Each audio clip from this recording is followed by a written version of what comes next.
Please join me in saluting the best flag in the world. I pledge Allegiance to the flag of the United States of America and to the republic for which it stands, one nation under God, indivisible, with liberty and justice for all.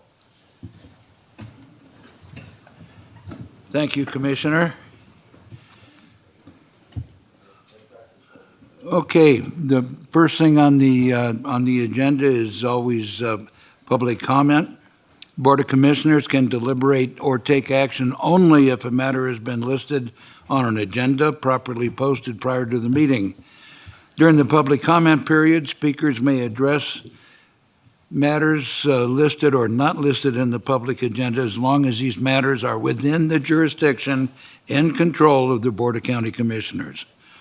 The open meeting law does not expressly prohibit responses to public comments by the commissioners. However, responses from commissioners to unlisted public comment topics could become deliberation on a matter without notice to the public.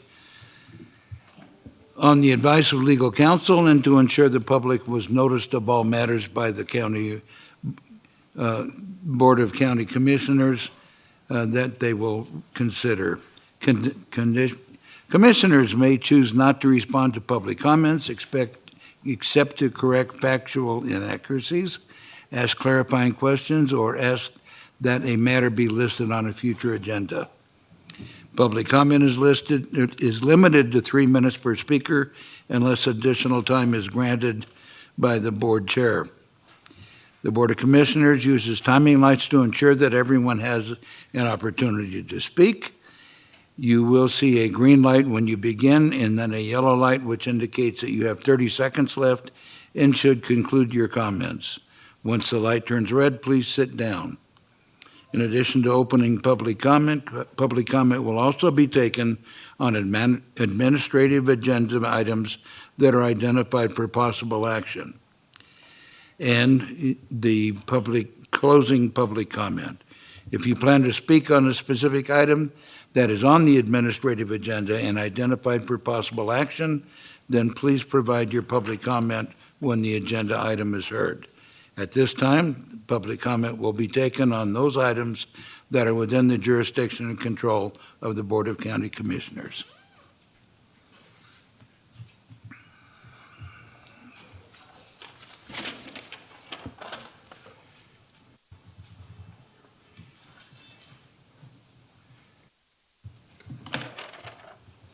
Good morning.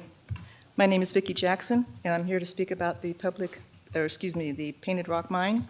And I know there's several of my neighbors who are here. I'd like anybody who's here about that to raise their hand to know that we've got some support to continue what's going on.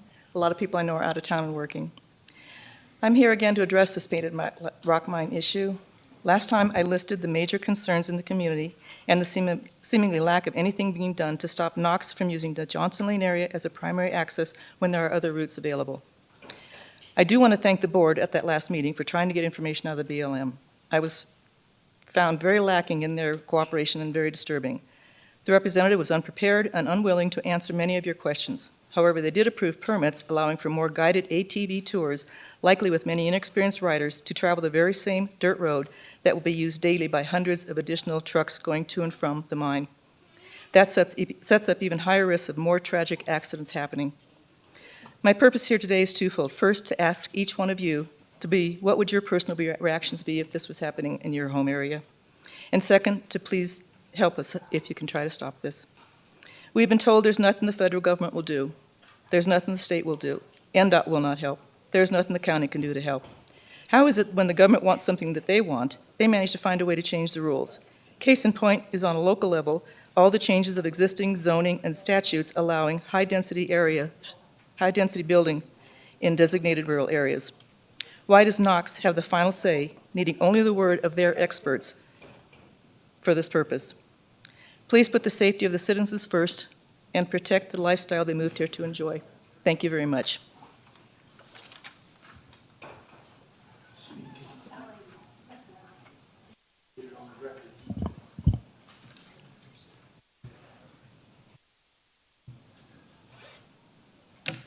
Good morning, Ellie Waller. I was hoping that the strategic plan meeting would have come before today, like Title 20 discussions on replace and repeal come into play. There are too many piecemeal projects that come forward after too many years. You have two such projects that span too many years of changes today on your agenda. A list and dates chronologically getting to the most current documents would be helpful in the packet for researching to provide meaningful comments and understanding all those changes. Better yet, Title 20 update is necessary, not allowing projects or should not allow projects to span more than 5 or 10 years without progress. They should have to be terminated and start over for a clear and understandable record. I understand Title 20 and the way it's written, but many changes need to ensue sooner than later. Back to the piecemeal approach of allowing development plans and specific plans to be amended too many times must stop as well. Fresh documents are necessary.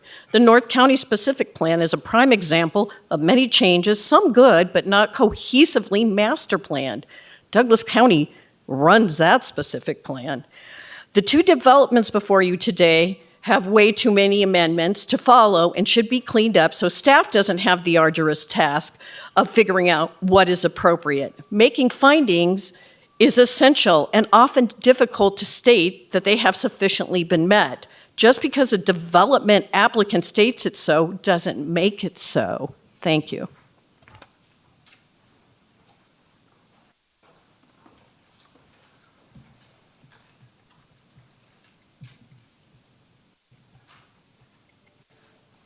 Jim Jackson. I'm not as prepared as my wife is, so bear with me. Painted Rock Mine. One of the things that we hear all the time is that there's things going on in the background that we as the public don't know. Well, that's true. We don't know what's going on. But the perception, and I'm really big on perception, you've heard me say this before, is that nothing is being done. But yet we hear that things are being done. In talking with the governor's office, they said, well, they'll talk to you folks and they'll talk to Amadei's office and all that, and then we hear nothing back. And then when we do, it's nothing we can do. So it gets very frustrating. I think all of you are very honest individuals. You're trying to do your best, but the perception is that nothing is being done. And we hope that something is being done in the background that is going to make this a better situation for everybody in the county. Other things can get changed in the county whenever developers want it changed. Why can't we change something up in our area so that this won't be a detriment to it? It's very frustrating, and the perception is not a good one. But I'm sure you're going to help us out somehow. At least we're keeping our hopes up that you're going to. But we don't know. We just hear rumors and we hear innuendos and all kinds of things like that. I'll be here all day today. I got comments on the stuff that's coming up later on, and for ending comments. You can't get rid of me and everything. But we're looking forward to you guys really helping us out and doing something. We think you are, but we're not sure. So thank you.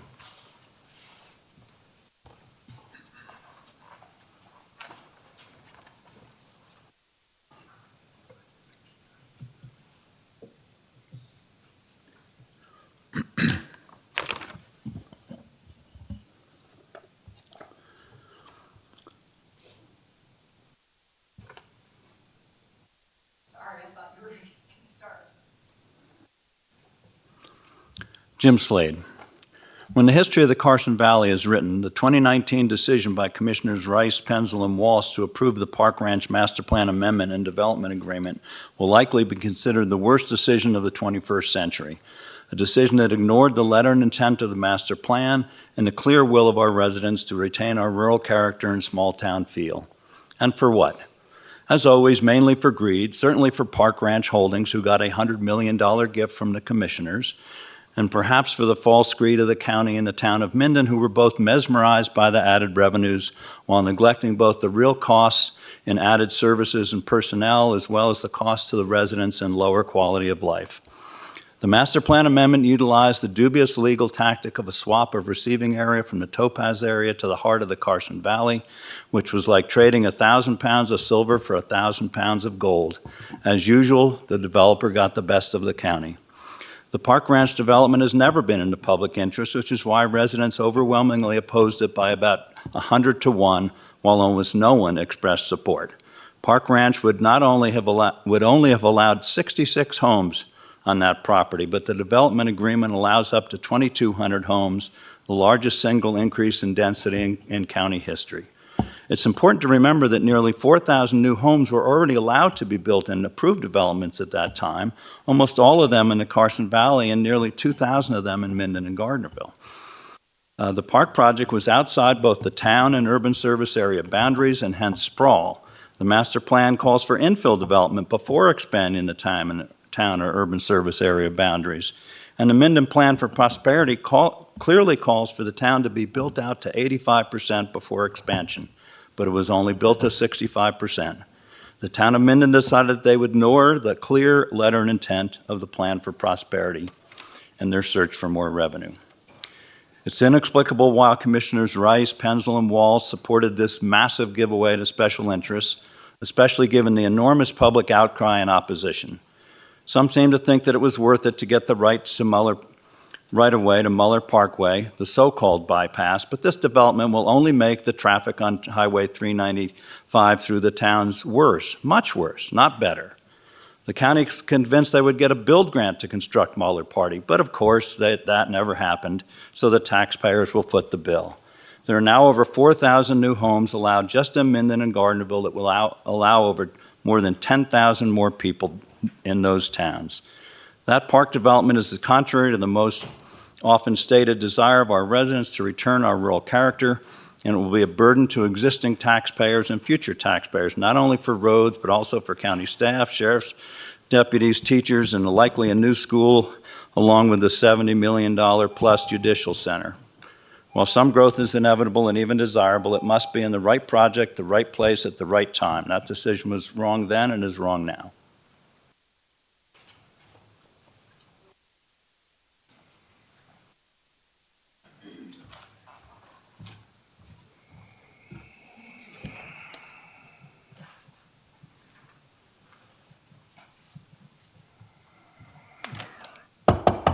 Douglas County awake. We got two master plans supposedly on the table. We got a master plan by the so-called Community Development Department, which is essentially the Commercial Development Department. Their master plan does not synchronize or does not take into consideration the strategic master plan that's spearheaded by Jennifer Davidson. The right hand doesn't know what the left hand's doing, and this is the result of poor planning. 89 acres, Buckeye Farm, on top of the unbridled commercialism that's paving our future, driving up the cost of living so high that many of you will not be able to afford to live here. Unless you're a rich retired senior citizen from California, or you're ex-military, or you're a retired cop or fire department public servant. The agenda items specified here are so dense with developments that it's hard to get a handle on where to start. But we'll start with the obvious, and that is a lot of this is all overkill that's meant to enrich the public servants who are the stakeholders and the shareholders of these kinds of developments. Now, our commissioners will tell you that this was all put in motion before they took office, that there's nothing they can do about it. And they all campaigned on the same promise to keep Douglas County rural, and that's not what's happening. And the board before them campaigned on the same promise to keep Douglas County rural, and they passed the buck to the board before them that said they would all try to keep a handle on keeping the quality of life in Douglas County what it is. They cannot stop it. They don't have a plan, and this is the result of the belligerence of a political body that does not see in whole systems. They don't want to take into account the moving parts, and they're not capable of doing so because we have 5 people making the decision for a county who's bursting at the seams with commercial developments. They won't delegate that responsibility to the norms and procedures. And instead of decentralizing the situation to be properly informed and to have a better vision for the future, they're just recklessly moving forward at Mach speed with their fast track programs, and it's not working.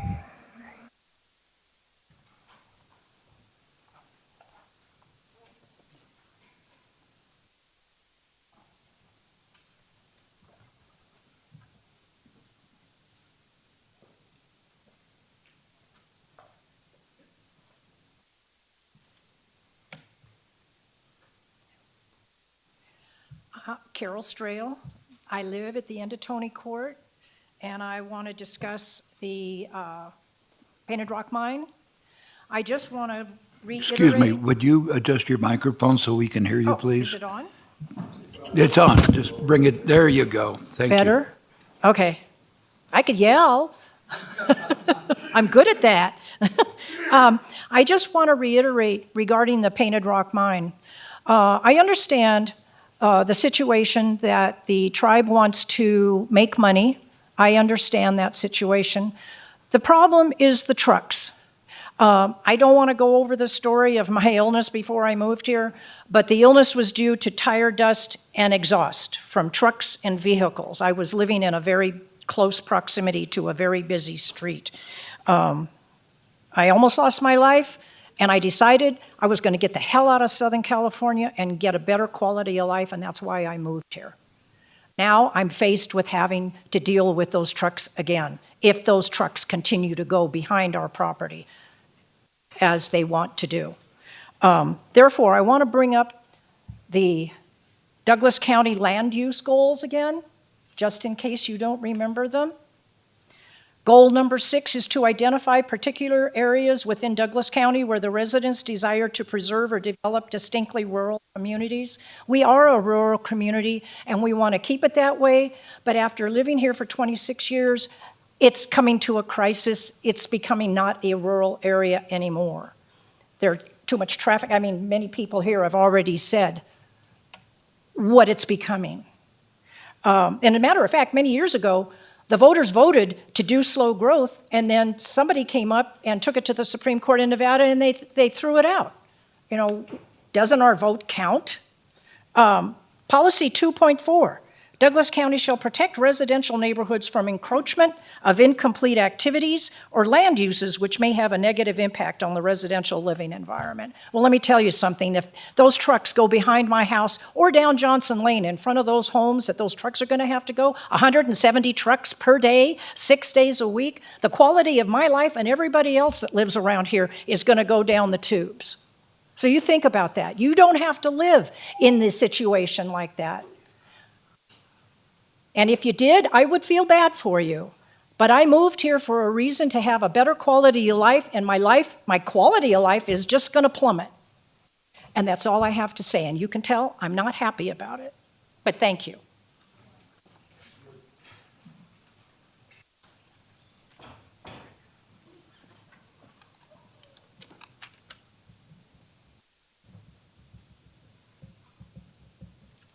Good morning. My name is Christine Mills. I'm a resident of Scotts Bluff. For those of you that haven't been in the region for 35 years like I have, that is the bluff above the golf course. I am not able to stay for the agenda item that concerns me the most today, and that is the Ranchos LLC project. It is being proposed that 85 homes be built in a region that's zoned for 1. This is around the corner from my house. The project was only noticed for 600 feet, which was to the middle of my horse arena, so a lot of people don't know about this. However, the friends and neighbors that I have spoken to agree with me that my perception is this project's being rubber stamped and that you're not serving us, and that is not a perception that you want any of your constituents to have. First, and foremost is traffic. I understand that it was proposed about 800 car trips a day. Where are they going to go? Riverview can't handle it. I've got a little part-time job in the golf course building, and I've seen the traffic back up to the putting green 2 to 3 times a day, with fire trucks and ambulances trying to get through. Personally, I have pulled out into 395 and gone over to 7-Eleven to let the ambulance behind me get by. So emergency services will be impacted. Where's the water coming from? And I strongly suspect that these homes are not going to be affordable for regular people like me. And my other concern, and I haven't seen this brought up yet, is what about our neighbors at the tribe? You know, a bunch of these people are going to be driving through the tribe, and I don't think those roads are ready for this. So please accept during that time my strong opposition to 85 houses where there should be 1. Build 5 houses, build 10, but 85, please don't let this move forward. Thank you for your time.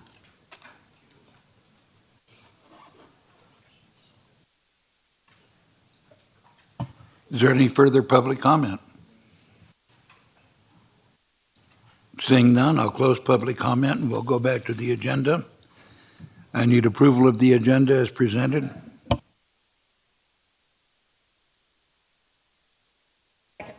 We have a motion and a second. Any further discussion? All those in favor say aye. Aye. Any opposed? Motion carries. Approval of previous minutes for possible action, discussion to approve the draft minutes of February the 1st, 2024, the regular meeting of the Board of County Commissioners. Mr. Chair, so moved. Do we have a second? Second. Moved and seconded. Do I need to go to public comment? No. No. In that case, I'll call for the vote. All those in favor say aye. Aye. Any opposed? Motion carries. All right, we'll move to the consent calendar. We have A through S. And anybody want to pull anything from the consent? If not, I need a motion to approve. Move for approval of the consent calendar items A through S as presented. Second. Any further discussion? All those in favor say aye. Aye. Aye. Any opposed? Motion carries unanimously. We will move.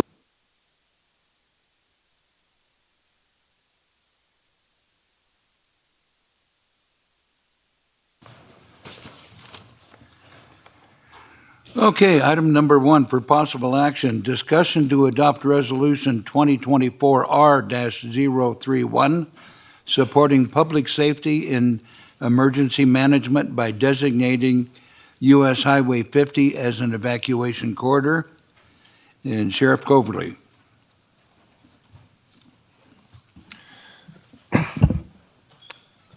So it's, as everybody's aware of, one of the biggest concerns throughout the county, and especially in the Tahoe Basin, is wildfire. And so in the last 5 years, we've had two significant wildfires that one directly threatened the Tahoe Basin, the Caldor Fire, and the Tamarack Fire. There was some concern that it may get into the basin, and it didn't. During both of those fires, we evacuated hundreds of residents from their home. And so evacuation, for any reason, but especially with wildfire, as dynamic and fast as it can be, is always a concern. Highway 50 on the east shore of Lake Tahoe is a major artery in and out of Lake Tahoe, obviously, and would play a significant role in any type of evacuation of Lake Tahoe. And so changing the ability to put as much traffic onto the highway as would be needed in the event of a major evacuation is a concern.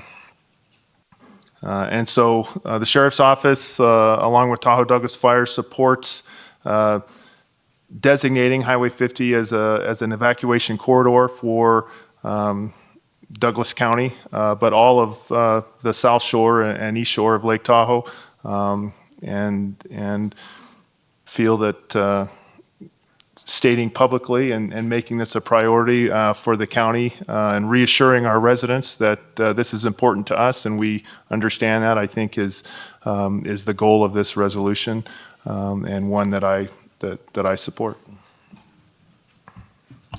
Thank you, sir.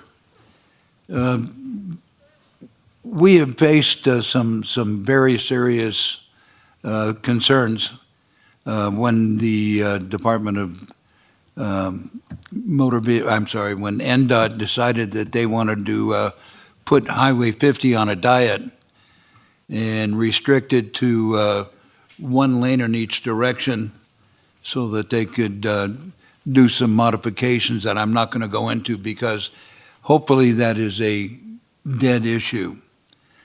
So we wanted to reaffirm the fact that we want to keep Highway 50 4 lanes and that it is a major evacuation artery and that Douglas County wants to go on record as saying, leave our Highway 50 alone. So having said that, any discussion from the board? Yes, sir. Thank you, Mr. Chair. I am thankful that you and Sheriff Coverly have brought this forward. I think it's important for us to articulate our feelings in regards to the necessary current 5 lanes or 4 lanes that are in the Tahoe Basin, and certainly public safety is absolutely critical to us. We are very fortunate that we didn't lose any lives in both of those, either of those fires, and so that's a godsend. The only thing that I don't know that we're going to get any pushback from any of the members of the public on this, even though this is an action item and has to go to public comment. I did want to note that in this document, there are some typos. It appears that every time that we want a TI, it's instead a question mark, okay? So if we approve this, I would suggest that we approve it with the correction or allowing staff to correct the document to its proper language. That's the only comment I would make in that regard. Thank you, sir. Yes, ma'am. Thank you, Mr. Chairman, members of the commission, for the opportunity to address the issues of what you called typos. I would call them ghosts in the machine. We have very thorough reviewers, Ms. Marsha Johnson in our office. And when she hit the button to click process, the computer decided to change the T's into question marks. However, I would direct the Board of County Commissioners' attention to supplemental packet page number 2 with the corrected version without typos in it of the resolution. Also, I think it's important to note the language in this resolution is a result of what I would consider a successful partnership between county staff, Commissioner Rice, Sheriff Coverly, and many of the residents in this audience who specifically brought this forward and have adamantly requested that we do this for some time now. And we would be remiss if we did not acknowledge their efforts and their leadership on this important issue. So thank you for that. Thank you. Any further comments from the board? Seeing none, we'll take it to public comment.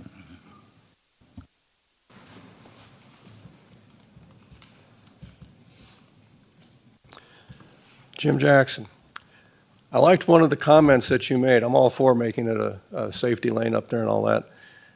I liked your comment when you said, leave our Highway 50 alone. I'd like to see the same resolution that says, leave Johnson Lane alone, and stick that to them. Everything. So, thank you.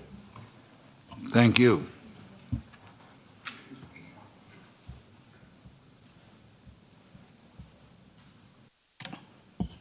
Good morning, Ellie Waller. This process started back in 2017, and I also want to thank all the residents that have participated in the numerous NDOT meetings, as well as coming to the county to have this resolution emerge and be part of our legacy in protecting the people of the Lake Tahoe Basin. there are still some kinks in the armor that might result in NDOT having to come back before this board, in my opinion, and justify some of the changes that still may come forward that could result in lane narrowing, which is as much a problem in the future as taking away a lane when safety features and factors come into play. Icy roads, we just had another storm. I just had a recent experience myself, and you're gonna laugh at me, Sheriff Coverly, is I was in Incline Village and the ice on the road was so thick, I could not stop.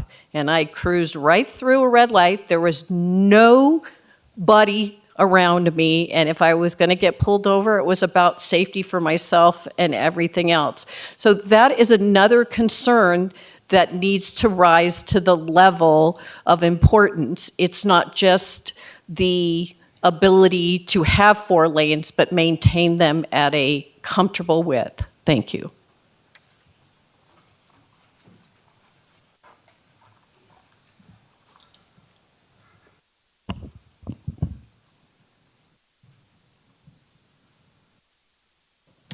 Brett Tibbetts, K-Rock. I thank you guys. I thank you all very much for this day. As we have fought this battle for the past year, I occasionally run into people that will say, US 50's the federal government. What's Douglas County got to do with it? And I quickly explained to them that under federal law, the counties have primary responsibility for evacuation routes because they know their districts best. Then I asked them, who do you think is going to show up in a wildfire evacuation? Is the federal government going to show up? No friggin' way. Who's going to show up? Dan Keverly's sheriffs and Scott Lindgren's firefighters. That's who's going to help us out. They know what needs to be done. I thank you for July, when NDOT finally showed up to you and you guys held them to the fire. I think Chairman Rice, your comments were the fulcrum for me. You told them in all your years, you've never had more comments on the subject than this, and you haven't had one comment in support of what NDOT was doing. And I believe you said what they're doing was full of baloney. It made no sense. So I thank you for that. I thank you for Jennifer Davidson and Scott Morgan. I've dealt with 5 county managers in my years here. You are by far the best and most open to residents of anyone. I thank you for that. And I thank you for Sheriff Coverly and Scott Lindgren for all you do. Thank you. Thank you.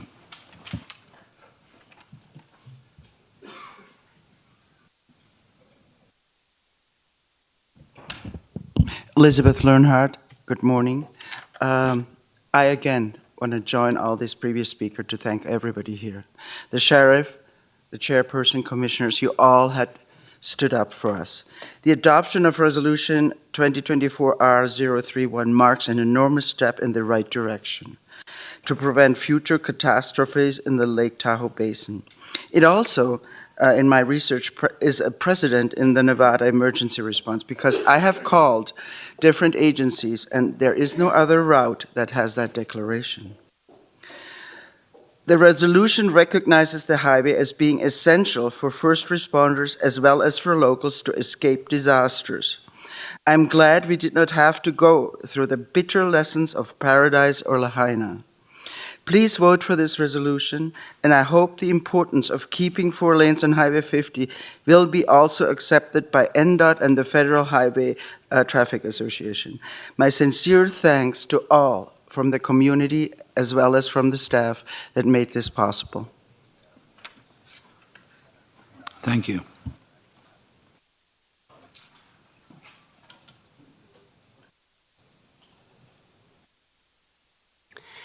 Dana Tibbetts, I'm just so proud of all you've done to get us to this place. So grateful for your leadership. You've heard our concerns, you've represented us in this matter and others, and we really appreciate it. I feel like it's a beautiful thing. Jennifer, you mentioned the partnership, and to be able to say we did this together, the residents pulled together with, you, and you pulled together with us to make this happen.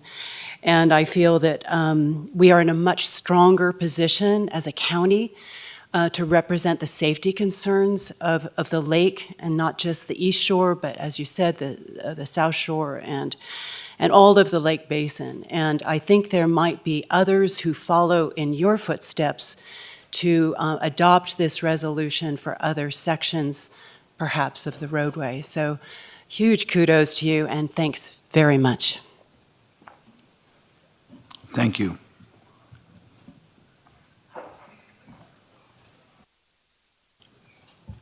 Jason Gibson, Gardnerville Ranchos, supporting public safety and emergency management by designating U.S. Highway 50 as an evacuation corridor. I want to take the opportunity to reflect upon what we did in supporting public safety during the Tamarack fires. I was in Oregon at the time.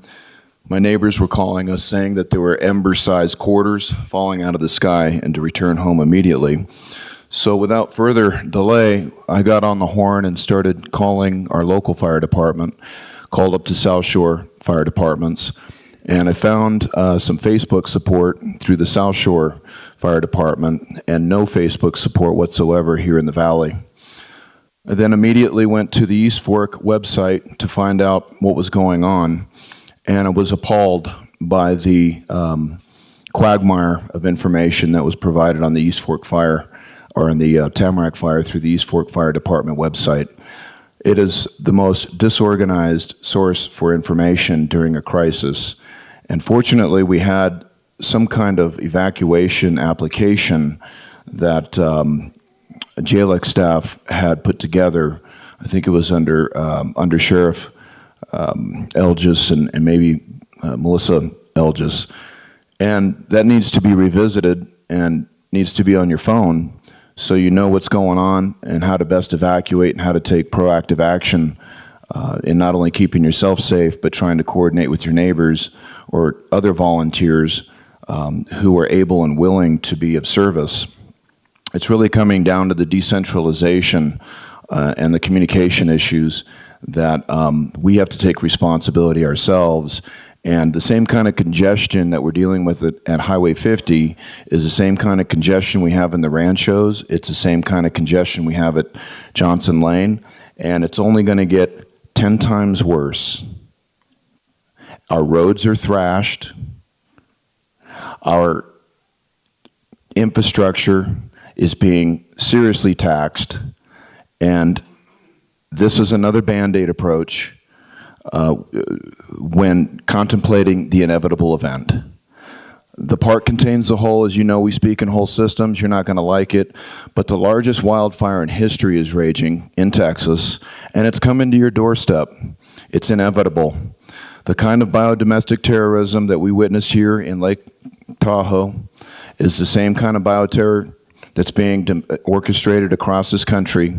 You really need to get up to speed with your state constitution. You really need to get involved with your local government and start playing an active role. Thank you.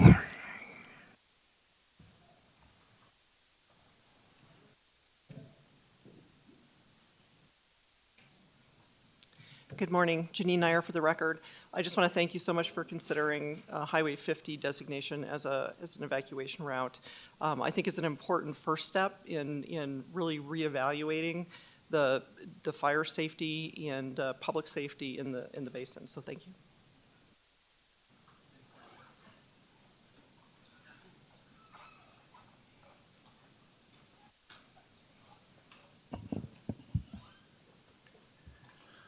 Jim Slade.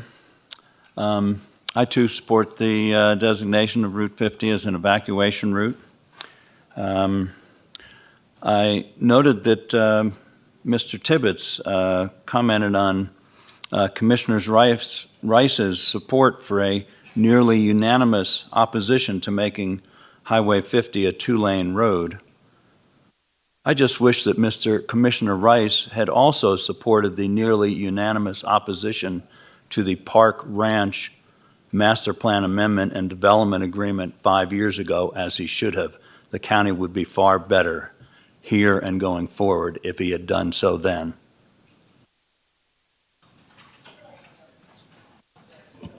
Any further public comment? Seeing none, I'll bring it back to the board. Do we have a possible motion? Mr. Chairman, Sir. I move for the adoption of Resolution 2024-R-031, supporting public safety and emergency management by designating U.S. Highway 50 as an evacuation corridor as stated in the resolution. Second. Moved and seconded. Any further discussion? Yeah, Mr. Chairman, Yes, sir. I would make an observation of the interesting corrections in the item before us today. It sounds like putting a question mark wherever the TI appears is challenge to the artificial intelligence.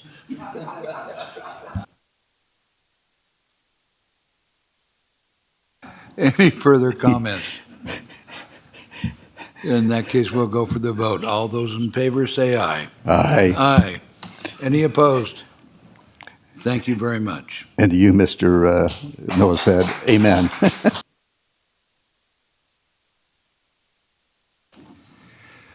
Okay, now that we have the happy stuff done, let's move on to item number 2 on the agenda.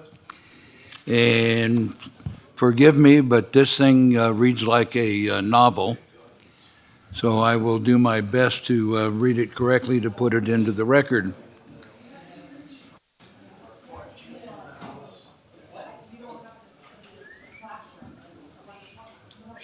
Okay, so we will get started if everybody's in their happy places.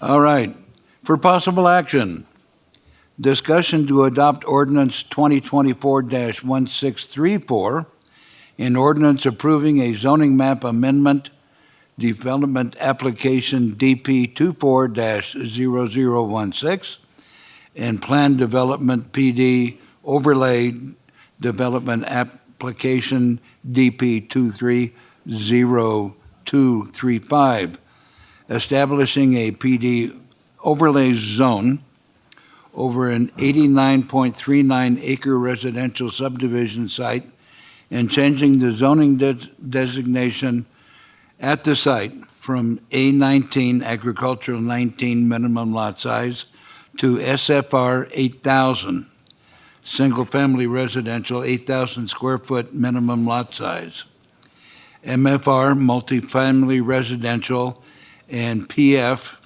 public facilities zoning, each within the PD overlay. The county commissioners will also consider the adoption of a proposed tentative subdivision map, development application DP 23-0235, subdividing the 89.39 acres into 340 lots for single-family units.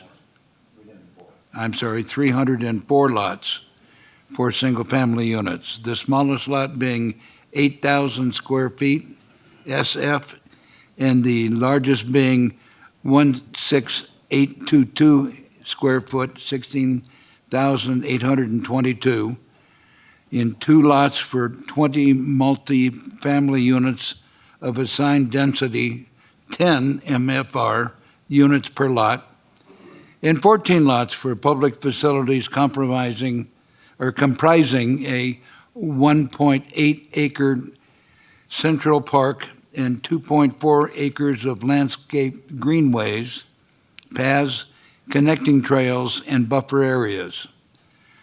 The subject parcels comprise the first phase of Buckeye Farm Specific Plan Neighborhood Number 1, zoning district in the town of Minden. I'm sorry? And located north of Buckeye Road and east of Minden Elementary School in the A19 zoning district in the town of Minden Community Plan. I told you this was a long read. The property owner is Park Ranch Holdings LLC, represented by Keith Rubin, R.O. Anderson Engineering, APNs 1320-29-501-003 and 13-132-29-601-003, 1320-28000-046, 1320-28-000-047. This is the second reading. Kate, and I know I'm going to mess it up again, Moroles O'Neill. Great job. How about that? Good Chairman morning. Rice. Yes, Kate Morales O'Neill for the record, and Commissioner Gardner, he blew you out of the water. He got it down in 2 months. It took you 8 months. But well done, well done. I'm sorry for my difficult name. Anyway, good morning, commissioners, and good morning, everyone here from the public that's with us today.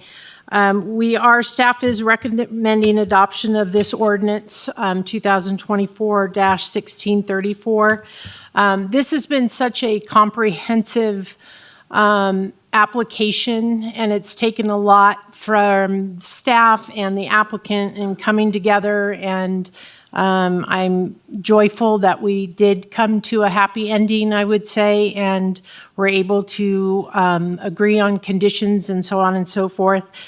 Keith is here from R.O. Anderson, and he will be doing a brief presentation on the project, but Tom and I discussed it and wanted to just kind of go through a brief presentation of our own regarding this.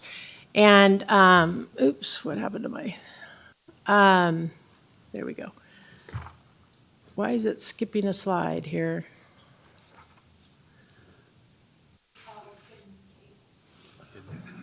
What's hidden? It's hidden? Where do I do that? Just right-click on the slide itself and hit, Don't hide slide. Can I just hit on it, maybe? there you go. Okay, learning as I go. Okay. So you can see, so these were the different applications that were submitted and some of the dates of when things were happening. So you can see how much this entailed. There was a lot of documents to review and then resubmittals. All of this is appropriate. I just wanted you all to kind of see in the public, just from a glance, how much it entailed. The minor modification to this specific plan, that's not finalized in the sense of we haven't sent the approval letter. Keith and I are still working out. We just need a couple updated documents for our records, because from the original submittal, we've gone back and forth and things have been updated and plans have been updated. So it's more just of a record keeping. There's no, approval is on the horizon. We just want to make sure the records are all in order prior to sending out the letter. The development agreement, the first amendment was in 2019 to the specific plan, and then the specific plan, the development agreement had the first amendment in 2019, and then the first minor modification was, I believe, in June of 2021 to the specific plan. So we're currently on the second minor modification to the specific plan. So again, this is just kind of an overall. We just wanted you to see a synopsis of how much has been entailed. On January 9th, the Planning Commission meeting did recommend approval to the Board of County Commissioners for these applications. And it was subject to the applicant and staff meeting and working to resolve the conditions that were proposed prior to coming to you today. And that is exactly what happened. So the Planning Commission was able to propel us and get us back to the table to come to an agreement on conditions and actually bring forward a much better project. So I just wanted to acknowledge that, the Planning Commission, and what they did and how it propelled us to a better place. Yes, Tom would like to add to that. Tom Delaire, for the record. The Planning Commission, to be fair to them and to the applicant, I just want you guys to understand from and hear from me that we didn't get the conditions out to the Planning Commission like 2 hours before the meeting. And it was extensive. It was a lot different than what you see in these last couple of applications as far as conditions go. We had the specific plan that had general provisions that we ensured that all of those were going to be met in these conditions at different phases of the project and the project review. So it was quite extensive, a lot more conditions than what you see today. We've had an opportunity to work through these conditions, which start on page 466 of your packet, and those are the current conditions that we have. And then Minden, the town of Minden had added some conditions as well. And so I just want to make sure that you guys knew and heard from us that that's the Planning Commission, to be fair, didn't have those to review ahead of time, and neither did the applicant. And so having that extra time to work through these conditions with them was extremely helpful in preparing the document that you see today.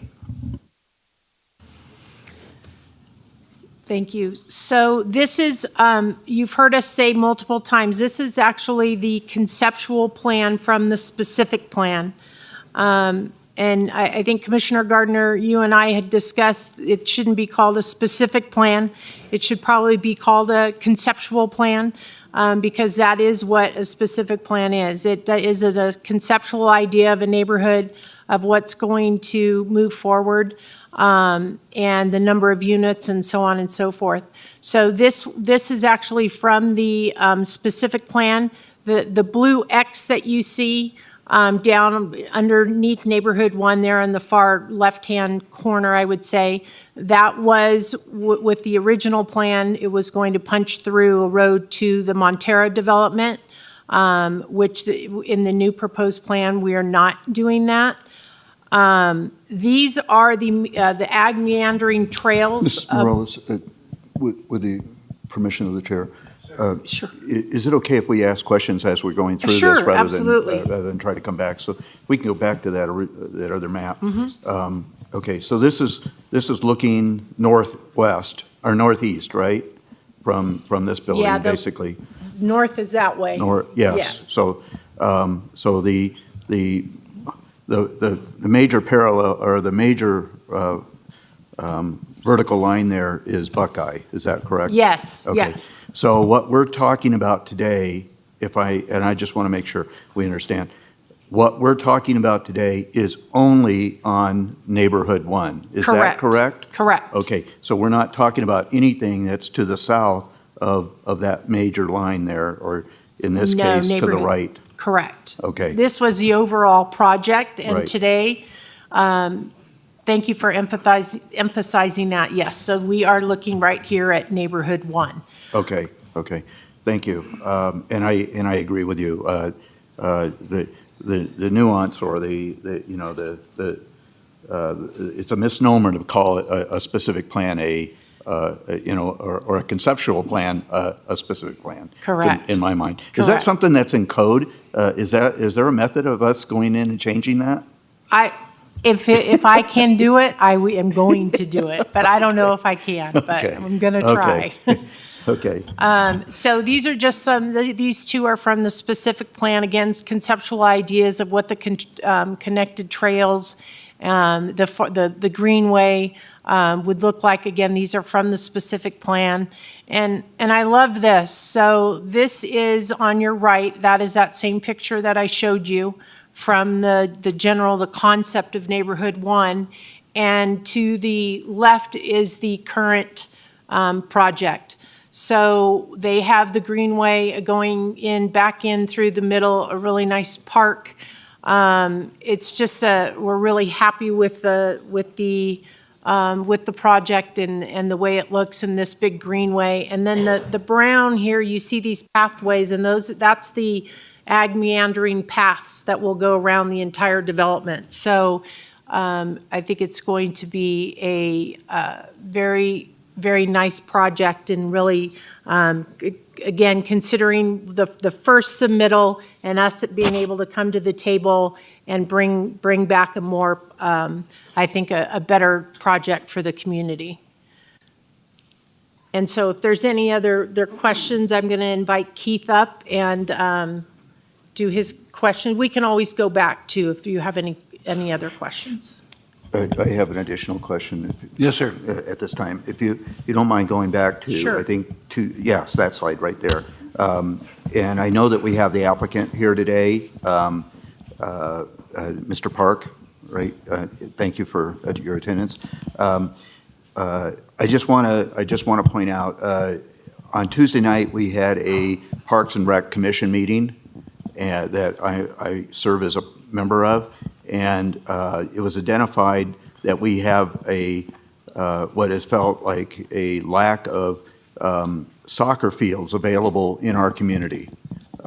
And so I would encourage perhaps the applicant to take a look at trying to make that open piece of land there. I know it's designated as a park, but maybe we can figure out a method of trying to accommodate that kind of facility in this open land. I think certainly with the amount of residents we're going to have in there, might be a real beneficial thing. So just it's not contingent upon approval, but just wanted to plant that idea in Mr. Park's head. So thank you. Any further questions from the board?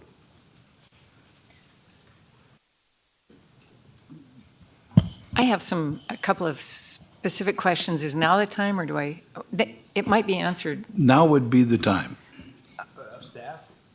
Of staff? Go, Yeah. go ahead. I'm unclear on what traffic mitigation conditions are. I was looking at page, let's see.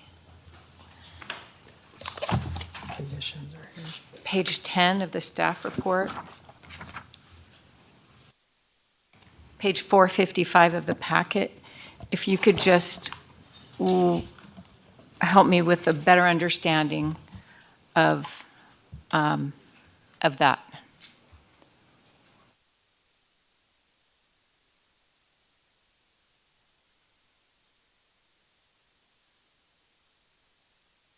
So the actual condition, or, I mean, they provided a traffic analysis that showed that they needed to have, can you go back to the plan?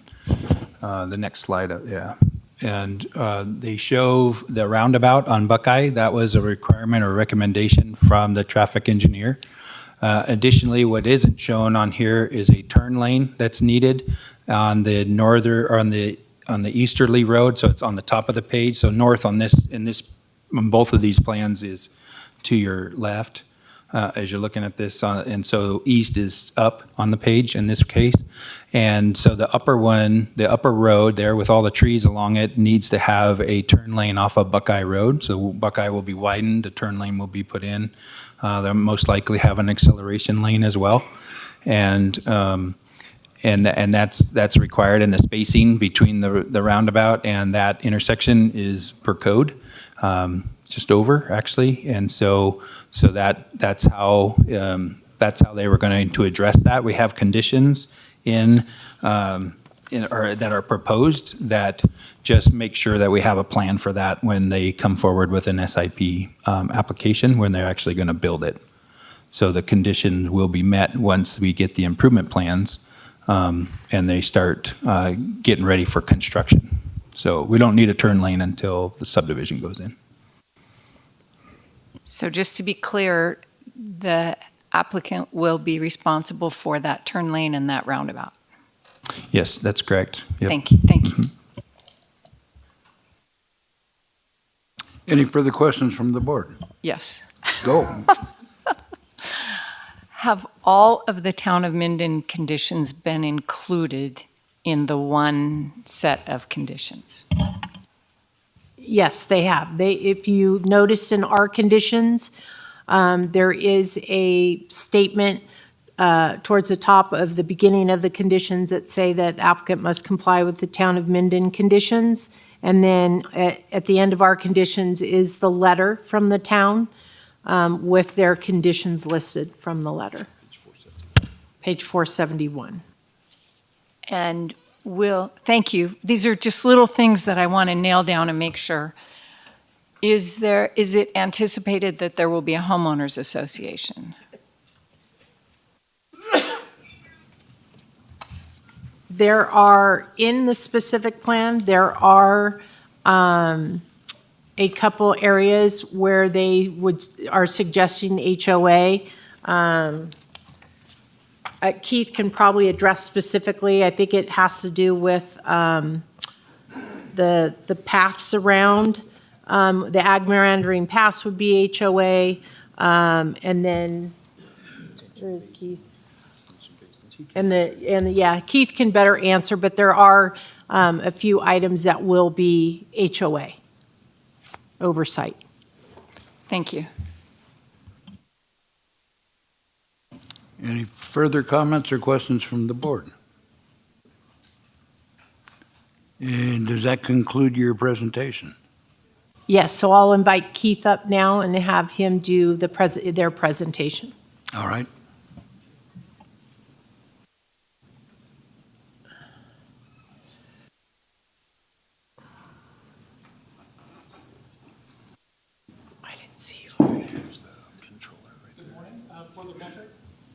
It's not. Is it working? Now it is. He can just let me know. It's on. Is it on? Okay, I'm sorry. Can you hear me, Charlotte? Okay, thank you. For the record, Keith Rubin, R.O. Anderson, engineering representing the applicant, Park Ranch Holdings. I actually don't need to go through this entire presentation. Your staff touched all the high points. I'll respond to Ms. Hale's question directly. Yes, there will be a homeowner association. They will be responsible for maintenance of the greenways and the perimeter trail and the drainage facilities. So yes, there will be a need for that. But we're in agreement with all of the conditions. I don't really have anything else really to present unless you have specific questions for me. Apparently none. Thank you, sir. Thank you. I don't have specific questions, but I do feel that something of this magnitude, it'd be I'm happy to nice go through it. I just don't want to waste. And maybe my commissioners disagree, but I mean, I've studied the packet, I've discussed with staff, but this is a pretty important thing, and I don't want to shortchange the public's ability to. I'm totally fine with that. I've spent many hours preparing it, but I'm happy to present it. Okay. Okay. You want to cue me, or do you want me to? If this will work, Okay, I'll yeah. try it. Okay. So we have before us Buckeye Farm Plan Development Number 1, which is the PD overlay with the zoning, PD with a zoning overlay of PD, and it has the 3 different zoning districts, SFR 8000, MFR, and public facilities. And with that is a tentative subdivision map is included. And as Kate mentioned earlier, we also submitted a minor modification, which is basically a housekeeping document to make sure that the specific plan itself is up to date with whatever decisions are made here today. So when people reference back sometime in the future, they can say, oh, okay, this makes sense rather than it being out of date. We've had that trouble on other plans. The second amendment to the development agreement vested 2,500 rights for single family in the Park Cattle Company, to Park Cattle Company. This included the Ashland Park subdivision, which has, I believe, 190 units in it. In general. If you don't mind, I want Sure. to pause right there because this is a really important point for the public to understand, which is there's a contract, a development agreement that obligates the county to 2,500 homes in this project overall? There is a development agreement that has a unit cap of 2,500 units. It also Thanks. references some equations. It gets kind of complicated when you add commercial uses, which is why you're not seeing a total count of 2,500 units. It's actually less than that because we have some commercial that's part of the overall project. As part of that agreement, the county is obligated to construct Muller Parkway, 2 lanes with 7 points of access from the Toller-Muller intersection north to the Hayborn-Muller intersection by December of 2025. And part of that agreement also includes some cost sharing along the frontage of Muller with Ashland Park. But from that point going north, it's the county's obligation. The owner's obligation, one of them, one of many, was to provide the right-of-way, which was done, deeded, and recorded. And the county, it now has all that right-of-way. With the approval of this agreement in December 2019, Park Cattle submitted a specific plan for the area subject to this agreement, which was approved by the county in December of 2020. This is kind of an overview of the specific plan. We had 597 acres of the 1,044 acres that were included in the plan for housing, trails, and parks. We had 105 acres of farm areas. This was done as an agri-hood, so there are some reserved areas to perpetuate farming on the site. Douglas County's parcel, the PF parcel where the JLUC is going, was 57 acres.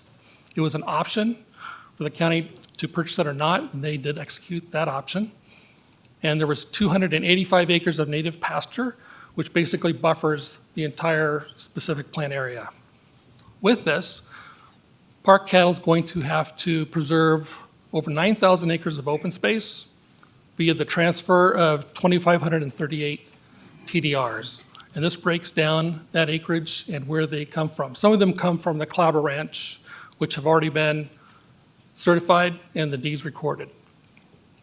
There are in total 2,218 units residential, which includes 136 multifamily units and 100 units of MFR, which is part of the mixed-use commercial zoning districts in subsequent phases. That does not occur in this phase.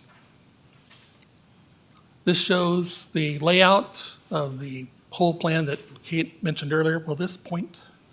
The pointer should work. Oh, it does There work. it is. Oh, yeah, but you can't. Yeah. Okay. Well, I think she pointed out where You can phase use 1 it is, on the neighborhood 1, mouse, so I won't belabor that. Mr. Rubin, if Yes. you don't mind, Mr. Chair. I think it's important, in fact, I got a couple of phone calls about, are you going to approve another 2,218 new homes in our county? And that was the misconception, I believe, based on, after I talked with them. No, because the Buckeye Farm development agreement already approved 2,500. This is that development. This is Okay. implementing the first So, part of yeah, that right. approval. So I just want to make sure the Mr. public is Gardner. very clear on that. Yes. Is that should we approve this today? It's not approving another 2,218 homes. That's very important for our community to understand. Keith, here's a pointer. You can use the mouse. See it? See it up there? There you go. Okay. So yeah, the area we're talking about is right here today.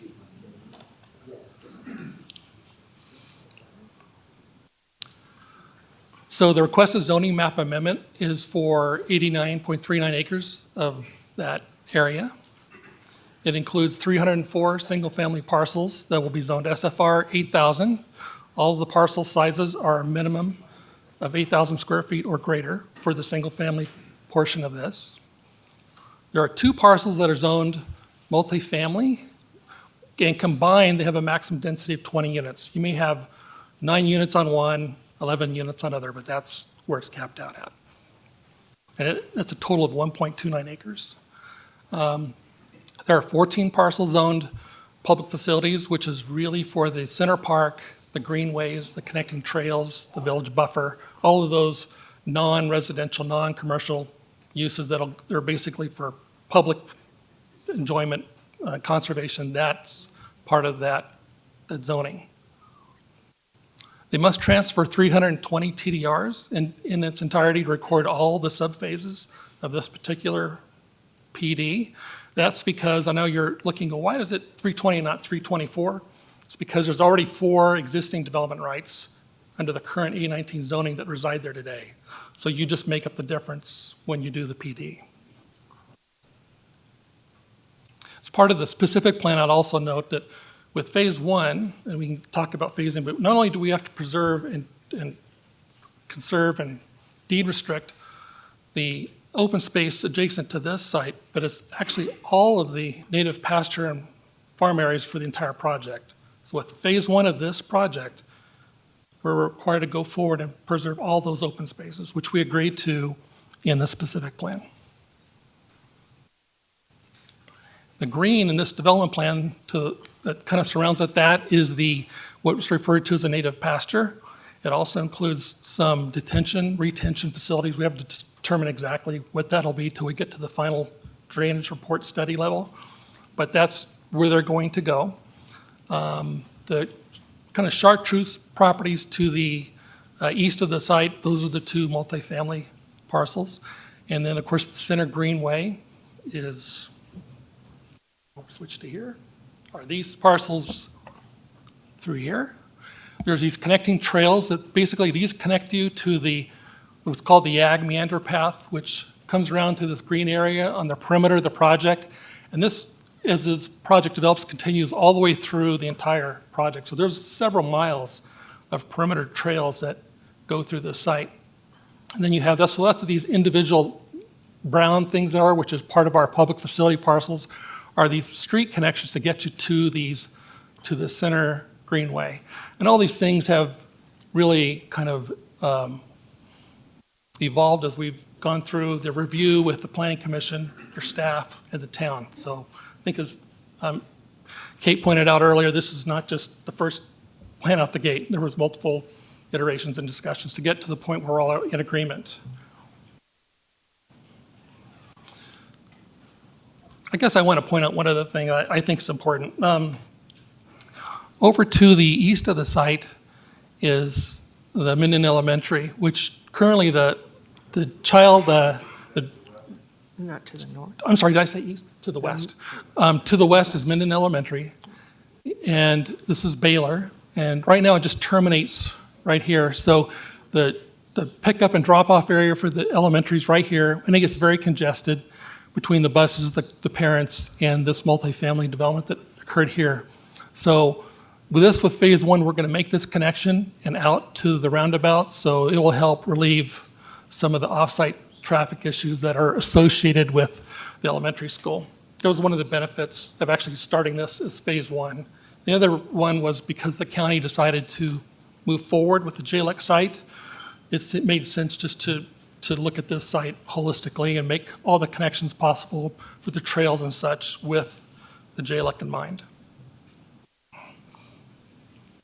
This is just the development plan, just gives some of the details regarding street widths, fencing plans, fencing details, entry monumentation. That was part and parcel of the package for the plan development. This is the phasing plan. There are 5 phases, and there's 102 single-family in phase 1, 43 single-family in phase 2, 59 units in phase 3, and with the 20 MFR that's also included in phase 3. Phase 4 is 49 units, and phase 5, I believe it says 51. Total is the 324 units. With phase 1, the connection to Baylor occurs, the improvements along Buckeye Road, turn lanes occur, the roundabout gets constructed, the second axis gets constructed. So phase 1 really stands alone. And then after that, phase 2 includes the center park and part of the greenway, part of the trail, the Ag Meander Trail, which is, just to point it out, this is the center park. So this greenway gets built in the links. This first detention area occurs with phase 1. And with phase 2, this one gets constructed for the second, which will handle all the additional runoff for the balance of this planned development. So I want to pause there and can I ask a question here? Yes.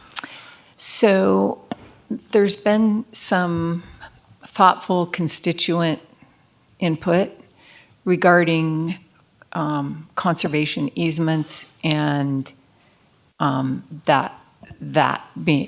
conservation easements also being used for flood retention, for retention basins or detention, whatever, for flood purposes. Flood attenuation, yes. Can you describe what will, so I see the pink and the blue sections in that, what'd you call it, meadow? What'd you call it? It's called the native pasture in the plan. Pasture. Yeah. Yeah. What will those actually look like? They're going to look like, I would say, from what I know at this level, in this stage, it looks like a bermed area. Just to be a bermed area. Because they'll be berming, they'll be placing berms around it, I believe, to create an area where the water could be captured and then slowly released. So I just think Or of berms as going up, but these would go down. Well, the whole site kind of needs to be raised, so the developed area gets raised up, so that will get filled. And then when that happens, the runoff gets directed to that area, which is the lowest part of the site, particularly after the fill's been brought in to raise those building sites, which is basically everything inside that red line, that PD line, that all gets filled. So so all of that area of the pasture will have fill? No. Okay. Well, let me point it out. Yeah, help me out. So right now, this is just a one big farm field, you know. Pardon? It's a agricultural field today, right?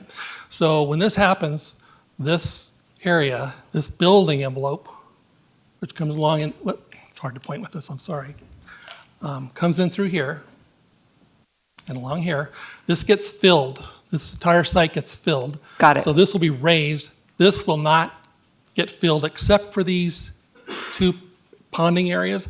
They will be contained within a berm structure to retain the water and hold it back and either let it stay there and not release it, or based on the final report for drainage, it'll be released out to a nearby ditch. So will those two long colored blue and pink areas, will the land go like this and then go down? No, I don't believe it'll go down. I believe the intent at this stage, from what I understand, is that a berm is built around it, but it's not being excavated. And if it is excavated, it can't go very far because you hit groundwater there. So there won't be a lot of, I believe, excavation, but that's my understanding. And I know maybe Tom and Jeremy was here earlier, knows, but that's how I understand it. It's going to work. Tom Delaire for the record. Yeah, so we they haven't gone that far in the process yet. They have to get the entitlements done, and then they'll start working on the design. But it is anticipated, I believe, in the drainage study, that they have mentioned that this is, the whole site has got to get raised where the houses and the roads are, and then the pond area will, so there might be some fill in that to cover the pipes that have to go under the ground to get into the pond, but the pond may be raised at that location and then slope down to the native ground, which is where the outlet from the ponds will go into the native field because of the groundwater situation that's over there. Okay, so I think light bulb went on. There will be pipes to those long areas. Yes. Yes. Where the runoff goes underground to them. Correct. All right. And so in that white area in there that right now is farmland, what's going to happen to that? It remains farmland. Will it be irrigated? Plan. It's not, I don't know. That would be something that I'd have to have David address.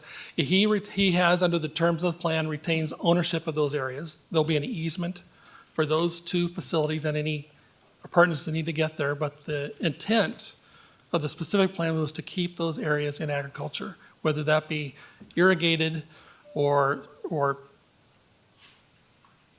planted is really kind of a detail that we need to work out. It becomes more difficult to keep in agriculture the more crossings there are. And then what this doesn't show is that ag land, and maybe if I go back to a previous slide, let's go all the way back. Okay, so this shows it a little bit better, Commissioner Hales. So you have this is the native pasture area we're talking about. So we're talking about some facilities here and here, but this is all going to be preserved as native pasture and kept in agriculture, as is this buffer on the opposite side of Muller Parkway, as is these areas that come all the way through here. That was the original intent.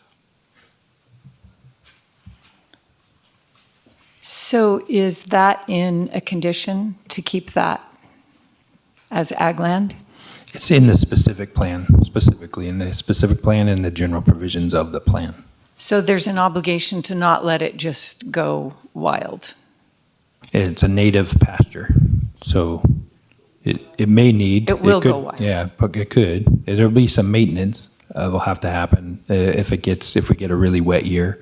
There will have to be some maintenance. Who pays for that maintenance? There will be in the specific plan, there was an option of either an HOA that would maintain the drainage facilities.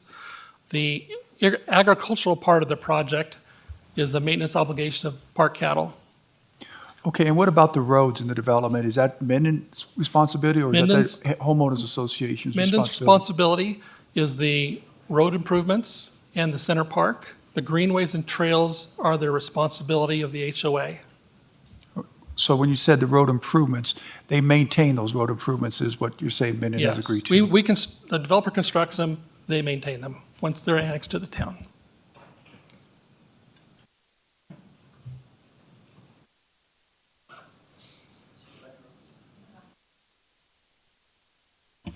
Any further questions?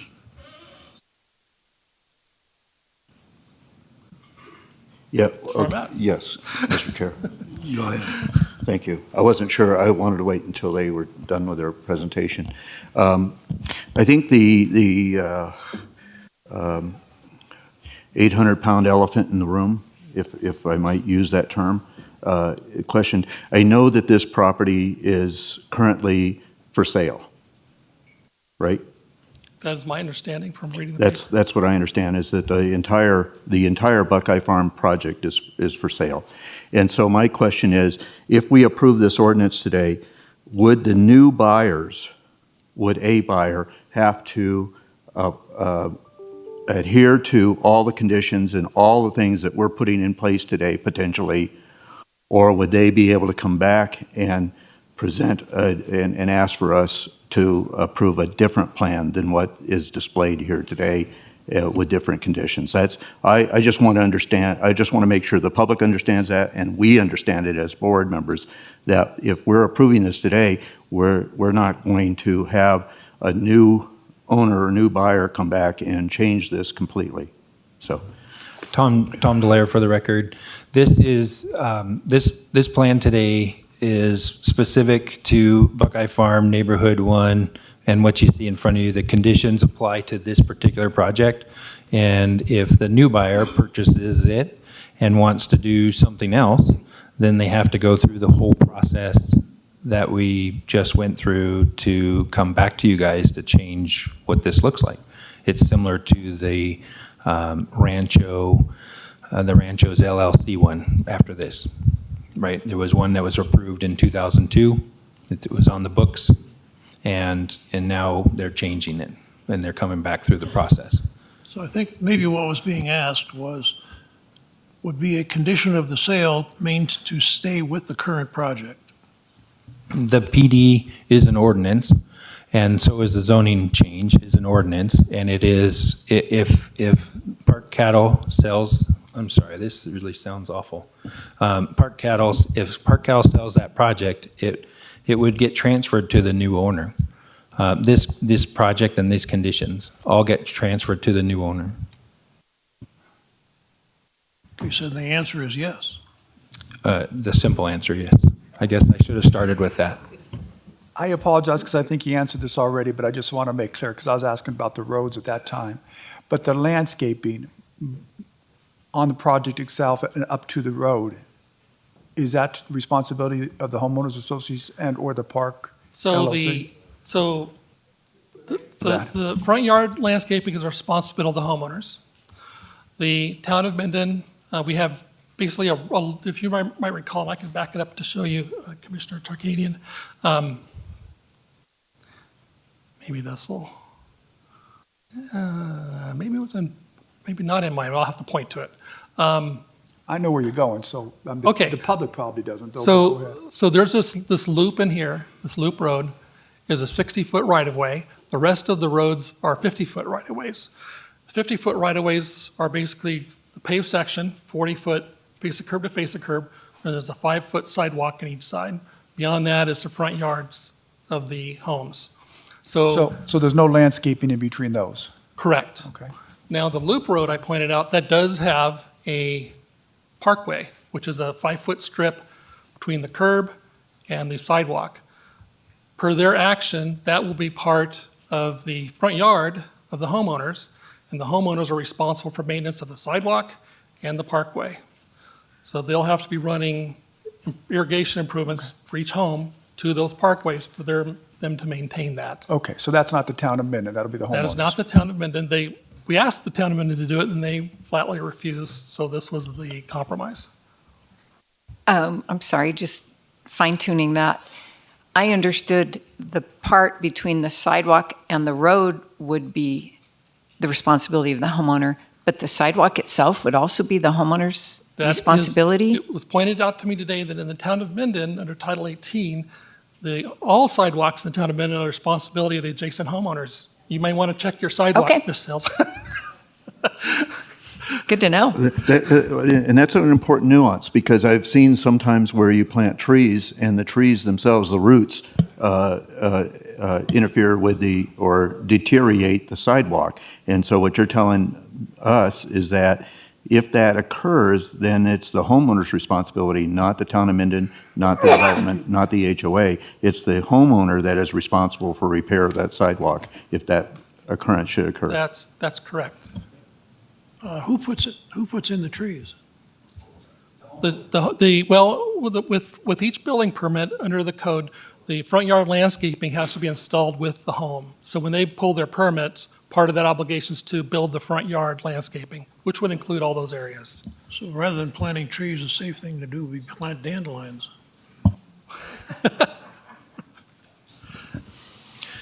This is Tom Delaire for the record. The code requires trees planted. We do require trees planted in these areas every 40 feet. The problem becomes is how do you get water to these areas with the meter, and how long is it going to be before you actually build the house, and then the landscaping and the trees are 2 or 3 years old before the house is built, and then it's in the way, and it ends up it's just a huge problem, right? So this is how it's been done. And Minden, I did talk to JD this morning. This is a county code, Title 18 section, where the homeowner is responsible for the maintenance of the sidewalk. If there is a construction defect that appears in 2 or 3 years where the concrete sidewalk just crumbles for no particular reason, and you can't prove that the homeowner puts the wrong kind of salt on the concrete for spalling, then Town of Minden would fix it in their normal CIP plan. So it's not that the homeowner in Minden and in Gardnerville is responsible for clearing the maintenance, making sure that the adjacent shrubs or plants or trees that you put to the sidewalk don't damage the sidewalk. Then you're responsible for fixing it. They do have, both the towns have a program that will help the homeowner. 50/50, I believe, is the amount of that they would go in and help them fix that problem if they applied for it. But it's an application process. So that wouldn't be treated any different than any other subdivision in Minden. I guess I want to dial into that a little more. So when this is built, there won't necessarily be conduits under the sidewalks to the 5-foot strips. No, there will be. There will be? Yes. For irrigation from each home, they'll have to put conduit in. Right, because it won't be pretty if they can't have water in those 5-foot strips. Am I right? Yeah, and the landscape standards will require it. So when the contractor that builds the road will install like probably a 2-inch sleeve under the sidewalk, probably on either side of the proposed driveway. So at least there's a one spot where you can get it. They're only 5 foot wide. Landscapers can dig down in a trench and then hog underneath the sidewalk as well if they need it in a different location. But the sleeves will most likely be installed during the construction. I just want to state, this is largely a result of some miscommunication, I think, between ourselves and the town staff. And from what I've understood from emails subsequent to all this, I think we're all in agreement that sidewalks behind the curb is fine.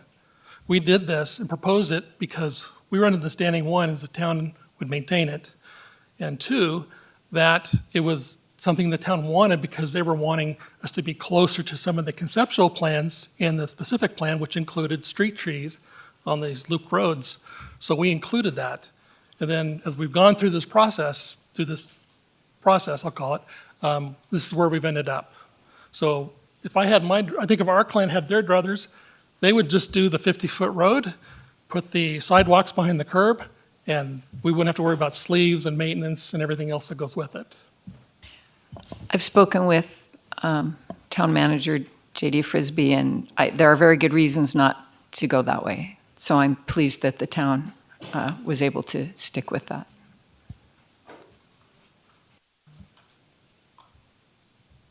Any further questions from the board? I wanted to say thank you for your presentation, and I'm glad, Commissioner Hales, that you asked because it brought up a lot of other questions that that were unanswered. So thank you so much, both of you. Thank you for giving me the opportunity to present to you today.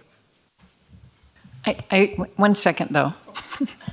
I'm so sorry. I remain slightly fuzzy on the maintenance of the native pasture. Does the specific plan obligate the owner of that property to maintain it? That's correct. It does.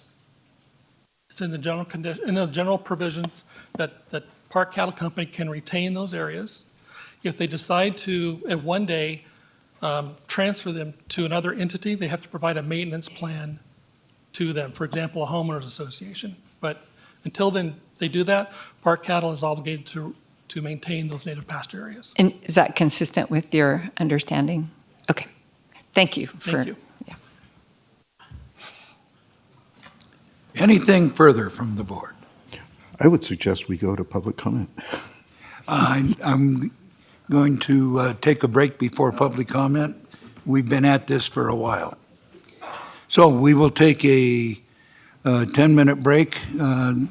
Let's come back at 1:45.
Okay, we'll resume in 1 minute.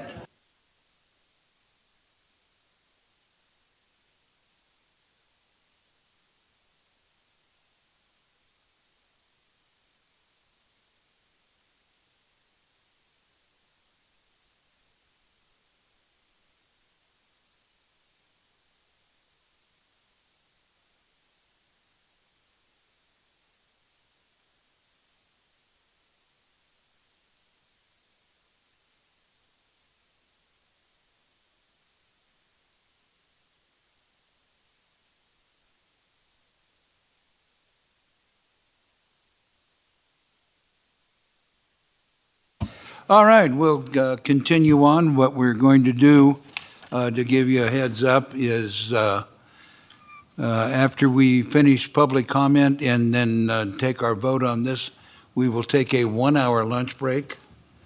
That way you have enough time to walk down, get your sandwich, and actually eat it without having to throw it away. So we will give you 1 hour this time.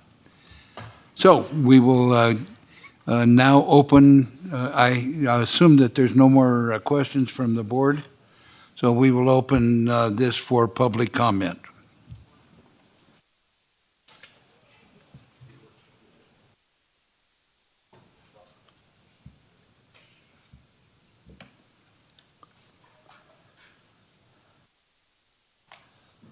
See, this is the problem. This is the development department's view of this proposed project and all development. Sunshine You want to start with your and name, sir? rainbows. Jim Slade. Thank you. Commissioner Tarkanian in his pre-board meeting email stated that, quote, "The board can only require the developer to follow county code. It cannot deny the development." While that may be somewhat true, it does not mean that this board must approve this request today. Issues are not totally objective. Much of it is subjective, and the board should always strive to get the best results possible for the county as a whole, not to give in to most of the developer's whims.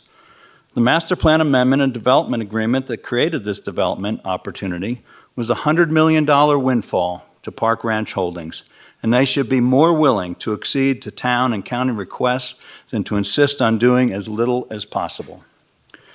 In January, the principal planner in the development department gave a presentation in which he talked about how they meet with developers with the goal being, quote, "to resolve any issues without having to have an item continued or recommend denial."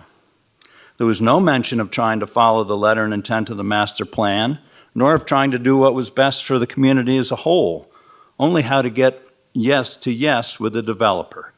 This is not in the best interest of the county residents.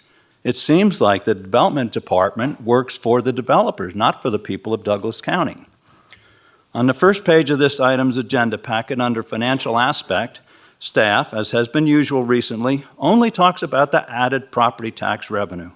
There's no mention whatsoever of the added costs to the county, which are many, and would include added road maintenance, added personnel costs for staff, sheriff's deputies, teachers, facilities, and on and on and on. Most planners understand that growth does not pay for itself, as do most commissioners. To ignore those added costs to the financial impact statement is baffling. Everyone with a degree in planning understands that. Oh, that's right, we don't have anyone with a degree in planning.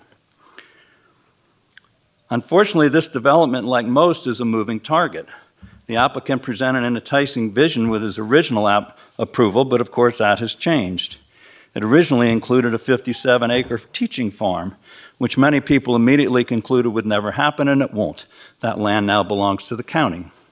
This agenda is 524 pages long, and no one has looked through the entire packet, so it's challenging to isolate exactly what more could be done to support the public interest, but just trying to get to yes with the developer and to avoid a continuance or denial is not enough.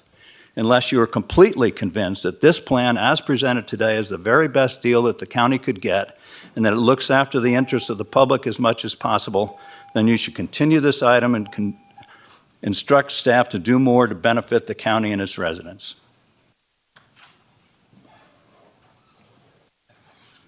Jason Gibson, House Gibson, 40-year resident. This presentation should read Buckeye Farewell to Farmlands, project. A couple of key points. This agreement, according to the presentation, was signed off on in 2019. The first meeting with the township of Minden was in 2024. Seems like the priorities are backwards there. Wouldn't you want to talk to the township first, talk to the residents first, and then move into negotiations or some kind of comprehensive understanding as to what's really going on? This is 89 acres on top of all of the unbridled commercialism that they have sold us out to. There's not a single tiny home in the plan, folks. They don't think about economy and efficiency. These are ego mansions designed at 1,200 square feet to 3,500 square feet. This is a two-car garage, American dream. It's the American dream because you got to be asleep to believe it. They can't hear a word you're saying.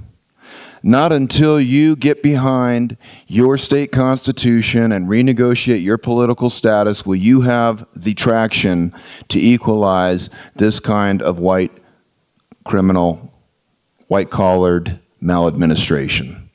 Nothing's going to change.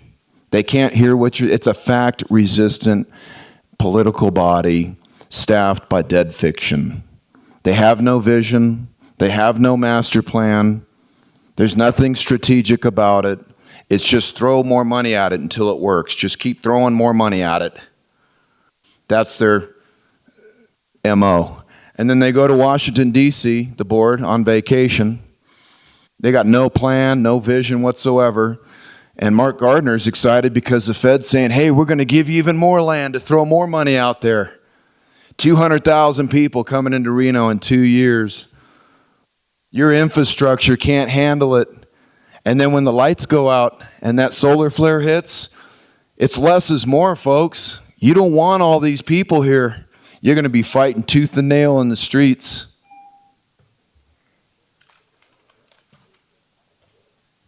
John Sheridan for the record. I apologize, I didn't have any prepared statements on this, but I felt like I had to speak. And I probably will be scolded a little bit, and I do support our commissioners, but I do want to say that I feel many are bought and paid for around the VHR issue that has no bearing on our community's residents. This whole election coming up is going to be run on the VHR issue, which has no issue, no bearing on our residents, and you guys need to step up and do better. On top of the Park Cattle Company, 2,500 already approved. The TDRs that you guys all talk about that we're saving are not saving any TDRs in this beautiful valley. They're all coming from Topaz Ranch Estates because our planning department did poor planning at the beginning of this and zoned this receiving area and then realized they can't provide the services to get it out to there. So this was done at the county's benefit, not to preserve TDRs. And I just want to say you guys gave away the farm. No pun intended. You flat out gave away the farm. This benefited one rancher in our community, one rancher. The county is stuck paying for the road. We can't keep up on our road maintenance as it is. You guys love paying for plans. We have a 2017 transportation master plan that you guys are far behind on. You guys want to add Muller Parkway to the mix. You guys are reprioritizing roads.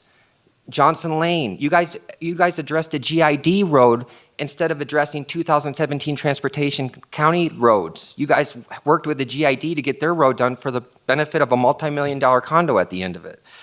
And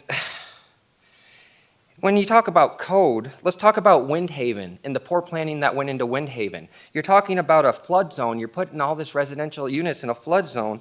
What about the poor planning that went in on Johnson Lane? And now our current constituents are burdened with having to pay for the poor planning and the construction that went into that and all the storm drainage issues. So I just want to say you guys got to do better. Thank you.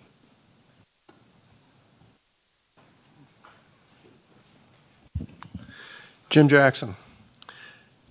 One of the comments that was made by the planning department here was that we were coming to a happy conclusion on this whole development. Happy for them, but not happy for the people in the valley and everything. It's a double-edged sword that we're dealing with here.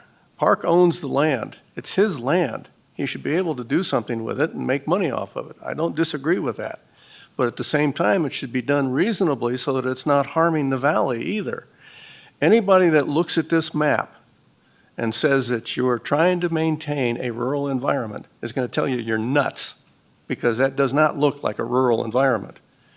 And the other thing that you have to realize is that you can point the finger at other commissions that they started this whole thing, but you're going to take the blame for it because it's happening while you're in office.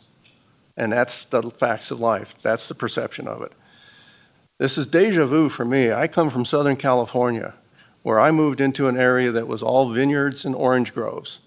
2 big developers moved in, and they built it rooftop to rooftop. That's another name for an agri-hood, is rooftop to rooftop. All these trails and everything that's saying is going to be maintained and everything, we had all those trails down there. I rode for the sheriff's department, the equestrian unit, to patrol all those trails. They were all overgrown and so weed infested that half the time the horses couldn't even get through them when we were doing that. There was open areas that were left for vineyards that was supposed to be the natural area. Those were all dead and gone because nobody maintained them. So don't kid yourself. The initial plans look beautiful as far as the drawings and all the landscaping and all that. It doesn't hold up. After the developer's gone, the homeowners don't take care of it. So anyway, just don't kid yourself. You will be taking the blame for this development, and you can't say that you're trying to keep the valley rural when they look at a map like this. So.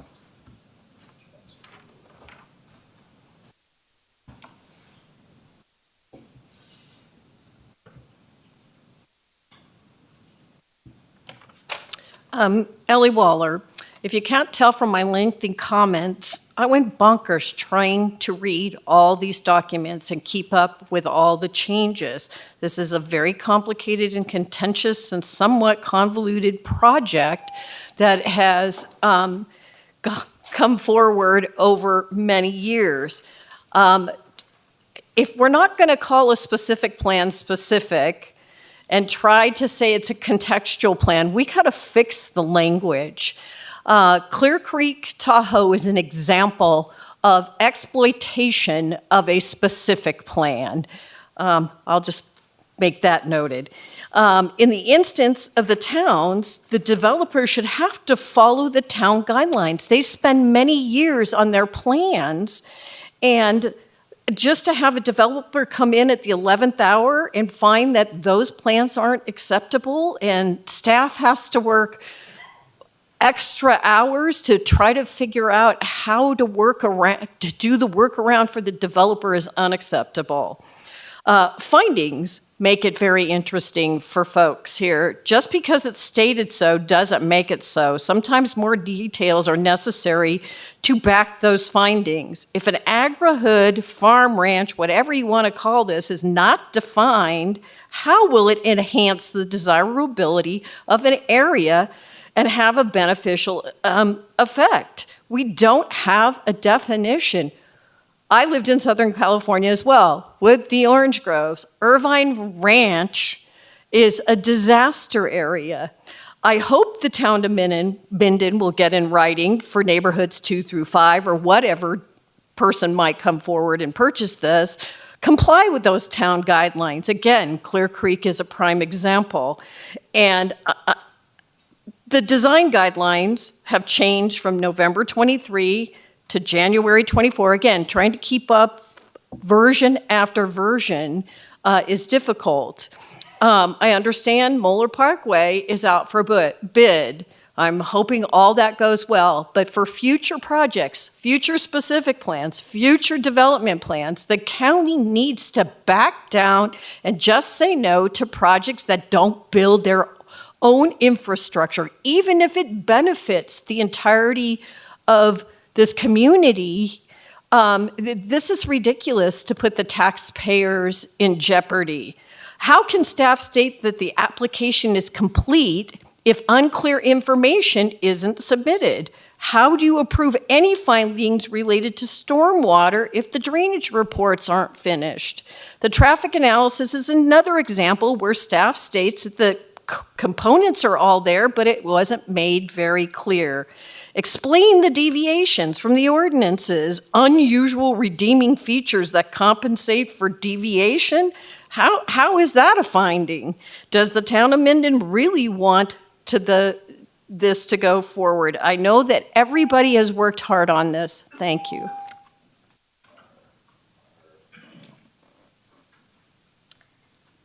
Hello. My name is Allison Baumann for the record, and I apologize that my thoughts are not more developed. It just so happens this is my lunch break, and I was able to run over and share my opinion with you. So I would like to ask that this item is continued, and I feel more thought can be put into the development.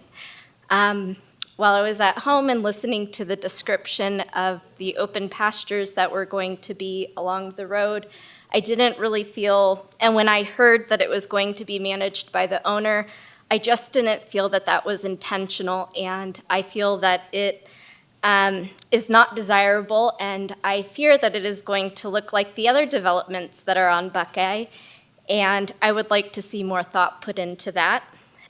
Last, I am a parent that drives to Minden Elementary daily, and I do not feel that the current homes that were developed around the school the transportation was considered adequately.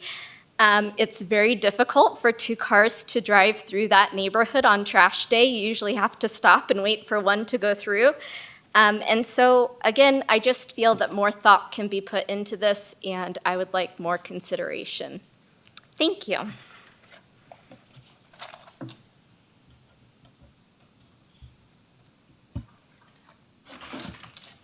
Okay, is there any more public comment?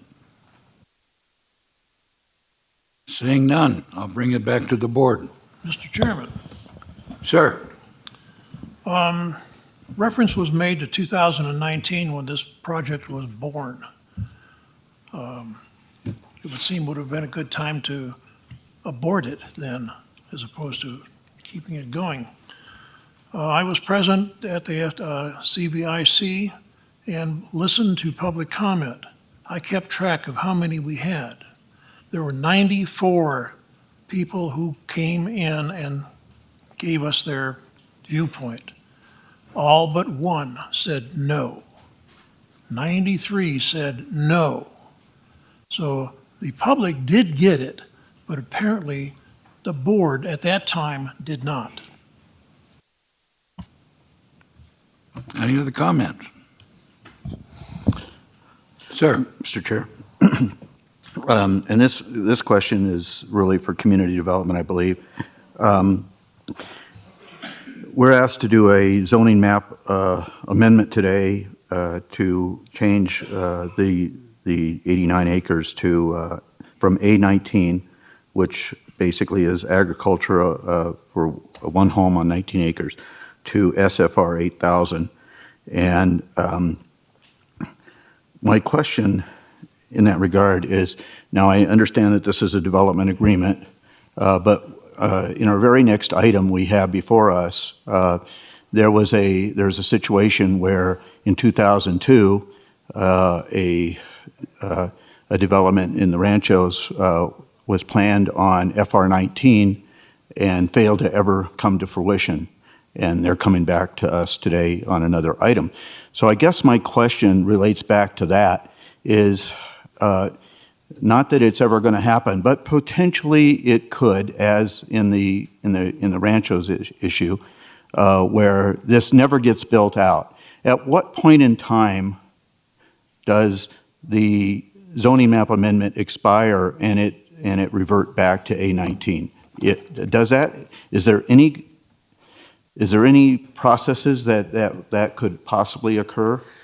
So let's use the example of the next item. So currently, as you suggested, as you mentioned, I think it's PD 02-02 is the PD that currently exists on that property. And that approval allowed for the 8,000 square feet single-family residential zoning. When you come in with a PD, and I think I'll do some more training on this because I think visuals do help. Prior to the PD, right, that FR 19 that you're talking about, you have to come in with a zoning map amendment first. And that zoning map amendment changes it from FR 19 to your standard zoning, whatever it is. Let's just go with the 8,000 single-family residential. So you have to do that. Right, you have to do that. And with that zoning comes certain standards in our development code. A PD, you can't have you have to do the zoning map amendment. Now a PD comes in and it allows you to take that zoning and have variations to that zoning, meaning an 8,000 single-family residential, you could go down to 5,000 square foot lots. So you have to have the ZMA, though, in order to do the PD. So a PD does not expire. What happened in the item that you're going to hear is the tentative subdivision map expired. So, but that zoning is still there. That PD zoning from 2002 is still there. And that zoning, the owner currently right now has the right to that zoning. So that's just the clarification. A ZMA changes the zoning to a standard zoning. The PD allows you to take that standard and vary from it. And it is allowed per So code it would with never the PD. expire then, the zoning? Not a PD, no. Okay.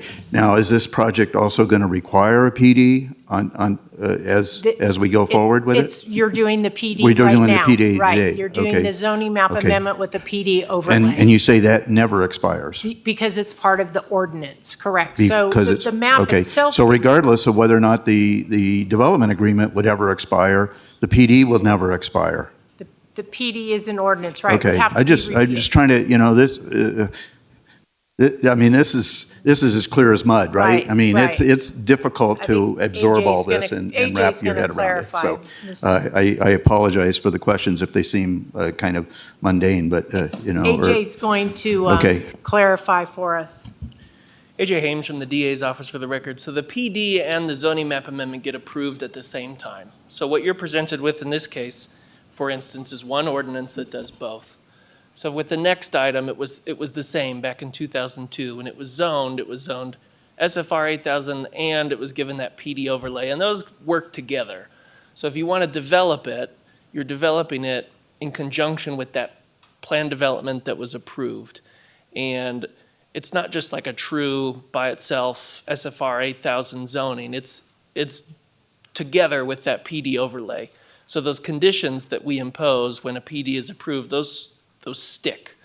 So if somebody wanted to come in and develop this project 30 years from now because it never actually got developed, there would still be in place the zoning with the PD and they would be subject to those conditions. So they would have to come back with the maps because those would have expired and they would have to basically resubmit those maps to proceed under the plan that's under consideration today. Now, there is a process to remove that, but it's not automatic. So at the expiration of one of the maps, it's a process that staff can initiate, but it begins with the Planning Commission. The Planning Commission is to consider whether or not to essentially revoke the PD and the associated zoning. And that is a process that starts there and then it would come before this board. Now with the next project, that process just never happened. And so even though the maps expired, nobody ever brought it to the Planning Commission to remove that zoning designation, so it just sat there for 20 years. In this case, the same thing would happen. If nothing ever happens on this parcel, it never gets developed, then somebody could initiate the process of revoking that zoning designation and that plan development, and it would go back to its current A19 zoning. But it's a process that somebody has to initiate, and absent that process, it just sits there with expired maps. Okay. These are great conversations and probably conversations I need to get further offline, not today, but thank you for that explanation. Thank you. Sir. I had a few questions. First, I appreciate Commissioner Gardner's questions, but the problem that I see with this item is, it's not the PD or the zoning that we're worried about revoking if we wanted to. You have a plan, you have a development agreement that cannot be revoked legally. And it's my understanding they go on forever, right? So go ahead. 30 years old, so I just assume so. Mr. Chairman, if I may. Please. Jennifer Davidson, County Manager for the record. The term of the development agreement is 30 years. That seems to be the magic number that consistently is used. And to Commissioner Tarkanian's point, allowing the applicant to obtain the zoning required to achieve their objective of 2,500 homes is a provision in Section 7 of the development agreement. So we have a development agreement that legally binds us. And I appreciate your comments about this board being responsible because of the perception, but we can't vote on perception if we really want to do what's best. We have to vote on what's available to us and in the best interest of the community. The previous board agreed to this development agreement. I would not have voted for that. I would have voted against it. I made that point clear many, many times. But it's there now, and it was done, I think it was December, the amendment was December 2020, just before the new board came in. 220, before we came in. The amendment was. So, it sort of binds our hands on what we can and can't do, and that's what I mentioned in my newsletter. It's my understanding, talking to county staff and our legal counsel, that we cannot deny this approval and defend ourselves legally unless it's doing something that's in violation of the county code. Is that correct? You want to explain that, what you explained to us? Well, no, I mean, I understand you may think this is like attorney-client advice, but in reality, this is what you're telling the board we can and can't do. And I just think it's important for the public to know what we as a board are legally able to do without throwing us into a lawsuit that we're going to absolutely lose. Chairman, if I may. Doug Ritchie with the Douglas County District Attorney's Office. In simple terms, a development agreement is a contract between a private property, a property owner, and the county. It's not like code. It's a deal that is cut, is made. And the courts do not give deference to the county when it comes to interpretation of the development agreement. It is a contract, and the court will require the county to uphold its promises. Having said that, though, developers are still, and the development agreement references this, you have to follow the rules. You have to have water. You have to have sewer. Those are the issues where there is discretion, and it's from the record, it appears that the concerns and the conditions that have been raised regarding the specific item have been addressed not only with the town of Minden, with the applicant, and with staff. That is where there's wiggle room, for lack of a better word. But to answer your question, we have a deal, there is a contract, a development agreement, that allows the developer to build up to 2,500 homes, units. So we've heard a lot of public comments against this project, but I think besides Ms. Eller, I haven't heard anything talking about these items that you just mentioned here. I heard that Mr. Slade stated that we need to get the best deal possible, but it's my understanding, I'm going to ask my next question to the county staff, if that's the case, is this the best proposal, or is there something we're missing that you would have rather seen that we can stand by legally and do? The one question that I had with Ms. Eller's statement, I'm going to ask county staff that, and the next question is, has the stormwater been evaluated, researched, and determined that there are plans that can handle the stormwater from that development? So those two questions, if staff can please answer.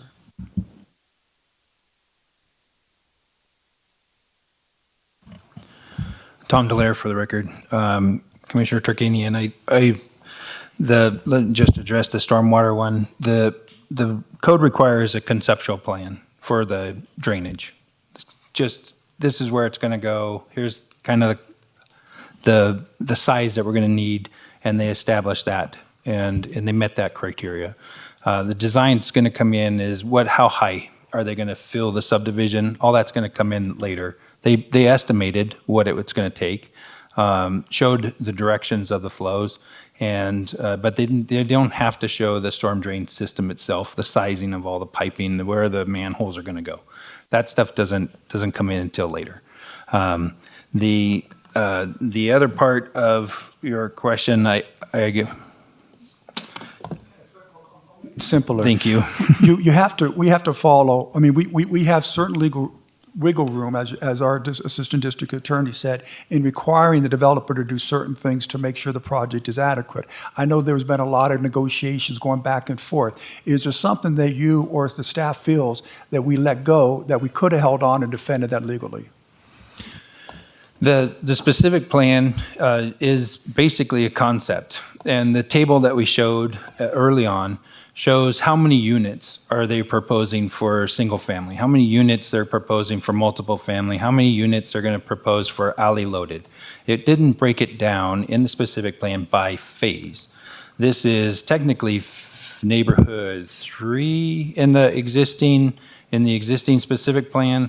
We're clarifying that with the minor modification to the specific plan, where then this will be neighborhood 1, and we rolled with that through this application, because calling it a different phase is really confusing, and this is easier for everybody to understand. And the phase itself didn't say how many alley loaded product they were going to provide in this. It didn't have, and that's really the main thing that we lost. Plus the alignment of the road, the alley loaded single family home. So instead of accessing your garage off the front of your driveway or in front of a road like you have into your house, it would be your garage would be accessed at an alley, through an alley, similar to La Costa or Arbor Gardens. And I don't know if you've been through those neighborhoods to see that, but this was a small area that the developer didn't want to provide that product in this location, and they didn't propose that with the plan that came forward with the Planning Commission.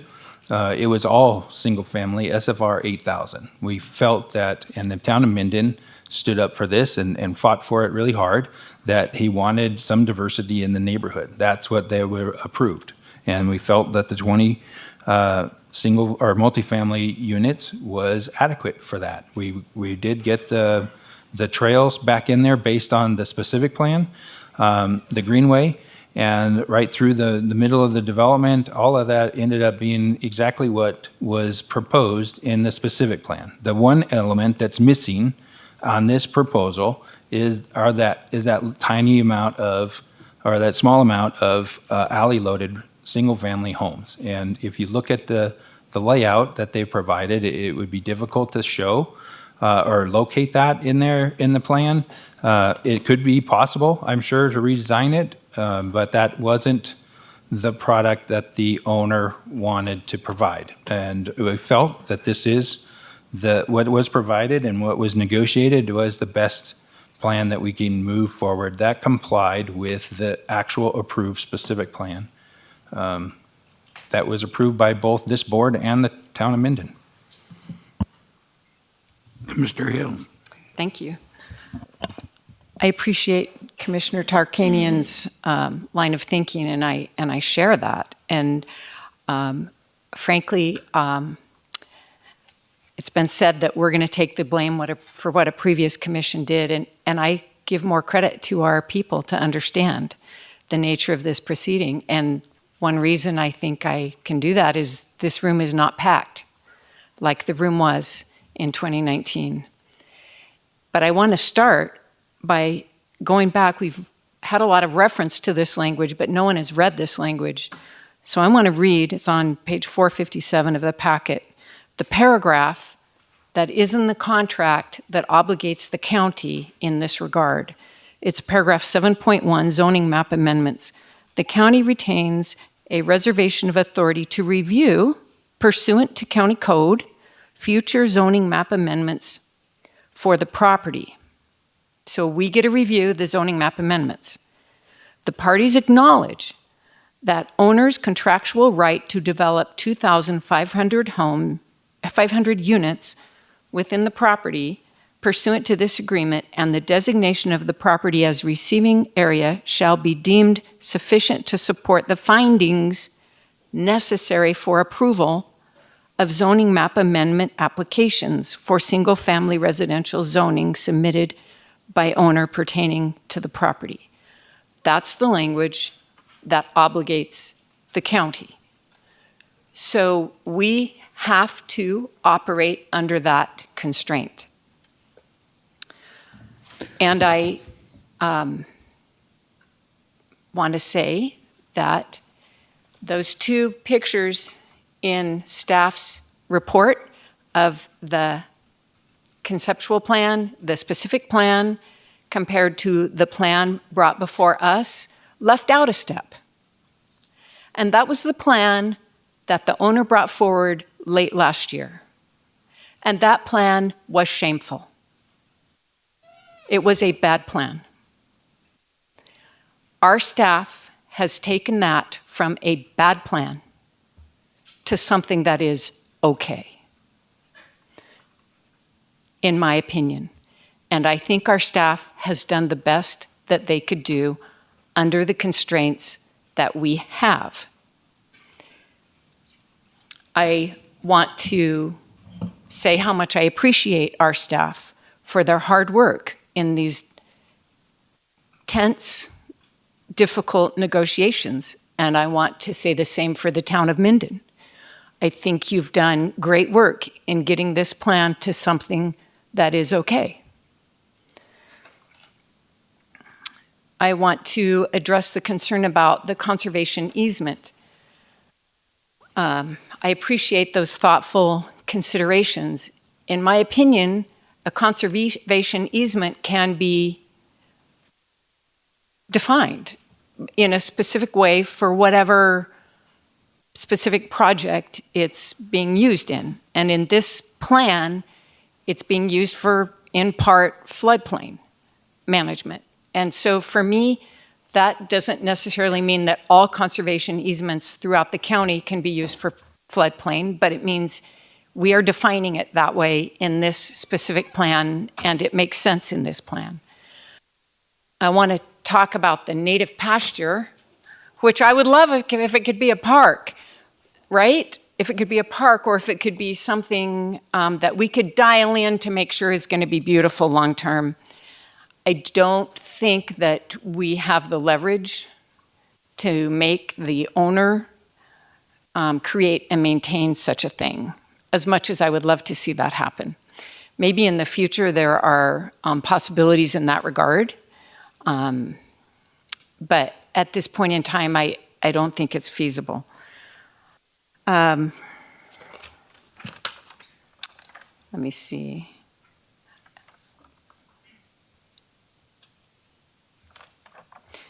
I think that does it for my comments. Thank you. And we'll go to the end of the row. Thank you, Mr. Chair. I want to piggyback on top of what Commissioner Hales is saying. I think it's important for us to recognize today, and perhaps the public also, is that this project, this development is approved and conceptualized at 2,218 properties, 2,218 properties, of which this zoning map amendment only covers 324, as I understand it. So this is just step number one. We will have, potentially this board will have the other four coming to us sometime in the next year or two, or potential other boards will have these same kind of things coming to us, and staff will once again, and the town of Minden will once again work through those processes of developing the best plan possible for the county in recognition of our legal obligations under the Park Development Agreement. I think that's a safe thing to say. Mr. Dallaire, correct? Yeah, Tom Dallaire for the record, I don't know if it'll be in the next year or two, but they've got 30 years in the development agreement to get through neighborhood 5. So, and as we've done before, I can just see boards in 30 years asking the same question we asked. Why didn't that board do that 30 years ago. Yeah, yeah. So I could, of course, I'm sure I'll be about 6 feet under at that time, but anyways, that's for another day. Thank you. And on that happy thought, are there any further comments from the board?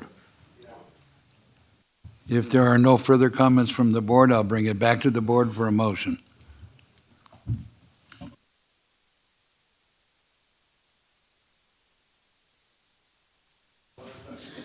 I'll bite the apple.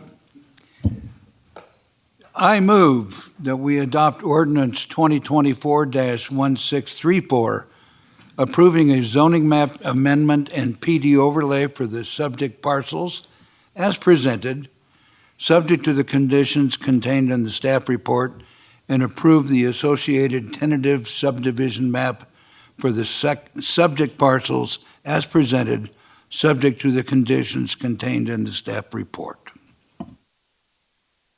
I'll second it. Any further comments from the board?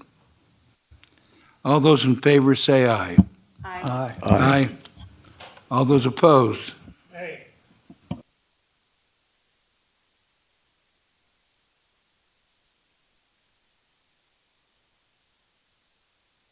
1:30.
Okay, according to my computer, we've reached the hour of 1:30.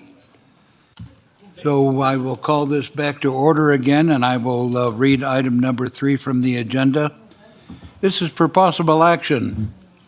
Discussion on the adoption of ordinance 2024-1633, an ordinance approving a zoning map amendment and planned development overlay district for APN 1220-15-701-001 by number 1, repealing ordinance number 2002-1022, which changed the zoning on the subject parcel from FR 19 Forest and Range 19-acre minimum lot size to SFR 8,000, single-family residential, 8,000 square foot minimum lot size, with a PD planned development overlay, PD 0206, because the associated development was never inaugurated and the tentative map expired,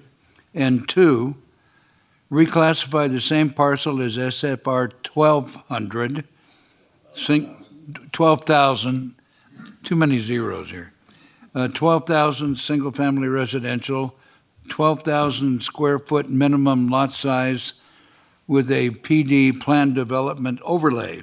The board will also consider approving the associated application for a tentative subdivision map. This is the second reading. Lucille Rao. Did I say it right? Rayo. Rao. It's okay. Thank you. It's better than my maiden name, which was a lot longer. Thank you, Mr. Chairman. For the record, Lucille Rayo, Senior Planner. This is the second reading of Ordinance 2024-1633. We'll have a full presentation for you this time by the applicant's representative, Chris Baker.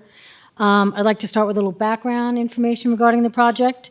November 7th of 2002, the Douglas County Board of Commissioners approved a request for a tentative subdivision map and zone change that included 95 residential parcels, 3 open space parcels, and to change the zoning from FR 19 to SFR 8000 PD. That project never moved forward and the map expired. The zoning remained in place, but the PD overlay also expired. The project approved for the PD overlay was not inaugurated within the time frame established by the approved development schedule as required by Code 2676020G. However, no proceedings were ever initiated to revoke the approval or reclassify the property as contemplated by Code. This is similar to what Commissioner Gardner was speaking about earlier. Do we ever go back and remove the zoning and the PD? It's not something that staff would initiate. It would probably be more something that the board would initiate, because there is, obviously a property owner, and they wouldn't want that removed. As a result, the SFR 8000 zoning remains in place, and the PD overlay needs to be repealed and replaced. January 9th, the Planning Commission voted to recommend approval to this body, and on February 1st, the chairman introduced this ordinance. Staff is recommending approval of the project, subject to the findings and the staff report beginning on packet page 980, and the conditions that begin on packet page 989. With your permission, Chairman, I would like to introduce Chris Baker from Manhart Consulting to do the presentation. Sure. Before we do, can I ask staff something? Deals with what she just stated, and so instead of we moving down the... Go ahead, sir. No, if you don't want me... No, go ahead. Okay, you mentioned how Commissioner Gardner asked that question, if you could repeal the zoning, and the Assistant District Attorney's not here now, but there he is, he gave us an answer. But even if that happened in this regards, because this is in a receiving area, what other zoning that is less dense can be applied here if it's in a receiving area? Well, it would revert back to the original zoning, which was FR 19, if that's what you're asking. Yeah, but if it's in a receiving area, they have a right to transfer that with their TDRs and get a higher density. What is a next lowest higher density? For the record, Lucy Ray, the lowest density is SFR 8000. Excuse me, highest density.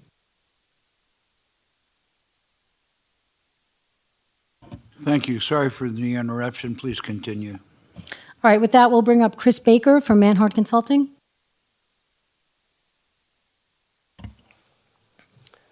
Clicker too, I have power. Good afternoon. Chris Baker with Manhart Consulting here on behalf of the applicant.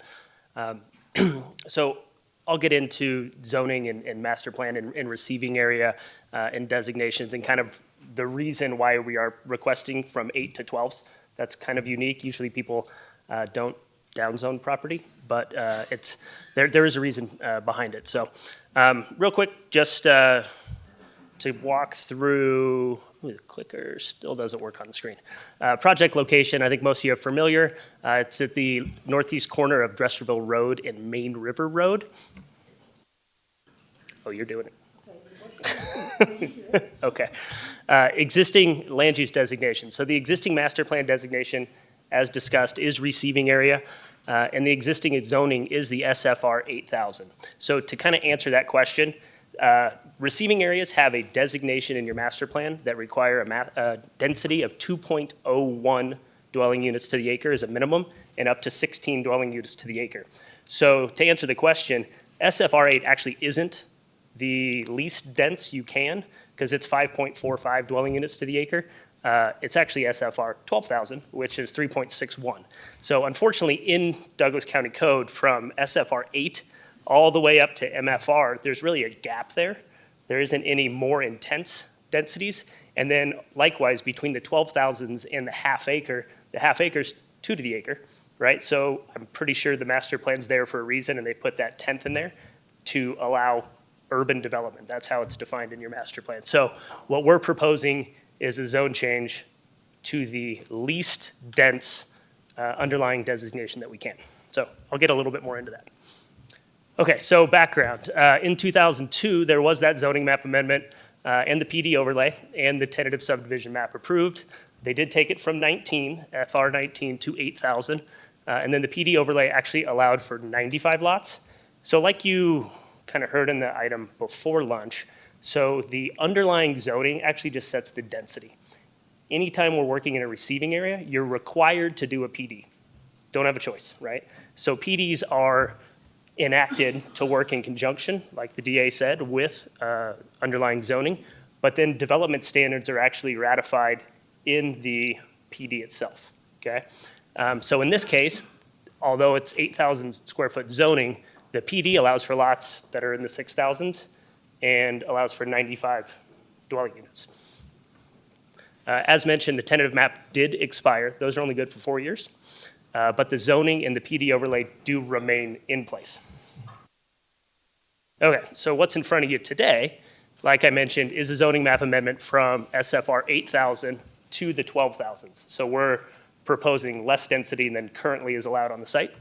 And then the plan development overlay, in this case, we're not really reducing any development standards. We're putting stuff in place to ensure adequate buffering between the existing uses, because this is a scenario, and I'll get more into this, where you have less dense units adjacent to receiving area in your master plan. So we're trying to be as compatible as we possibly can within the structure of your codes that we have to work with. And then mainly to allow for a house forward design. So in code, there's setbacks to the front of the house, right? Those are 20 feet, but in our architecture, and I'll get into it later, we're proposing some side load garages and some other architectural features. So we want the house to be closer, not the garage. So I'll talk about that when I show the elevations. And then the tentative subdivision map, again, 95 lots currently approved, we're proposing 85. So a reduction of 10 lots, and I'll get into that, they're bigger lots, et cetera.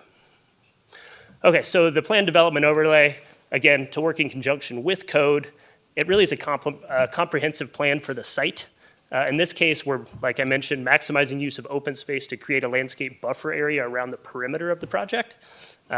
This does a few things. First and foremost, provides that transition between existing development. At the Planning Commission, there was talk of feathering. Feathering I can get into when I show another exhibit, but that's an important word, planning term that I'll explain a little bit more. And then here's an important one. It also allows for increased flood storage. So there's an existing constraint out there, not on this property, but something that does affect some of the adjacent properties that we're trying to help remedy to the best of our ability. And then it does provide space for a regional trail as outlined in the master plan. So I'll show you a trail plan, but essentially there's a regional trail that's identified to go through the property that this space will also be provided by. And then, like I mentioned, the design standards for the house forward design to allow for the side load garages. And then I did talk about the density already, but really what you're looking at there is that 2.01 to 16. So in receiving area, I know it's a big number, but realistically in your master plan, it could allow for up to 531 residential units. We don't do that as a scare tactic. We're just regurgitating numbers from your master plan.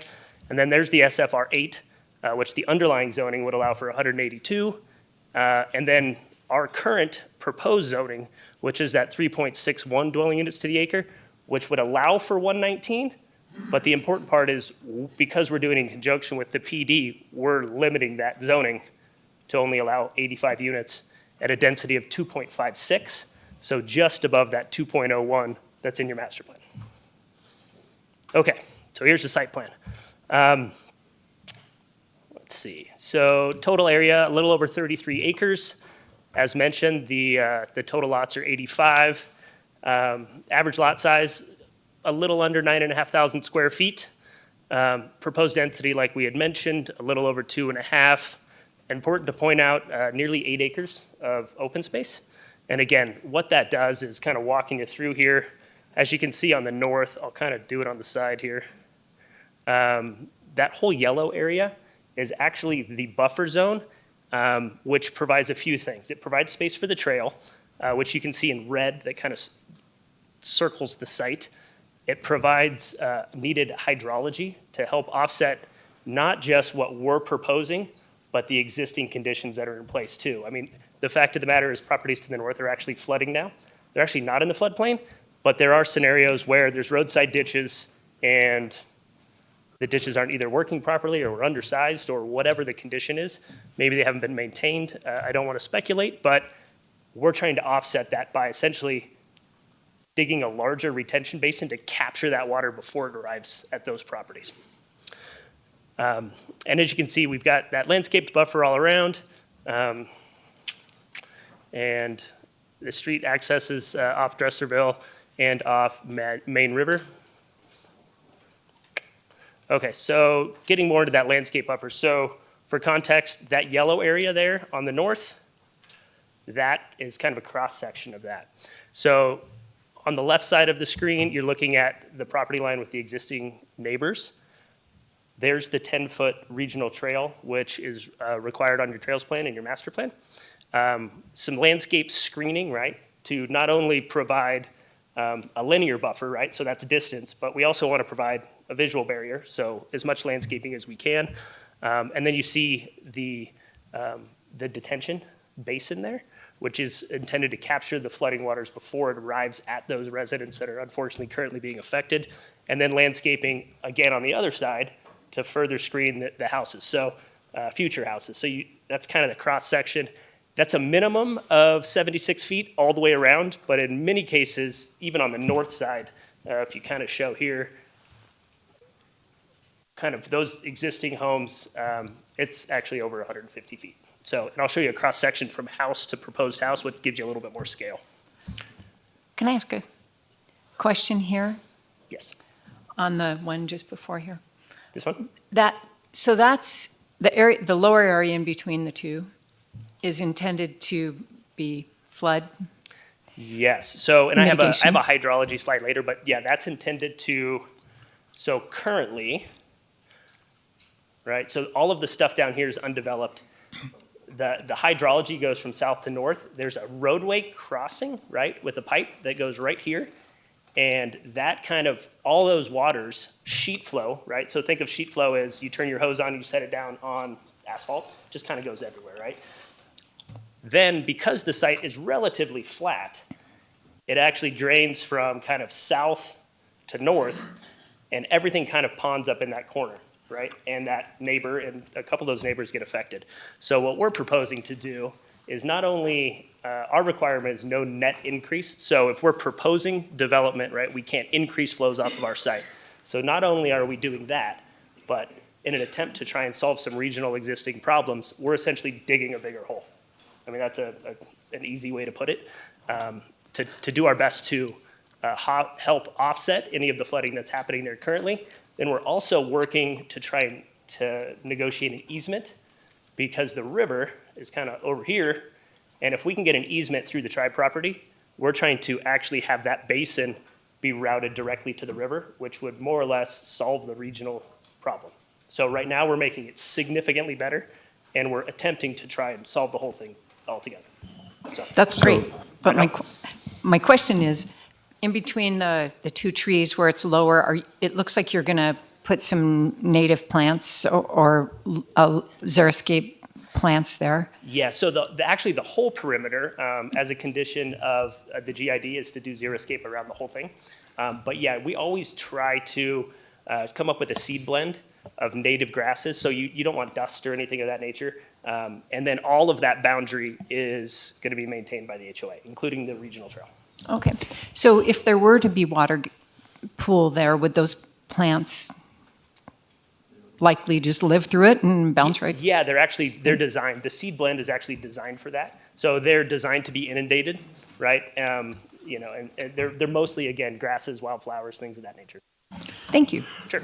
So as long as we're there, I have a question, Mr. Chair. Okay. So there are no planned flood retention basins or detention basins in this area.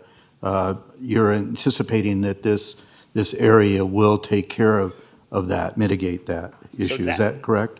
So that entire yellow area is a flood basin. It is. So it's not there currently. We're constructing it. Right. Yes. And based on, and I know that last year was a 1,000-year storm, Yes. so to speak.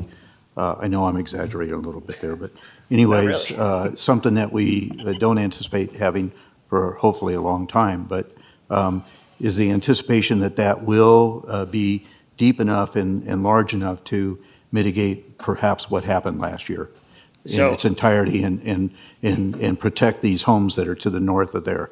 So I have a flood slide later, kind of, because we had a noticing error, so we had the benefit of getting public comment twice at Planning Commission, so we actually were able to answer some of these questions. So later in this presentation, I have a flood slide that talks about cubic feet of storage and what we're required to do and what we're gonna propose to achieve. So I don't know those numbers off the top of my head, so I need a cheat sheet. Okay, so I had mentioned the buffer around, right? It does a few things, right? The main thing is provide that transition, feathering, we're trying to achieve, a lot of the comments were, why didn't you just put 1 acre lots up against the 1 acre lots, okay? In theory, that's what we're trying to do from a spatial, right, distance. Those 1 acre lots would have 1 acre lot setbacks though, which are 30 feet. So essentially you would end up with the potential for houses and development to be 60 feet apart with our 76-foot minimum buffer plus, right, the existing proposed setback in our development, you end up with 151 plus feet, right? And I'll show you a slide here for that. But what it also does, it allows for the regional trail, right? So if we were to do 1 acre buffer lots against 1 acre lots, not only could we not help with the flooding, because we can't dig a hole in someone's lot and have them maintain it, we actually can't comply with your own master plan in relation to trails, right? So you can see the circle there, that's our site, and you can see how it's surrounded by trails, and that's what we're achieving with our buffer, right? So we also have our standard sidewalks throughout the development, but then they're connecting to those trails. That came about also from some public comment. People currently walk their dogs through there. People currently ride their horses through there. We wanted to make sure and perpetuate that public use and not just cut off access. So that's the goal here. Okay, so highlights. Implementation, like I mentioned, of the existing receiving area master plan designation. That's that requirement 2.01, right? Right now it's SFR 8. We're upzoning it and then capping it so you're at 2.5 units per acre. Like I mentioned, proposed density is less than currently allowed. It also does add quality single-family homes. I'll get into elevations. It's a very attractive architecture. It's very reminiscent of kind of the Ranchos rural theme, larger, wider lots, 3-car garages, RV garage options, things of that nature. It expands those recreational opportunities that we talked about with the trail system. And then it provides that regional solution and hopefully if we can get that easement, it actually solves, to the best of our ability, those existing flooding issues. And then I can get into this. Traffic obviously was a big topic, but we have a condition to contribute a pro rata share to the Riverview and 395 intersection, which this is only contributing 3% of the traffic ultimately to that, but I'll get into that a little later with the traffic slide. Okay, so everyone likes pretty pictures. These are the proposed elevations. Homes range from 2,400 square feet to a little less than 2,800 square feet, 3 and 4 bedroom designs, 2 and 3 car garages with those RV options. So you can kind of see there the top is kind of the base with the side load garage. That's the reason for, in the PD, we're proposing 10 foot to the house instead of 20 foot to the garage, right? That setback's typically so you can park a car in your driveway, right? In this case, the garages don't face on some of the products, so we want to be able to push that forward and have a nice architectural presence on the street as you drive down. And then you can see kind of on the bottom there, the RV option on the bottom left is present. Same thing here. Again, that side load garage with the RV option. And then this is what it could look like if you do end up with the front load garage. So because it is only a reduction for house forward design, this would still maintain at least the 20 foot. Okay, so getting into public comment, there were really 4 things that were brought up at the Planning Commission or through email correspondence with staff or with us directly. Hydrology, right? Existing flooding concerns. Some of the neighbors at Planning Commission even showed photos. Hey, this is what happened last year. Again, it is a 1,000-year event or what have you, but we still want to try and help, not just do our part, but try to do a little bit more than just our part. Site compatibility, which is the adjacency to the existing homes that are there. So that's the buffer, the feathering, whatever term you want to call it. Traffic, and then cultural resources was also brought up. So we'll talk about that. About the compatibility, or are you going to go to that later when you show the lots? I'm going to go into it, and I have a couple slides just on it. So Commissioner Garner, here is kind of our hydrology slide. So again, we're required to design to no net increase, right? So our minimum detention is a little over 140,000 cubic feet, right? Plus 1 foot of freeboard, right? So essentially how deep our hole needs to be, it needs to be able to retain that. Our design capacity is a little over 163 plus the freeboard. So we're looking at 242,000 cubic feet, so nearly 100,000 more than code requires, right? And again, we wouldn't be able to achieve that if we did the acre lots adjacent to acre lots. Again, you wouldn't get per se less units, you would just lose the buffer, right? You'd lose the trail, you'd lose the flood storage. So that combined with hopefully getting that easement from the tribe, what that would do is then you could store up to 242,000 and have 2 points of access to release it, one directly to the river. And then, we could slowly release it into the existing ditch network. So hopefully that answers your hydrology question, sir. So site compatibility. This was a big topic at Planning Commission. So there's 2 schools of thought on, if you look at a planning textbook, if you've done this as long as I have, you can either edge match, which is what you see in the top right. So that is say if you have acre lots, you either put acre lots or half acre lots, and you kind of titrate down from a certain density to a more dense thing. So you don't have smaller lots immediately adjacent, and you don't have a whole bunch of neighbors, right? That's the intent. No one wants to have their 1 acre lot that's 100 foot wide, and all of a sudden someone comes in and puts 5 neighbors next to them, right? So that's the intent of edge matching. Then the other one is buffering, where you just put open space in between them, and that open space from a linear distance is at or more than you would have if you did do the edge matching. So that's the option we've chose for, again, those reasons of flood storage, regional trails. That way you can provide landscaping, and you end up with less development opportunity in closer proximity. And I'll show that too. Okay. Yeah. I got a question now Yes. on that. We discussed this, and you gave some answers. I just would like to get it clarified a little bit, and maybe the public understand that too. Sure. So can you go back to where you have well, not that one, the one with the buffer zone? That one or Okay. this one? So those lots that are on the other side of the buffer zone, how big are those lots? They are SFR1, so they're 1 acre zoning, and I think they're actually a little bigger than 1 acre. No, you talk about the adjacent property. Yep, to the north, yes. No, I'm talking about Oh, in ours. yours In ours. on the other side of the buffer. So they're, again, our average lot size is around the 9s. They're a little larger. They're Just the ones to the, that would be the north side of your property, correct? correct. So Just- those just right there. As you can see, I don't know I can't exactly see. the I- square footages, but you can see they are bigger than the internal ones.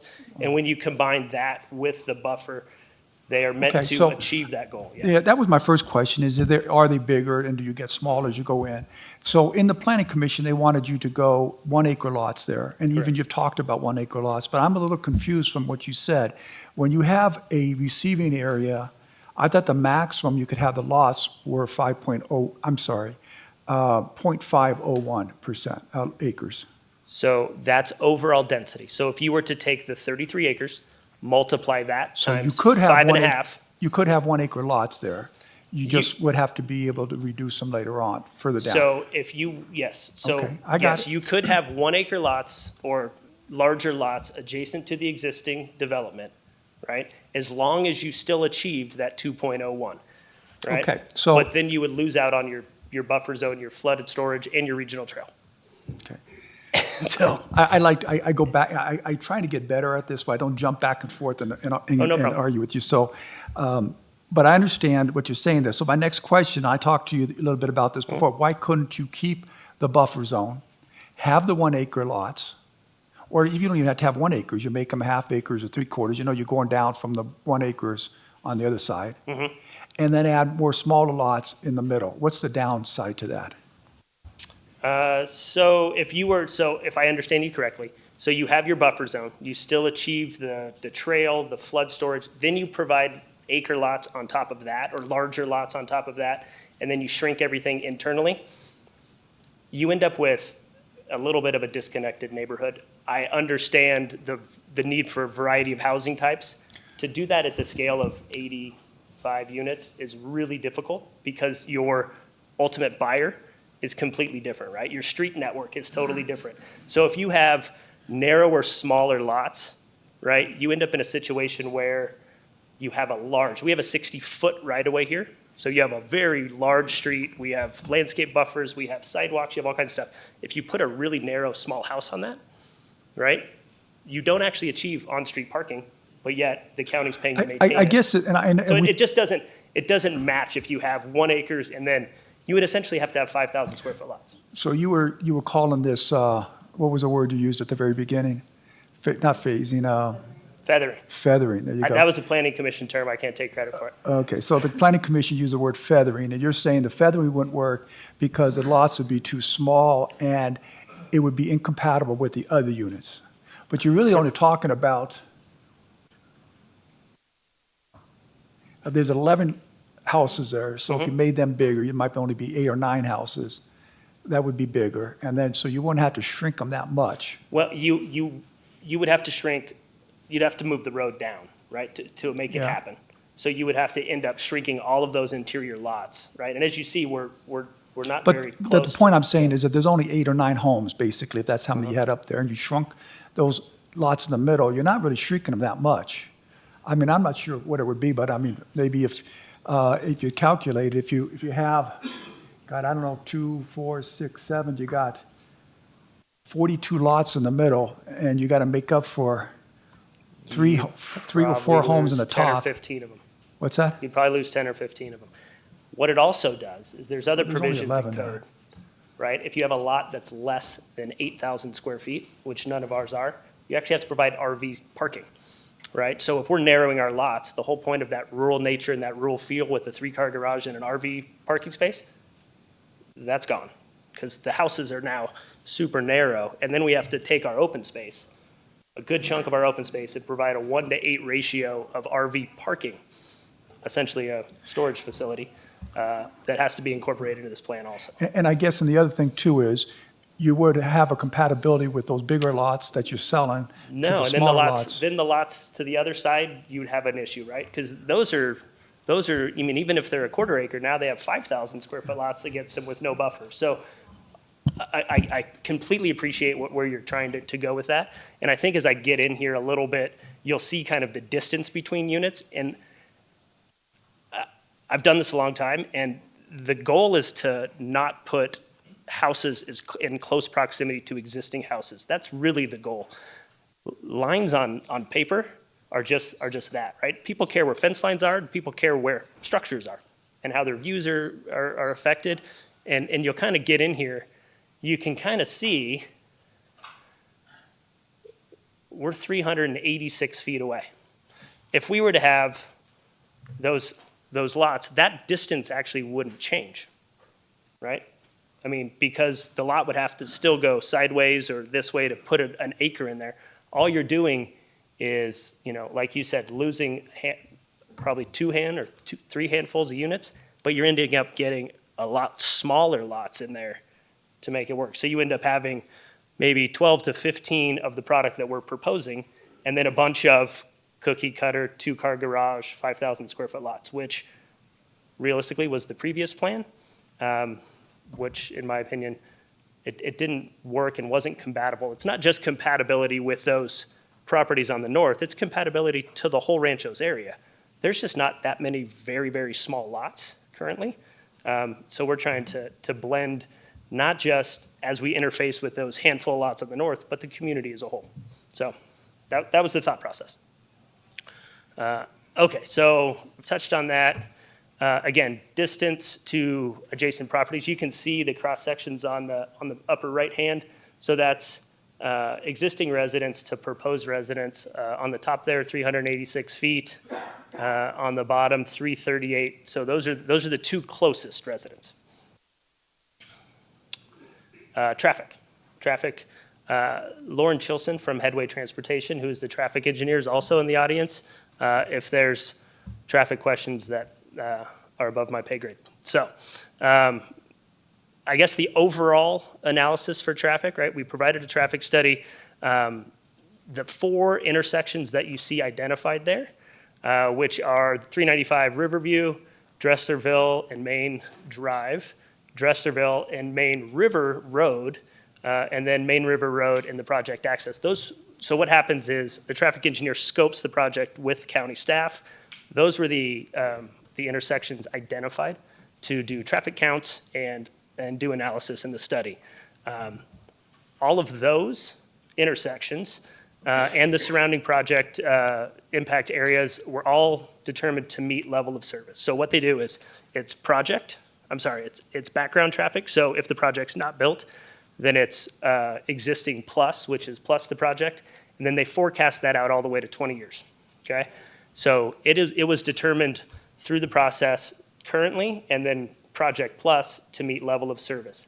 At the 20-year, and there's been much discussion about this, the 395 and Riverview Drive intersection fails at the 20-year. So as a result, we proposed, Lauren, the traffic engineer, actually did a design and came up with what improvements would be required at the 20-year to make that function, and then what it would cost, and what our pro rata share is to help fix that. So that's that last bullet there, which is conditioned to update the final TIA. I got a question with regards to that, and maybe you Yeah. need the traffic expert to come up. Mola Parkway is going to be one of the main roads in all of Douglas County, and it's going to be entering and exiting right on that corner. So they're saying now, even though that intersection has designated as a D on both the right-hand turn and the left-hand turn, that once that's what it is right now. It was a C, I think in 2017, they said to me, and then now it's a D.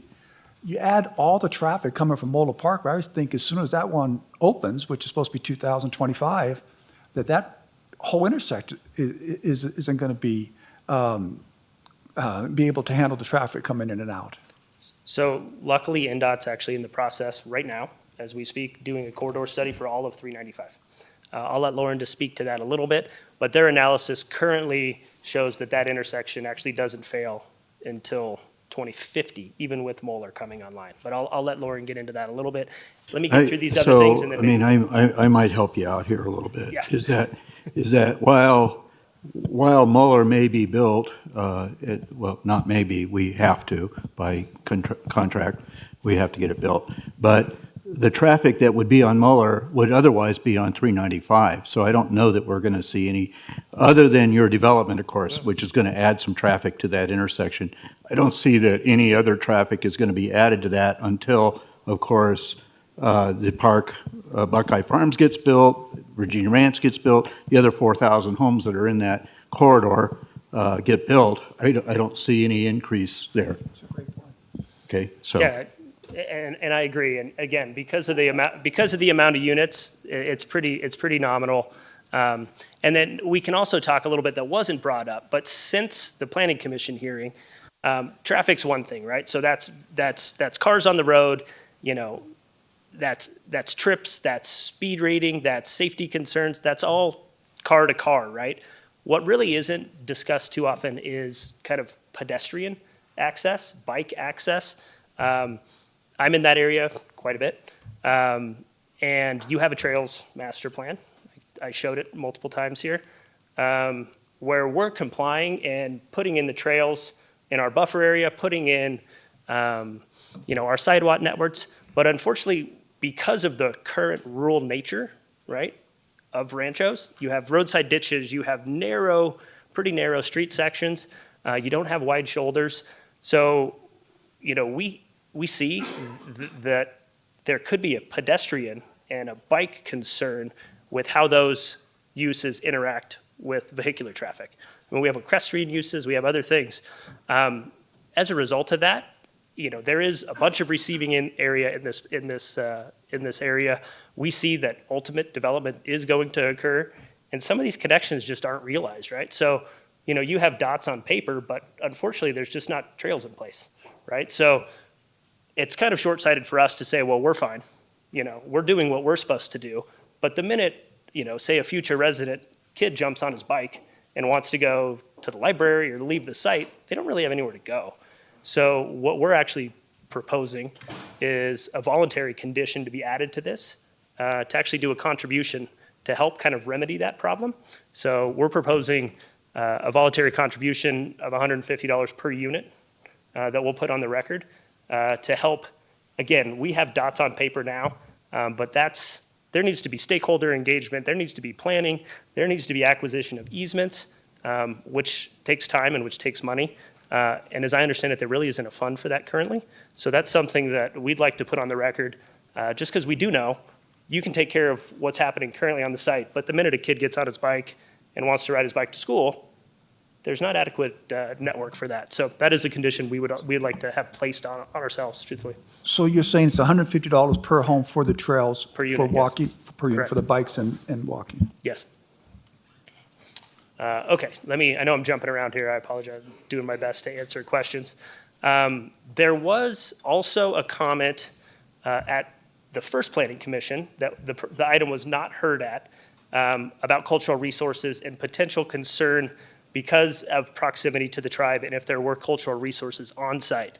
So post-Planning Commission, we actually hired an environmental firm to go do what's called the desktop analysis. They showed that through the state historical resources that there's nothing that we know and that the state knows that's located on the site. But obviously that's just what you see on a computer screen. When we're doing development and we're moving dirt and things of this nature, you never know what you're going to come across. And we don't want to be, obviously, if that does occur, logic says, hey, hold off, stop, contact the correct people. But we actually don't have a condition that says that. So likewise, we would be willing to work with staff to come up with a condition to ensure. So it's posted, we know, any future contractor knows, hey, if I come across something that could be culturally related or sensitive in nature, hey, we got to stop. Here's the number to call. So there's not any lag in the system, right? So that is something that, again, it was brought up briefly, and it really hasn't been brought up again, but we understand that that's sensitive material, and we want to make sure it's covered. So, okay. I know I've been up here a long time and you guys have had a long afternoon. So with that, I'm done. Okay, my question's all going to say, we talked about the acre lots, and I wish you could have reached some better agreement with those neighbors there so that I wouldn't have them complaining to me. But you gave an answer as good as I think you could have. This is my district, so I get more people probably call me on this. From the time I took office to now, the most complaints I've had have been traffic on Riverview. And I've spoken with our John Erb from the county staff, and he's explained how, according to NDOT, there's actually less traffic on the road now than there was a few years ago. He says there's not much speeding going on. They've done different tests. But as I mentioned to you, and when we met, my big concern isn't so much how many cars are on the road or if they're speeding further up the road. There is an area on that road that I believe is extremely dangerous because the way the road was developed. There are blind spots. There are golf carts. I mean, my daughter would golf there, and I'd be scared to death someone's going to hit me. Couldn't imagine somebody else that's out, a little bit older and would be concerned. I have a real concern about adding. Is it 800 cars a day? So 85 units, yeah, approximately. Total trips, ADT would be approximately 800. I'm sorry, what did you say? 800 total in a standard day. So And you're talking peak hour about trips, maybe 800 80. more cars on that type of road, which is a horrible road, which really should have as minimum traffic on it as possible, at least that section of it. I know when you go up, it's more, there's some curves, but there's not as many homes, there's not as many things on the side. But that one area, and I don't care what the traffic studies say, go by there, I've experienced it. I've had people calling me for 3.5 years now, and I've tried everything I can to get some more safety put into that area. John Erb has cut down some trees. We put up a few things on the streets, but not to the satisfaction of the neighbors. Now you're going to ask me to vote to add more cars to the road that already I think is wrong.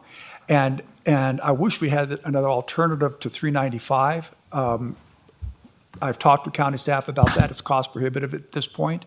They're supposed to increase the road to 4 lanes, which I'm not sure how they're going to increase that area to 4 lanes, but it's going to cost $5 million, and we don't have that kind of money now either. But on the other hand, you're proposing development that has a right to develop, or it's basically taking property without just compensation, and you're asking for the lowest density.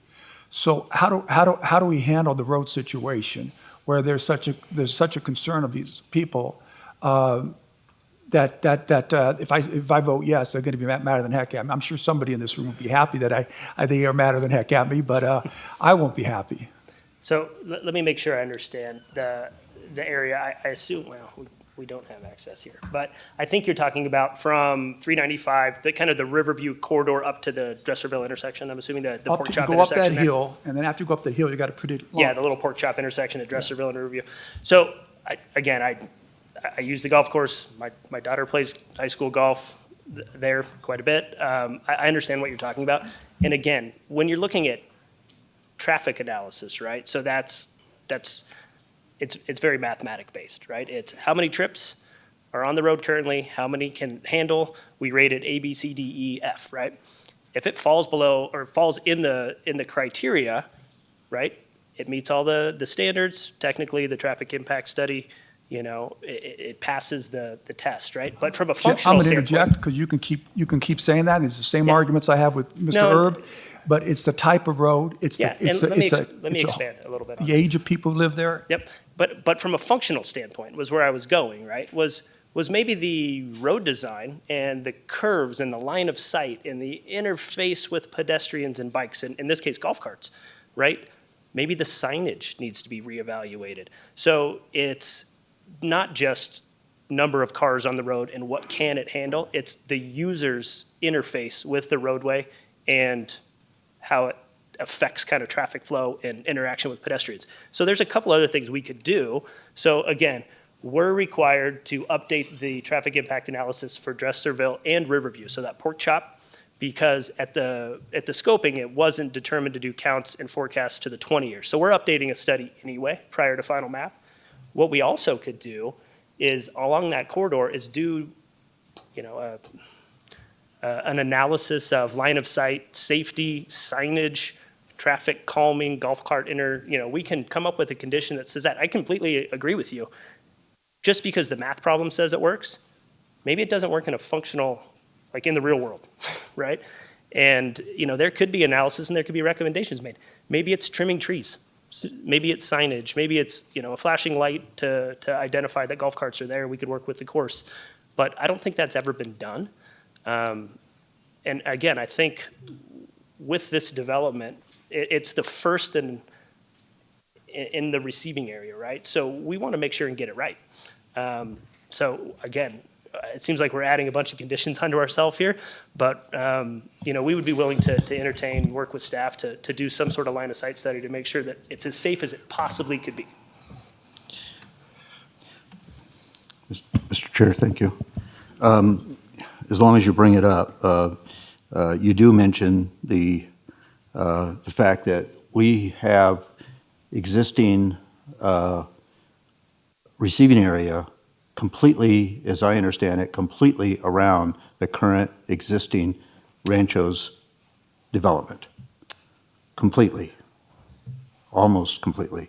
Yeah, so it's, it shows it. So yeah, it's essentially all south, right? Everything that's undeveloped there is more or And I less believe identical. under around the south end also, if I'm not mistaken. And then to the western side of even Tillman, as I understand it. All owned by, as I understand it, Mr. Serva. Correct. Okay, and as you're saying, this is the first part of the receiving area that you want to develop. That raises a lot of red flags in my mind, okay? Because now you're saying you want to add 800 cars to that area, car trips on a daily basis. And as you come forward later on, as you want to develop the rest of that area, without, we're having, and I get the same calls that Commissioner Tarkanian gets, and I'm sure the other commissioners have gotten in regards to the fact that, this is already a landlocked area. We only have so many roads, and all we're doing is continuing to add residents into this area with no improvements to infrastructure. And that is a serious concern of our residents, and it's a considerable concern of this board. And it's only going to get worse, okay? The other factor there is that, it's the Garden of Ranchos that have control of that water. And they have issued a will serve letter, I guess about a year ago, maybe a little bit longer than that ago. But as you look to further build out that receiving area, the Garden of Ranchos already are having some serious concerns about available water in that area. And so, and I'm sure that you'll hear from the public that the Garden of Ranchos doesn't do zoning, but they do water will serve letters. So there's a serious concern there about as we go forward. So that's why we have to take such a microscopic look at this particular project, because as you're indicating already, is that it's kind of the precursor to what's coming forward at later dates, perhaps. And so those, and I appreciate the fact that you currently have 8,000 square foot a planned development overlay, right? Is that right? And so an 8,000 square foot overlay allows you to go down as small on any particular property down as small as 5,000 square feet. And so by increasing the zoning to 12,000 square feet certainly does create less density, because I believe the least you can go down to then, based on that zoning, would be 8,000 square feet. So it's certainly not to my desire of the reduced density. I mean, I'd certainly like to see much more constraint density based on the surrounding properties, but I appreciate the fact that you're at least trying to become more compatible with the other properties. But I certainly hope that as you go forward, we're going to have to take an even, should you go beyond this and take a look at development further into the ranchos on that receiving area. I certainly hope my successors to this office and future boards really take a better look at, I am disappointed, honestly, and I'll say it up front, is I'm disappointed that this has taken so long to, we're 21 years out, almost 22 years out from when this was first approved. And to me, our county and our Board of Commissioners should have taken a look much sooner than now at even perhaps taking this back to FR 19 where it started. And so that's something that this board needs to take a look at in future is what kind of time limit we're going to put on these developments to come forward. So with that being said, what is your time, because you are subject to the growth management ordinance, what is, is a board in 20 years going to be looking at this again and looking at saying, well, we want to take it back down to 5,000 square foot lots or 8,000 square foot lots, you know what I'm saying, right? So I'll try to touch on that a little bit. So to answer your last question first and then kind of work back. So no, I wasn't here in 2002 working on this property. It was a different development group, a very different plan, right? A little bit more intense. So no, the goal here is definitely not to let this sit on a shelf. I wouldn't be here today if that was the plan, right? There's no reason to be up here proposing a development that you don't plan on building. With that, as far as coming online, right? So PDs have development schedules. They have to comply with NRS and Douglas County Code. So this map would actually only be good for 4 years. It's proposed to be phased. So you could do a phase, within 4 years and then a subsequent phase, in 2 years after that. With the amount of kind of need, right, infrastructure and you're digging retention basins and everything, I envision this all generally going at the same time. I foresee this happening within that 4 year period. To get to your bigger question about the elephant in the room of, hey, there's a whole lot more receiving area out there. We understand that. When we did go get the intent to serve, we actually had two presentations. We presented on this that is project specific. Then we also presented on the rest of the property and discussed kind of overall water need, infrastructure, things of that nature. And our goal would be not to piecemeal this, right, moving forward. It would be to do a comprehensive plan.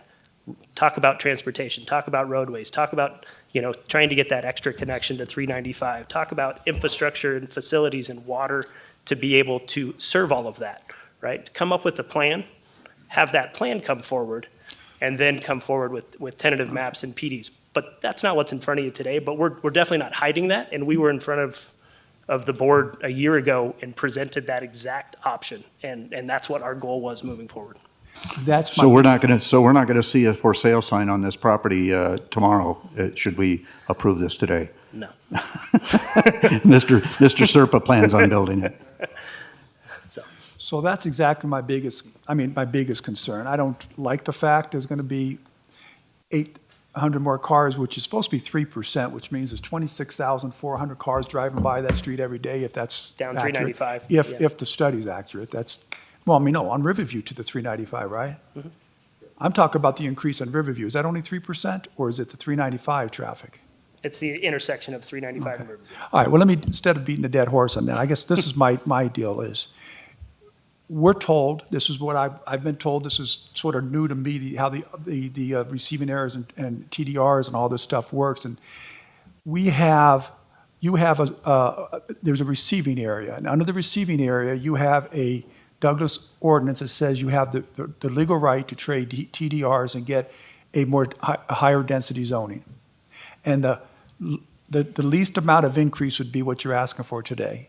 From a zoning So the 12,000. So So if we revoked the zoning, said no now, revoke the zoning, you go back to the receiving area, you still get to come back with the 12,000. You don't really solve anything. But and you're here now trying to build this phase. But anyway, I'm talking too long. The problem I see is moving forward. We have all that other land, and we have one horrible road that shouldn't be connecting to the 395 with all that traffic. I would ask county, and I've done this a little bit privately, but I'd like to see if the county staff can give us what options do we have to not allow future development in these receiving areas until a more suitable road is built or Riverview Road is made more safe. And I don't even know if you could do that. Can county staff look into that and come back to the board with that? Because I don't see how you can allow, I mean, to me, there's a big problem with our ordinances. If we're going to allow designated receiving areas for 20, 30, 40 years, and we don't do anything to upgrade the roads.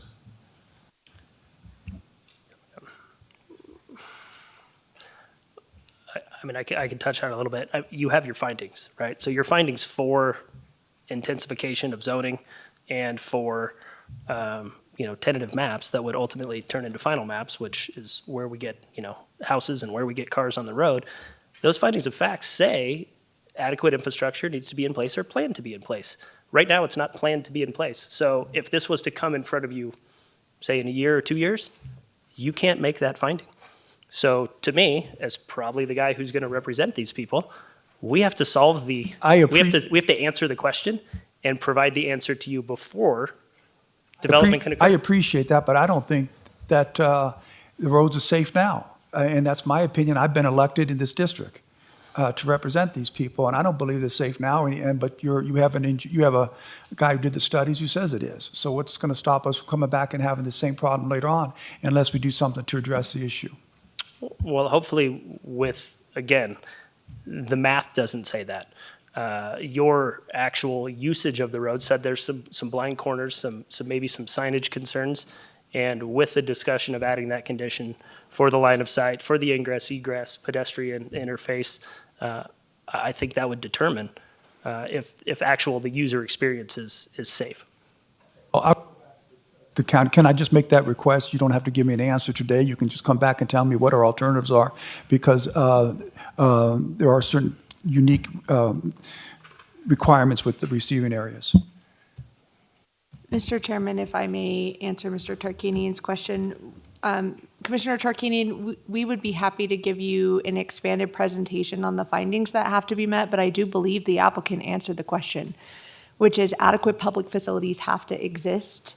Regardless of whether or not there's a receiving area overlay on a piece of property, adequate public facilities have to exist in order for a project to go in. So if the commissioners feel that there are not adequate public facilities, that includes roads, water resources, a number of topics that have been raised in your questions and by the public in their public comments today, then certainly a reasonable or rational argument could be made that a finding may not be met. And that is a reasonable basis for this board to make a decision on. I would just ask that you point to a specific finding and that you lay out your reasonable or rational basis for such a finding. And I plan on doing that in this vote today. What I'm asking for is a better plan in the future for the rest of the receiving area. I think you'd want to do this. I don't think you'd want to have these issues coming back. There is a lack of proper infrastructure in that area, and you have all that area now receiving area. And I would think the county would want to have some type of future plans on this. I'm surprised that I just couldn't get, yes, we'll look into it, but okay.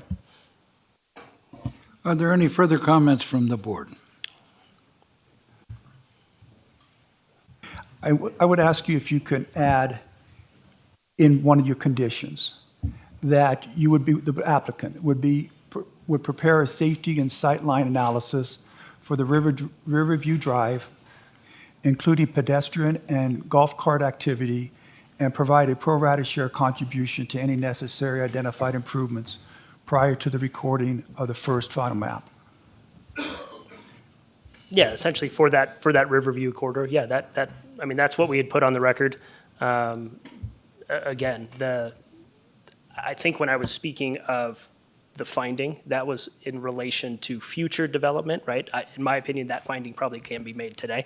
But for this development, we have obviously a traffic study that says, an NDOT's corridor analysis that says it meets all the thresholds. But from a functional standpoint, I think placing that condition on it ensures that although the number of cars on the road meets the threshold, we want to do an analysis to make sure that the line of sight and the safety meets the standard. So absolutely, we would accept that condition. Okay, are there any more comments from the board? Any more questions?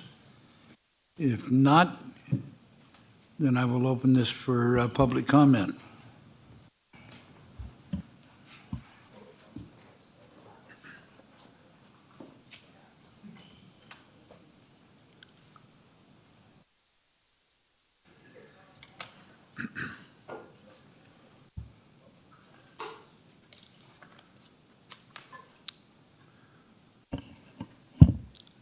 Jim Slade. The county manager assured us earlier today that the agenda is carefully proofread. Yet in this case, this agenda item from the Development Department, as reviewed by the county manager and DA's office and the chairman and other county commissioners, no one seems to have noticed that the agenda item itself, as written, clearly violates the open meeting law, specifically the requirement the agenda itself be clear and complete, not the packet, the agenda, because it does not clearly identify the property location.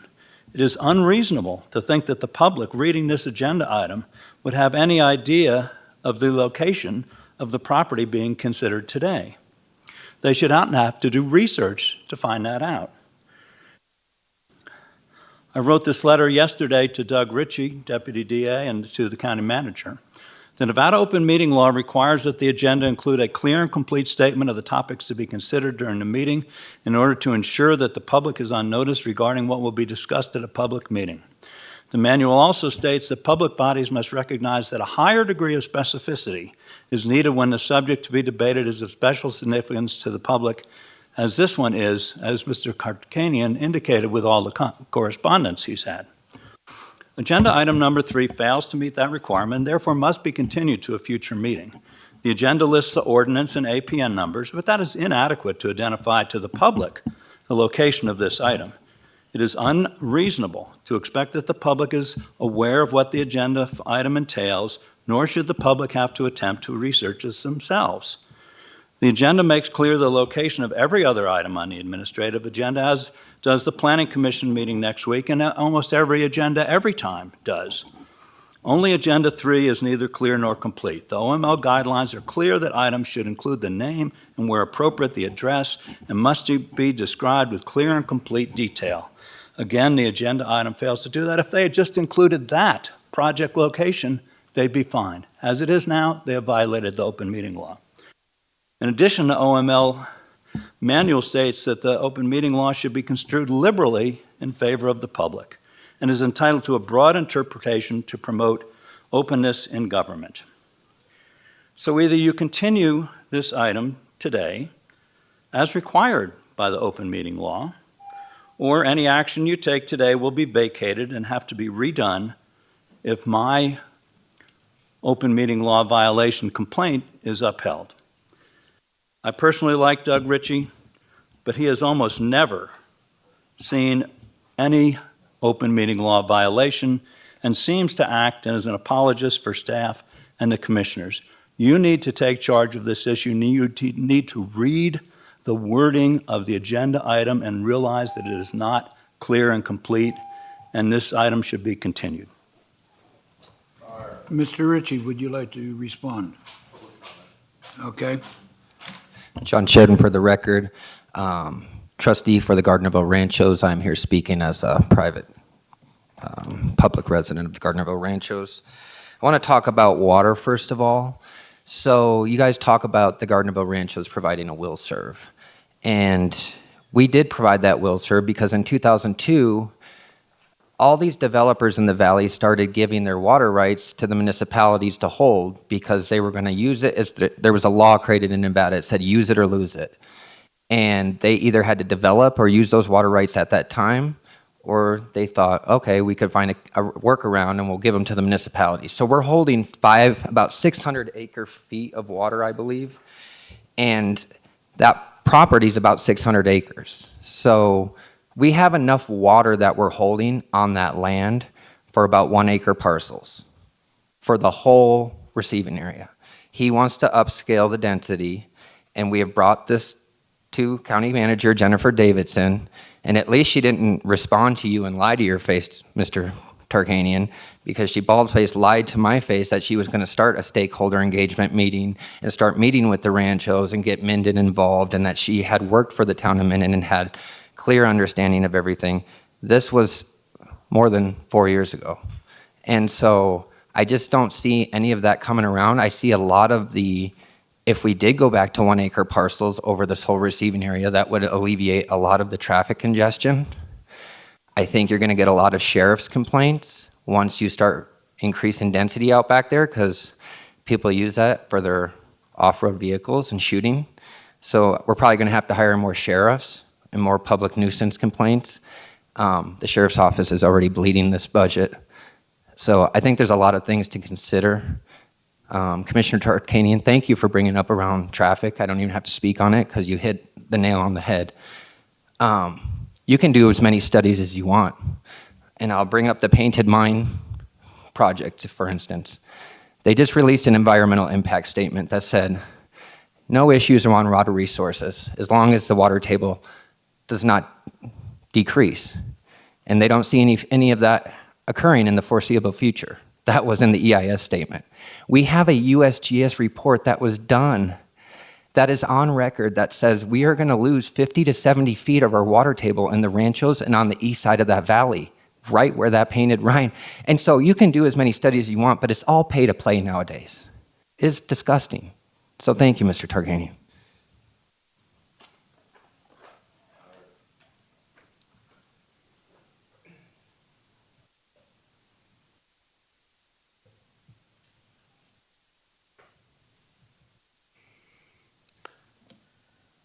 James McCallum for the record.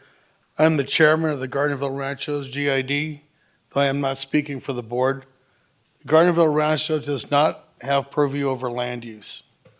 Our approval was will serve or intent to serve for water and sewer based on capacity of our system to serve 85 homes in this project.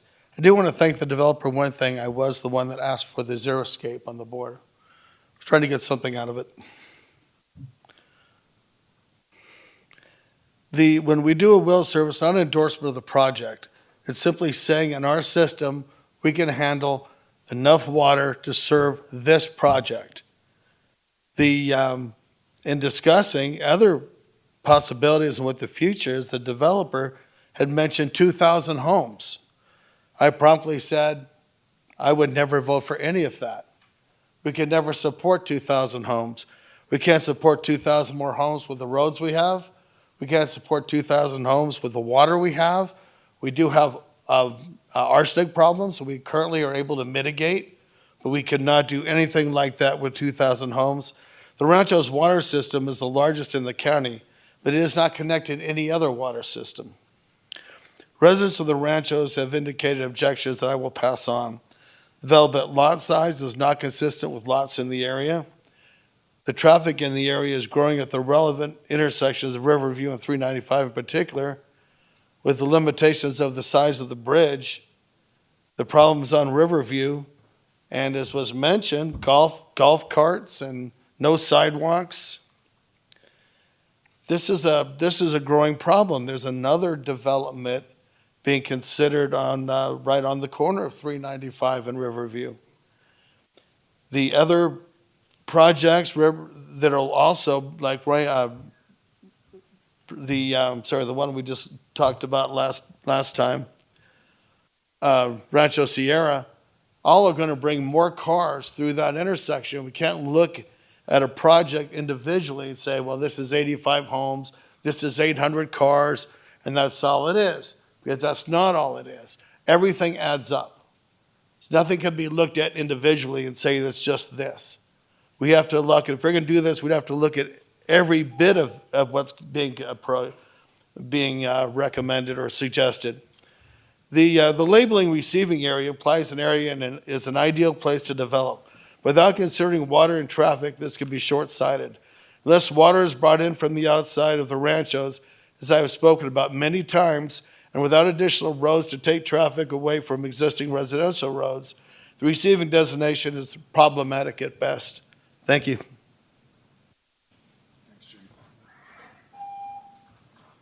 Jason Gibson, House of Gibson. We built our home in the Ranchos in '83, 40-year resident there.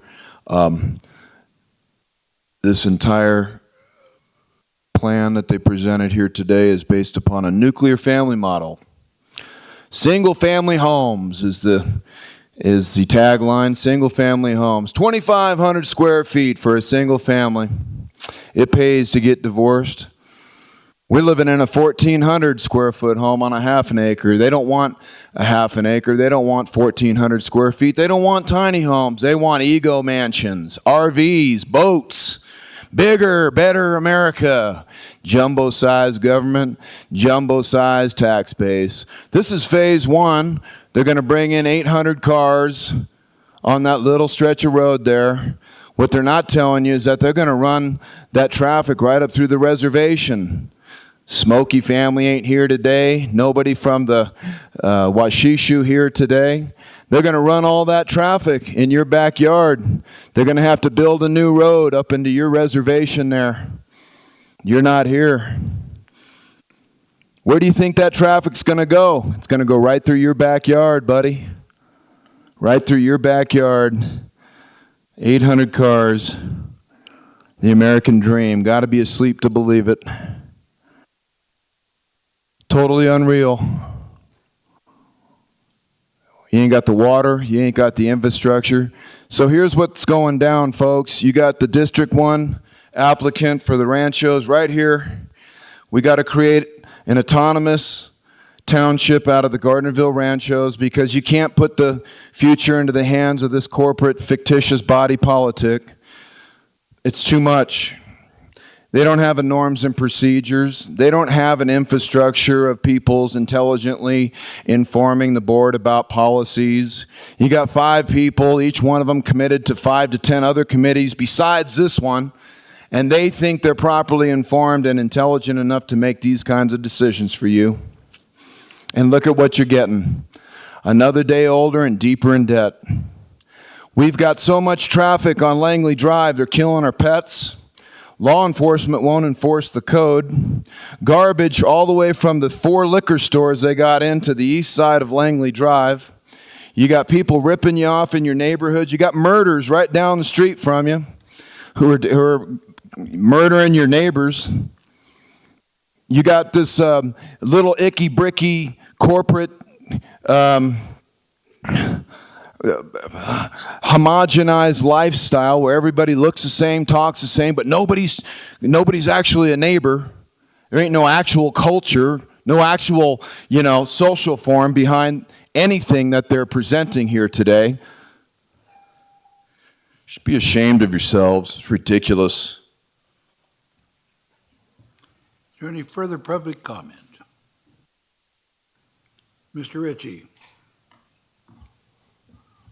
Thank you, Doug Ritchie with the Douglas County District Attorney's Office. There are 2 items raised during public comment. I'll try and address the quick one first. I believe Vice Chairman McCallop indicated that there is a will serve that's been issued for this project on page 979 of the packet. As far as adequate water facilities, the Gardnerville Ranchos GID has issued a will serve.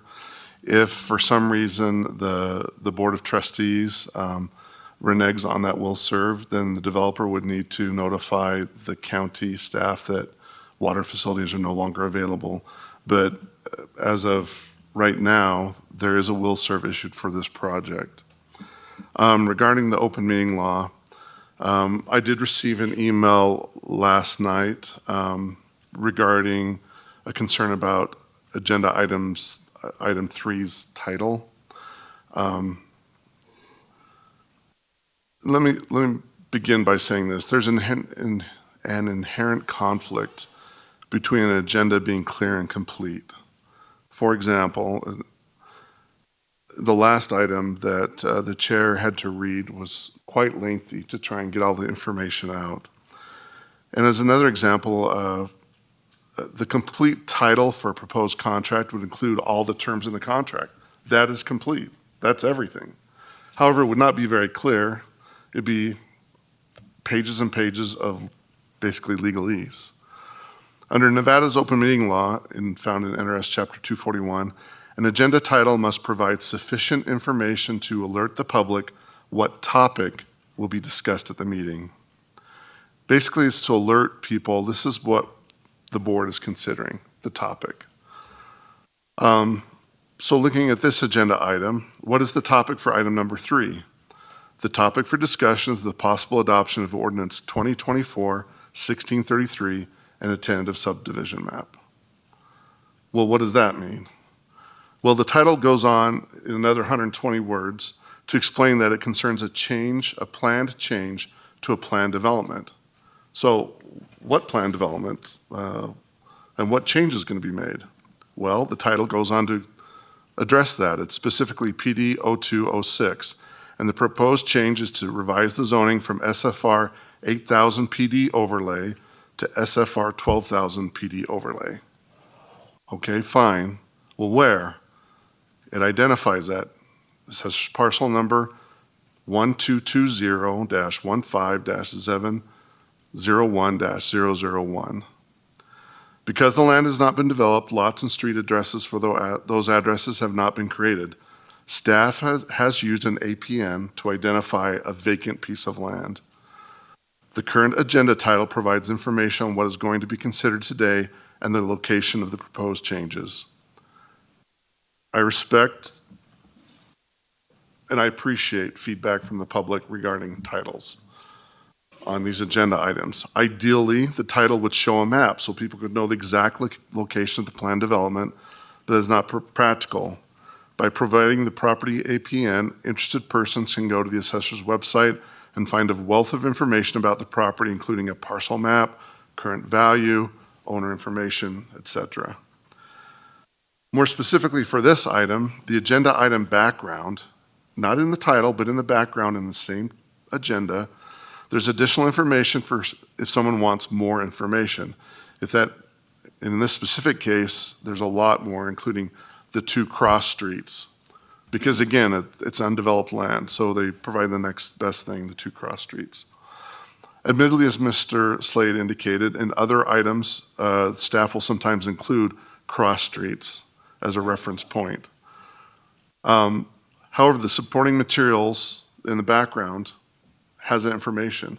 Moreover, if that information is insufficient to the public, supporting materials were published with the agenda so that members of the public can learn more prior to the meeting if they have an interest in finding more information about where this is at, who owns it, information like that. Again, the agenda title is not intended to provide all of the information someone might want to know. It provides the topic so that people who are interested can attend the meeting and learn more. Admittedly, whether a title is clear and complete is subjective. Reasonable people can differ on whether a particular agenda topic is clear and complete. I will note that previously there was an open meeting law complaint filed against the county regarding, again, clear and complete, where an address was not provided. This is back in 2021. The Attorney General, again, came back and said, no, you don't have to provide the address. There's sufficient information to alert the public of what topic would be discussed at the meeting. However, in abundance of caution and in deference to concerns raised by someone I respect, I spoke with the Attorney General's office this morning on this particular agenda item, number 3. It's my understanding a particular concern is whether staff may use an APN by itself to identify the location of an undeveloped piece of land. The AG's office indicated that the use of an APN is sufficient to identify a property's location.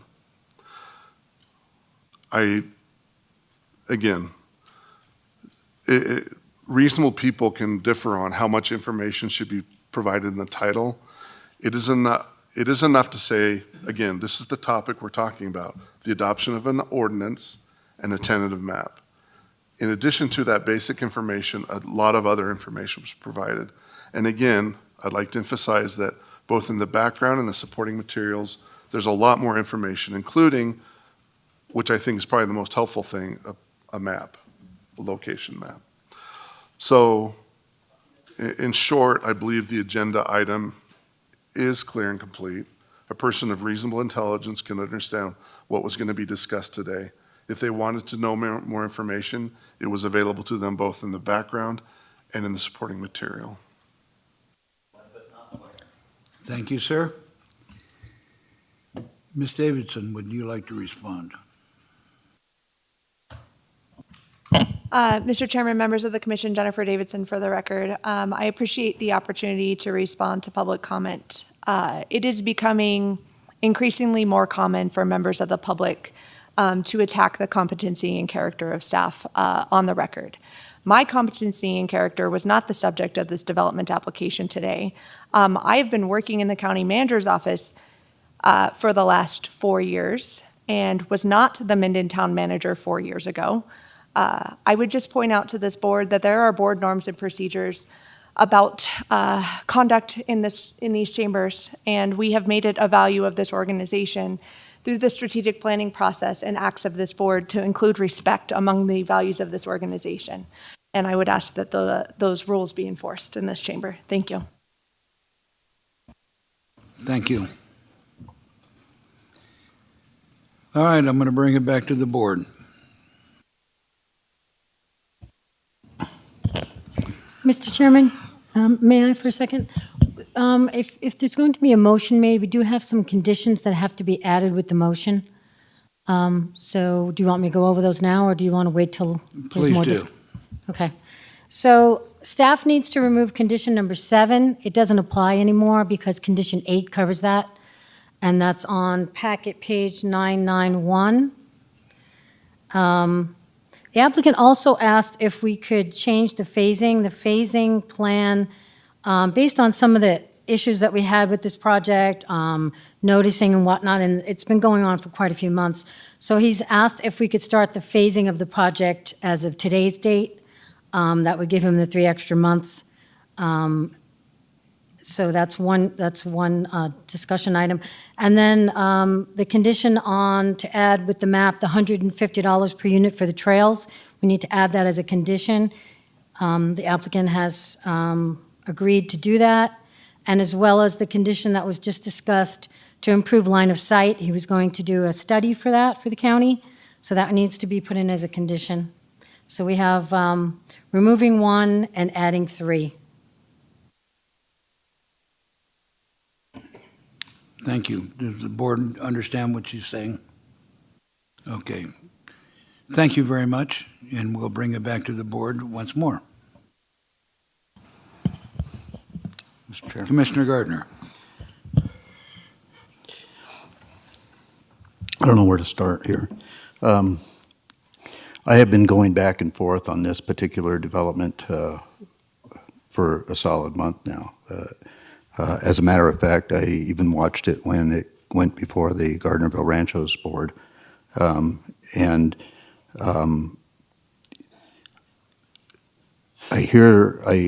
heard that board many times talk about the depletion of the aquifer and the struggle they're having in meeting the water needs of their residents currently.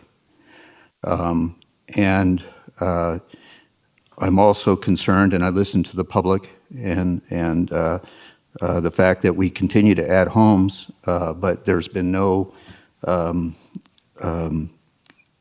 building of additional infrastructure to handle the traffic and other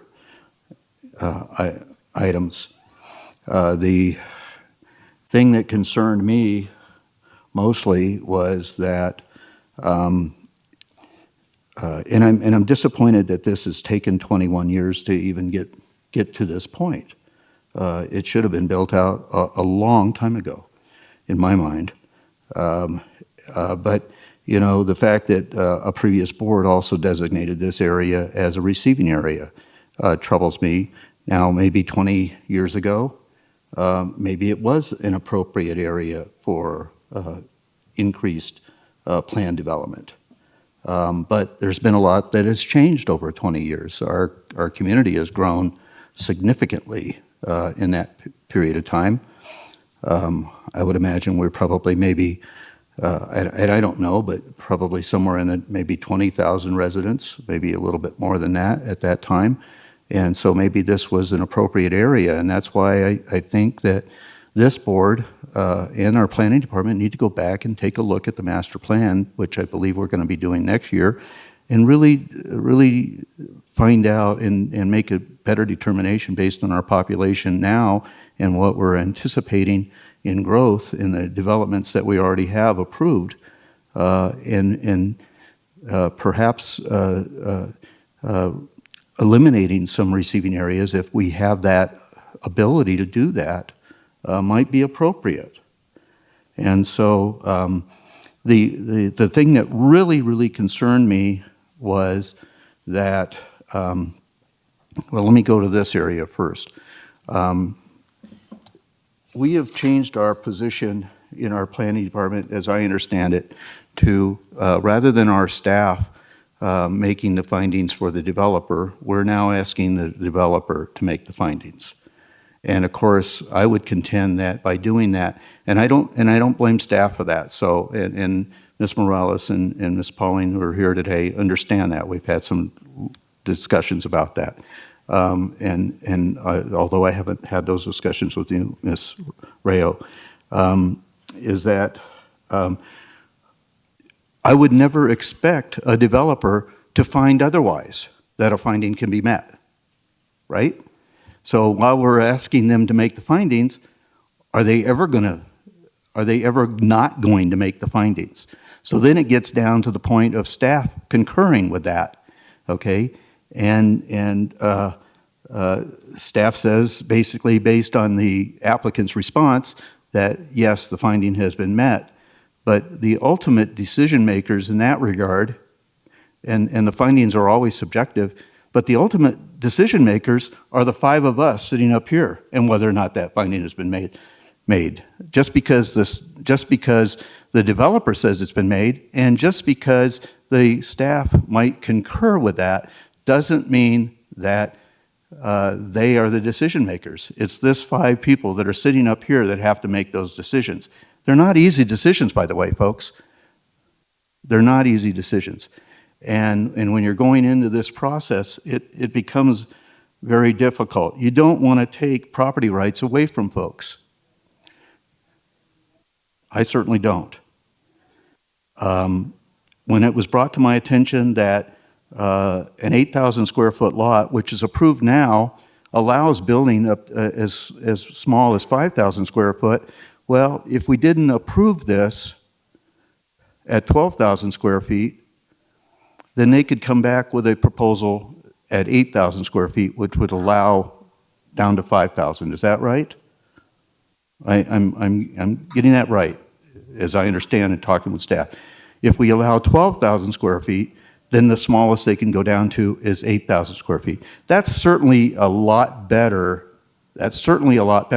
But it still doesn't necessarily meet the needs or compatibility of the surrounding properties, which are directly to the north 1 acre properties, and to the west half acre properties, which are double the size of this lot size of 12,000 square feet. So if the findings can't be met by this board to increase the lot size from 8,000 to 12,000, if that finding can't be met, then certainly the 8,000 square foot lot size cannot be met either and is not compatible with the surrounding neighborhood. I would be much happier with half acre lots, and that would certainly reduce the traffic and the other issues that come to mind. But once again, I've gone back and forth and back and forth and back and forth on this, and I appreciate what the developer is doing, and I do, okay? I hope you understand that. I'm glad that you at least recognize that the 8,000 square foot lots were not compatible with the surrounding neighborhood, but I'm not convinced that 12,000 are either. And so for this commissioner, that's kind of the direction I'm leaning right now. I was leaning in the other direction, but I just, once again, I have to get down to the fact that if 12,000 is not compatible, then certainly 8,000 is not either. And I just really question whether or not, once again, we as a board and as a planning commission need to start take a hard look at what is designated as receiving areas now in our county and determine whether or not that is still a proper area to go in some areas of our county that we've seen development over the years come to, and we already have 5,500, I believe was my count on looking at the allocation spreadsheets. I think we have about 5,500 homes now that are planned in our community. I'm sorry, I just don't think I can get there today. You had your light on. Did you want to respond? For the record, Lucio, no, I just had it on by accident, sorry. Thank you. All right, any more comments from the board? So coming in here today, I was going to vote on the project based upon the fact that this is better than what's the alternative is. The long-term problem with the receiving area in that area, the only solution, according to our county manager, is that we make a conclusion that one of these things aren't being satisfied. And I've said from the beginning, I don't think the traffic issue is appropriate. I understand that there's going to be a traffic study, that there has been a traffic study done that says there is.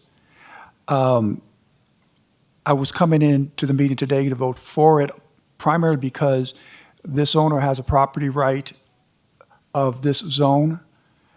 And for us to pull it out from under him now, I think we're taking away his property right, and because basically there's nothing he can build on it then, if we say this isn't it right now, unless the roads get better. But on the other hand, this is my area, and all my constituents complain about that road. I think the road's wrong. There's no plans in the future for the county to rectify this problem. The money's not there, apparently. I think there needs to be another access road off of there, and I know that's going to be very expensive because you're going to have to build another bridge. But if you're looking at, okay, what are you going to weigh the benefits and the cost, and we're going to have a cost to all the people in this community that not only we're going to approve this one because it's in a receiving area and the receiving area requires this, but then we're going to do that for every other one of these pieces of property and parcels that are out there now, so long as there's enough water. And I just see much harder to say no to a project that comes up after this if we said yes to the project now and the same conditions and the same roads apply. So I'm gonna vote no.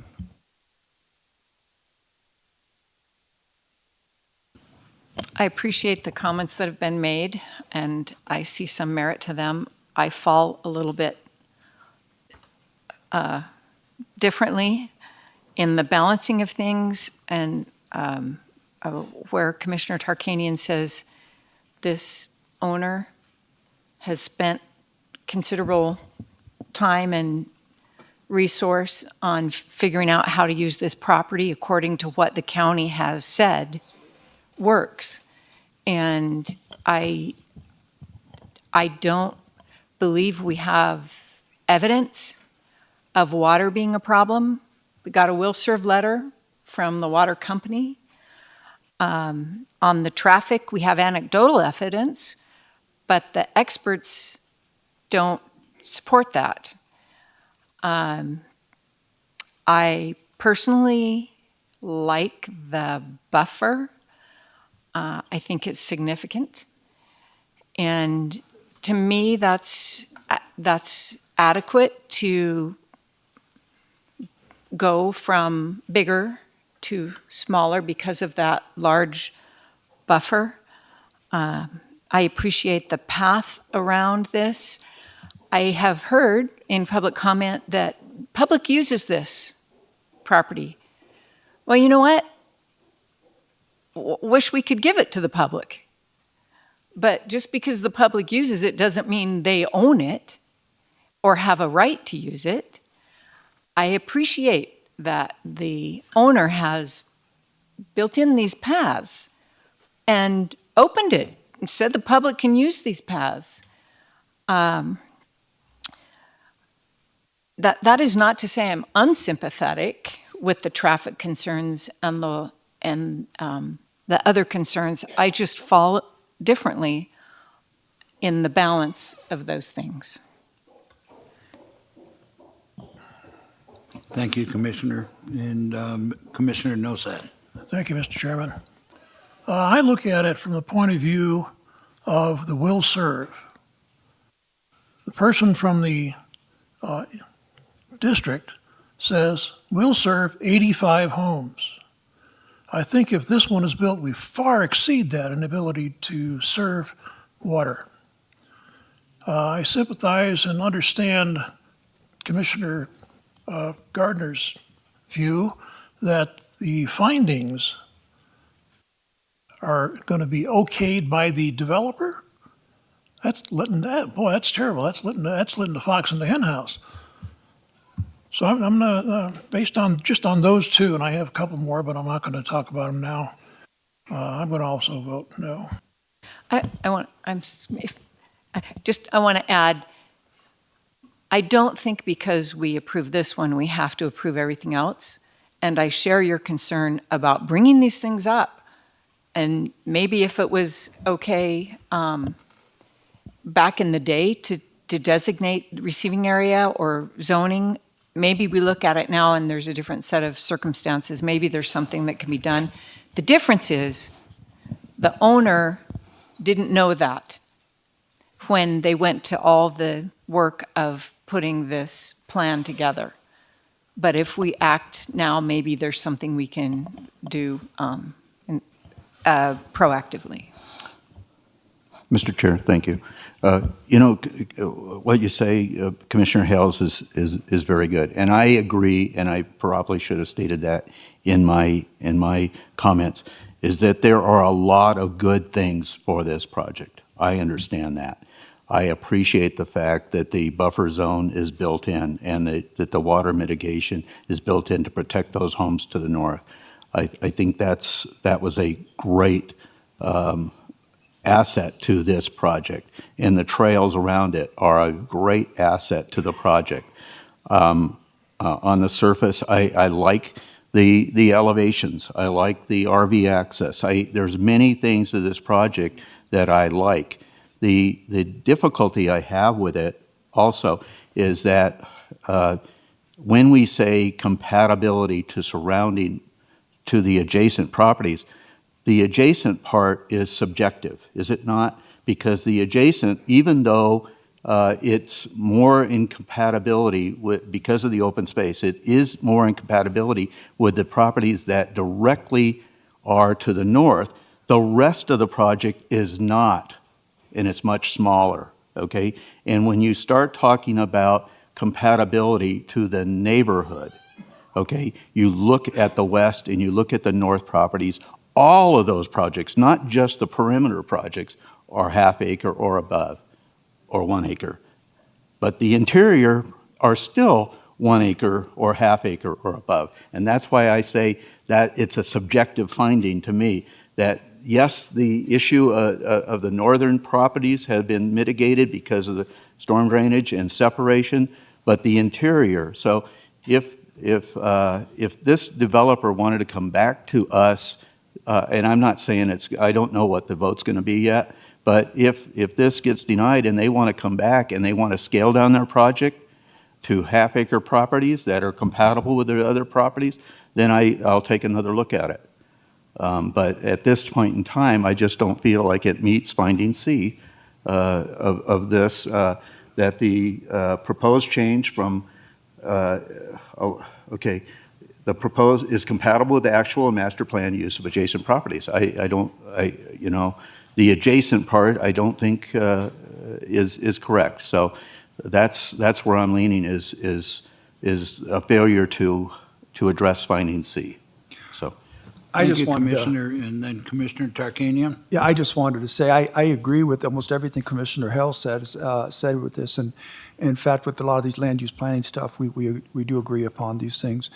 And it breaks my heart to say I'm not going to vote for this project because I never dealt with somebody who has been more cooperative in trying to find a solution to every problem that's out there. In fact, my entire time on the board, for people that have watched, I've tried to find a solution where both sides can be happy.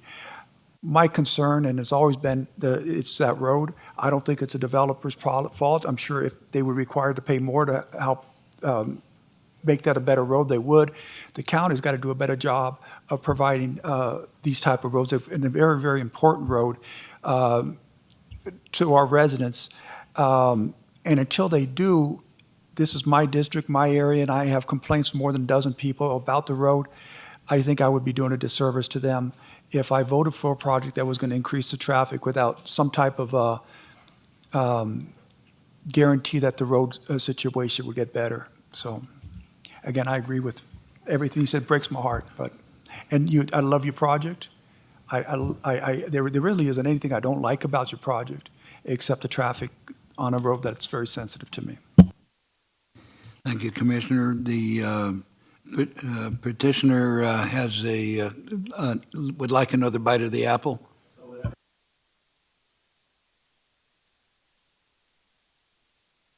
I mean, it looks as though I don't, it's pretty evident which way this is going. I'm a little confused because when I'm hearing findings, I hear findings being made for future development that's not in front of us today. We're talking about future receiving area. And in response to Commissioner Gardner, I understand where you're coming from. Unfortunately, we designed to criteria that you guys actually determined, and this project meets all those findings. What you're talking about doesn't meet your own master plan, unfortunately.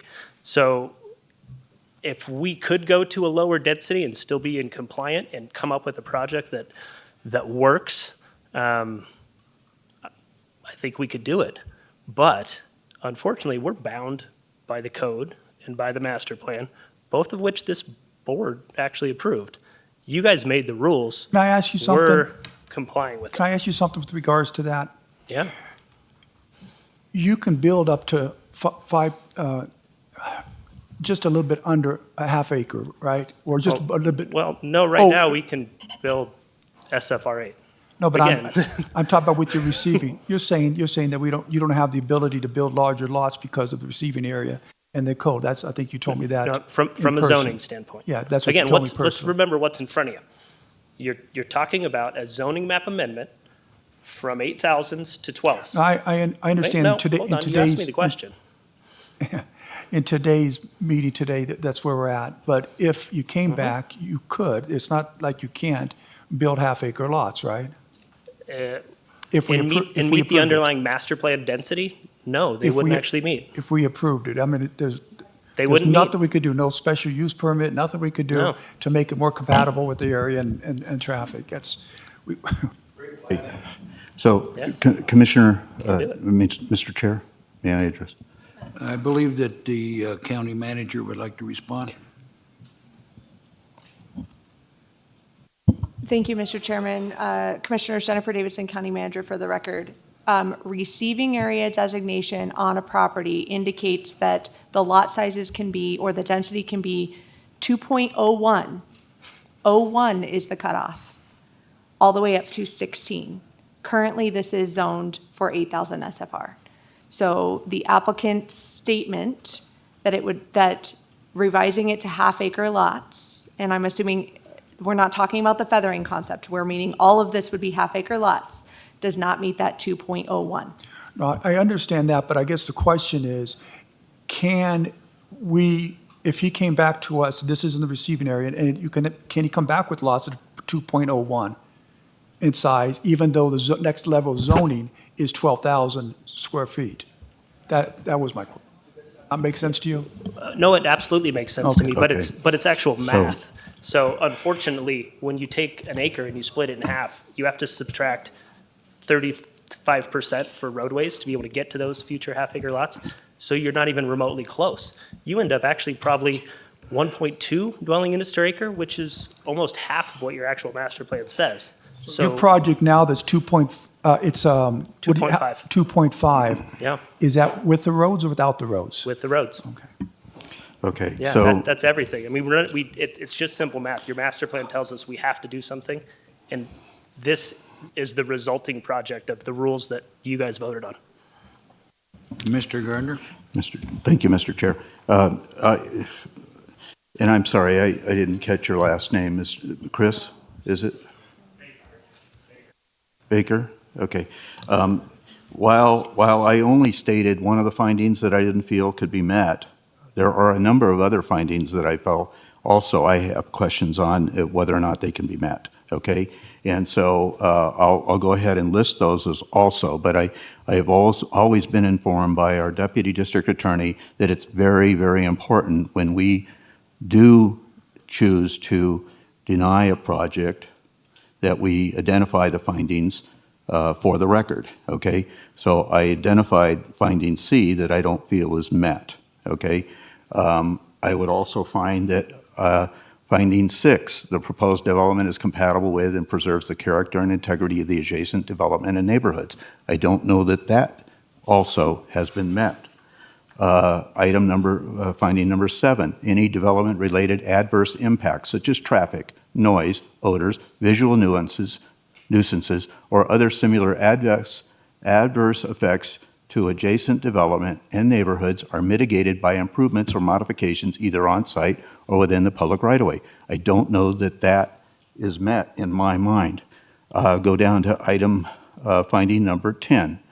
The uses proposed will not be a detriment to the present and proposed surrounding land uses, but will enhance the desirability of the area and have a beneficial effect. I don't know that it will have enhance the desirability area and have a beneficial effect. That's in my mind.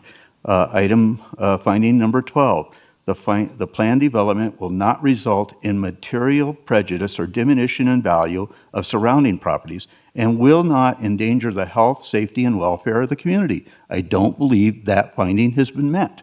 So it's more than just finding C. With all due respect, I love the project looks good. The project looks good. Once again, this is another project that is a good project. It's just in the bad location. And that's the 3 keys to real estate is location, location, location.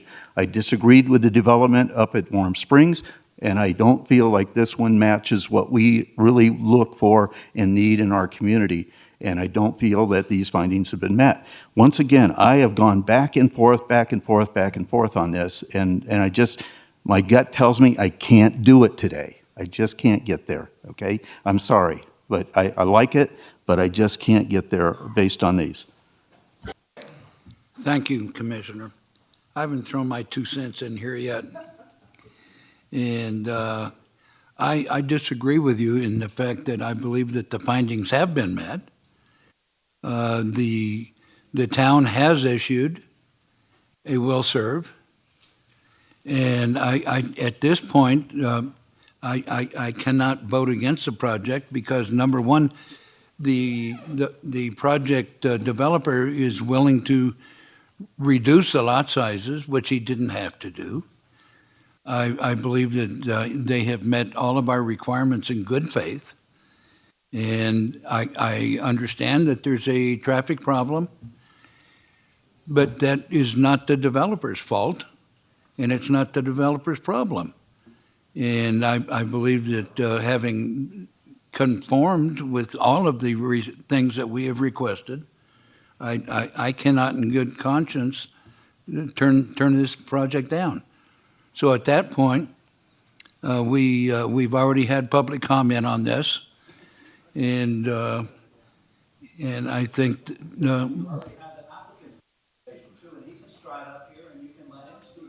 we've already had public comment. Thank you.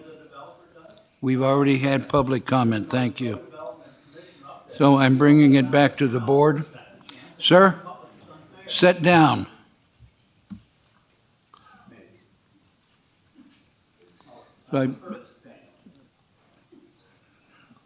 So I would bring it back to the board. Is there any further comments from the board? I'm ready to make a motion then. All right, make your motion, sir.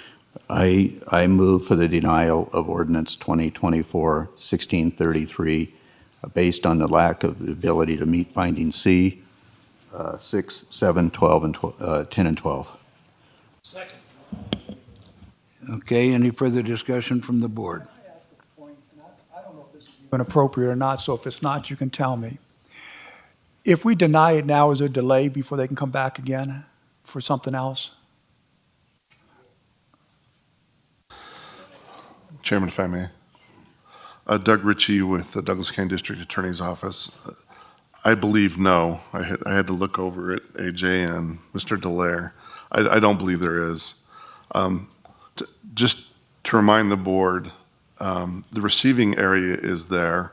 The issue is whether to adopt this ordinance, which is a change in the PD overlay from SFR 8,000 to 12,000.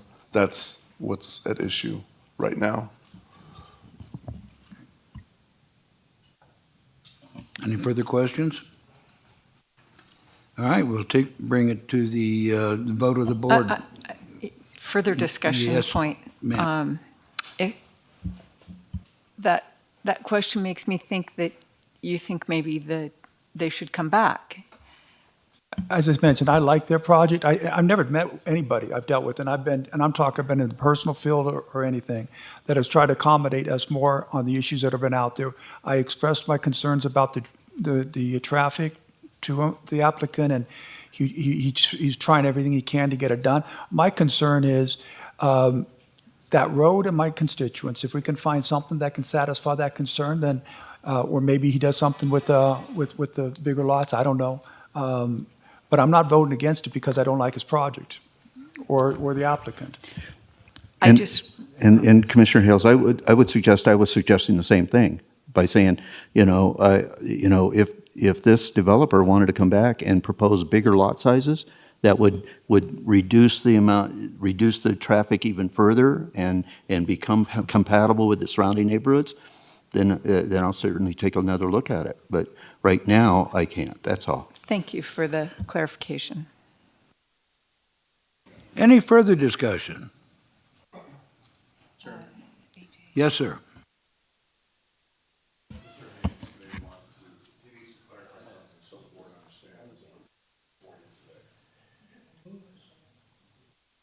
There was a motion. I just wanted to comment on the motion. As I understood it, as I heard it, it was to deny the ordinance. The ordinance deals with the PD and the zoning map amendment, but does not directly address the tentative subdivision map.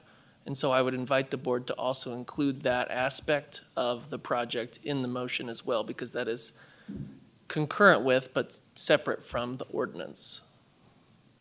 And if it's not addressed, statute actually says that the tentative map is deemed approved if not dealt on within a specific time frame. So if we ignored it, it might actually be approved by default. I appreciate that clarification and an extremely important nuance, okay?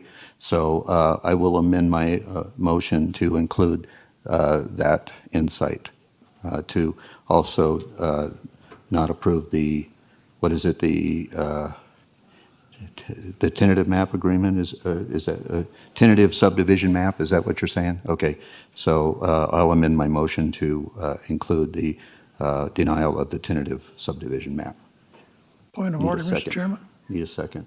We have a motion, was seconded, and now he wants to change the motion.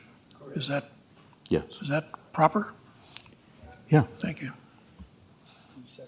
Are you You seconding the seconded. amendment? Do you want to remove your second? Second. Okay. Okay, you've heard the motion. Is everybody clear on what the motion is? All those in favor of the motion on the floor, say aye. Aye. All those opposed, nay. So motion passes 3-2. Mr. Chairman. And we will take a short break.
All right, the commissioners are back in their proper places. And we will resume the agenda and item number 4 for possible action. Discussion on the adoption of resolution 2024R-027, a resolution confirming the existence of a public nuisance at 3770 Granite Way, Wellington, Nevada, APN 1022-16-001-071, approving a report and account of remediation expenses and appraising a special assessment in the amount of $40,205.77. Mr. Strelo. Good afternoon, Mr. Chair and Commissioners. It's a pleasure to be here, and we're not talking about our favorite subject on this one. So this is probably a first for me in a couple years. So I just wanted to, kind of advertise the code enforcement team. They not only do they work on VHRs, but they work on the other 700 plus square miles of the county. So we're working on a couple large TRE projects close to Commissioner Gardner's area there. So this is one that we took care of recently. It's one owner of 2 different properties, and the second property is much larger, and I'll tackle that with you at the end of next month. It's a different story, but with the same resolution is going to occur. This is about a 4-year-old issue that we're dealing with. And by the way, for the public, I just want to, if you got the packet, I have the page numbers here. So it just starts on 1314. The presentation that I have here is 1316 to 1323, and there's a resolution built in here on 1324 for the tax piece of it, and then the staff report, which has all the micro detail that if you have any questions that you may want to take a look at. You can see what we're going to talk about here. A little bit about the property.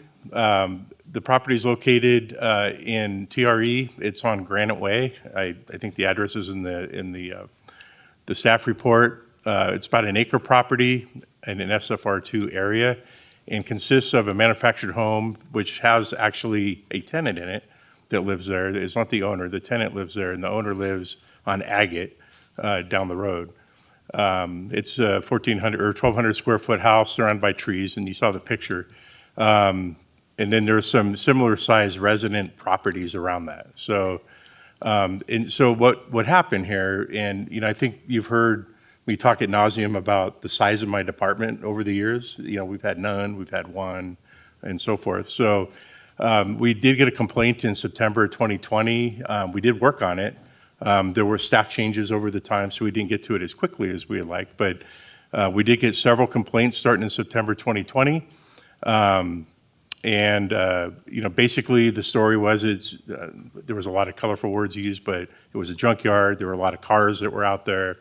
And then I put a quote on one of the complaint forms, one of, 8 different complaints, that the property looked like a junkyard. And that was kind of the general paraphrase narrative.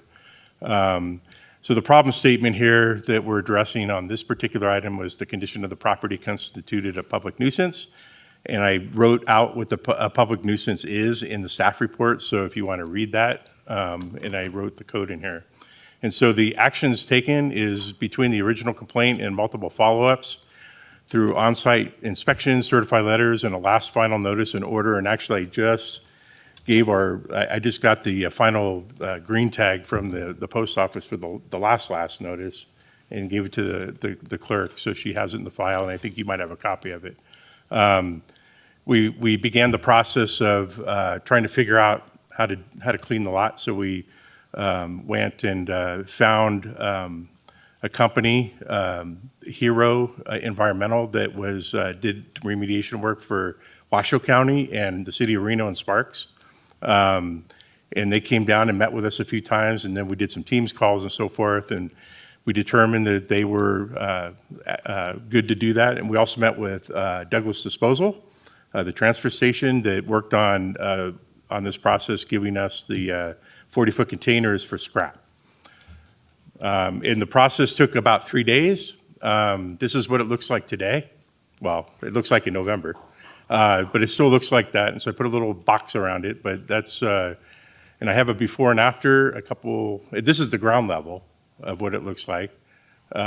So this hero remediation did a nice job going around and making it spiffy. So things look nice in that neighborhood. Our code enforcement officers that were down there reported getting a lot of people that would stop in and thank them for taking care of this. So this is a good outcome from this perspective. This is kind of a side-by-side, before and after. You saw the left side up there on the front page. This is after. So that's where we're at there. It costs a little money to do this. So the county, as I mentioned, we had to put on our project management hat and work with vendors and put together, some numbers and stuff and coordinate getting this done, which included staff being on site to ensure that this got done. And so I just talked to the different remediation and the vendors that we dealt with. And so these are the costs that are associated with it. In the county code, 691-270 in Title 20 talks to our ability to also assess a 20% admin overhead costs. That's our time to go do this for the homeowner. And so Hero Environmental, Douglas Disposal, and the overhead cost comes out to $40,205.77. We've invoiced the owner, a couple times, and as well as in previous notices, asked them to clean up the property before we got to this point, and we didn't get any traction there. So this is the result. This is the way we get it done. So the last thing that we do is that based on the assessment that it goes, if you approve the resolution then goes across the hall and goes into the tax side of it, where I think they stamp it, and it becomes an assessed item on the property. And then the tax man goes after it. So, and then our position on that particular property is done. If there's any questions. Thank you, Mr. Chair. Obviously, this is in my district, and I was aware of this even before I became a commissioner, and got a lot of public complaints from my neighbors in this regard, and encouraged the filing of a complaint with our code enforcement office. I can't thank you and your staff enough for what you've done in that regard. All been done also in a safe manner, protecting our code enforcement officers, which is extremely important to me. Because they don't have really a lot of authority. But I think something that also may be mentioned is that we didn't just, as I understand it, in talking with you over the last couple of years on this issue, it's been a long issue that we've tried to resolve. We had to bring in the DMV, the state DMV, to run down the VIN numbers of all of the vehicles to ensure that they were not stolen vehicles, or exactly what was going on with that. If you want to talk about diminution of value of surrounding properties, this is a very clear example of people who might live adjacent or in that area that want to try to part with their property. A person drives by and then this guy tried to play switch and bait with us. Okay, and this fellow, when he was served, and I think it's a fellow, Michelle, or is it Michael? Michael.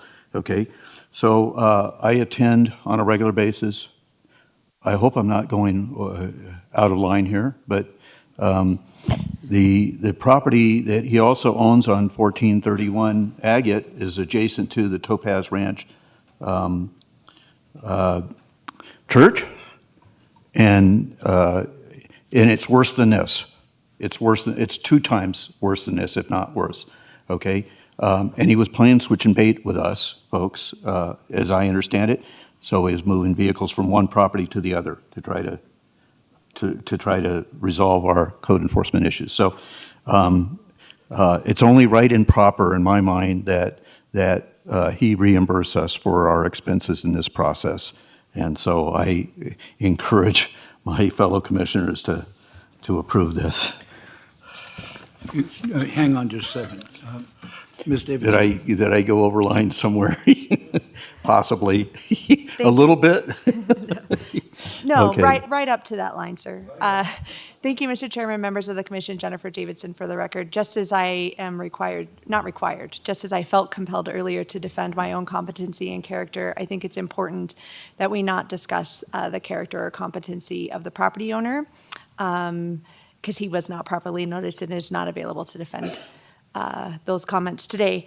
I just also, since I have the mic, want to take this opportunity to thank staff for their wonderful work on this. This is the first time that this code enforcement team has done a project of this size, and I think it is a great starting point and clear evidence that as they move away from VHR matters and all the time and attention we've been spending on getting the VHR program dialed in to closer to where it needs to be, their time and attention is freed up to do other really important projects across the county. So I thank Ernie and his team for everything they've done here. Thank you. And you had something you wanted to say?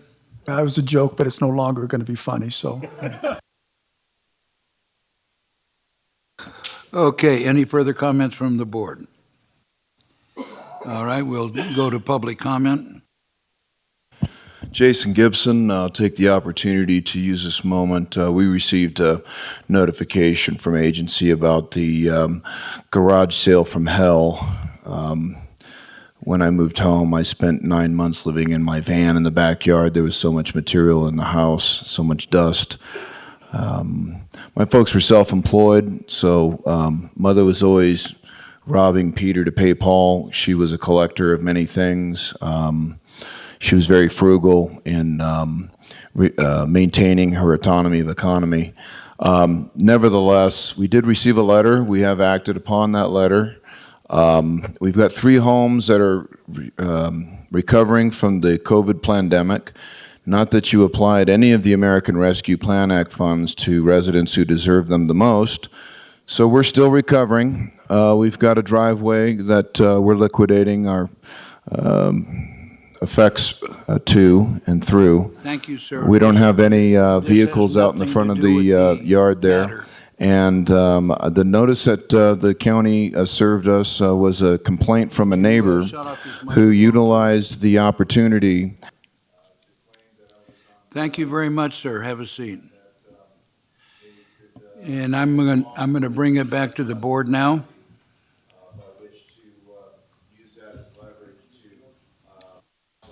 I'll make a motion. Oh, Is there any additional public comment before we go to a vote? Seeing none, I'll bring it back for a motion. I move that we adopt Resolution 2024-R-027 as presented. Moved and seconded. Any further discussion? Wow. This is my area, and you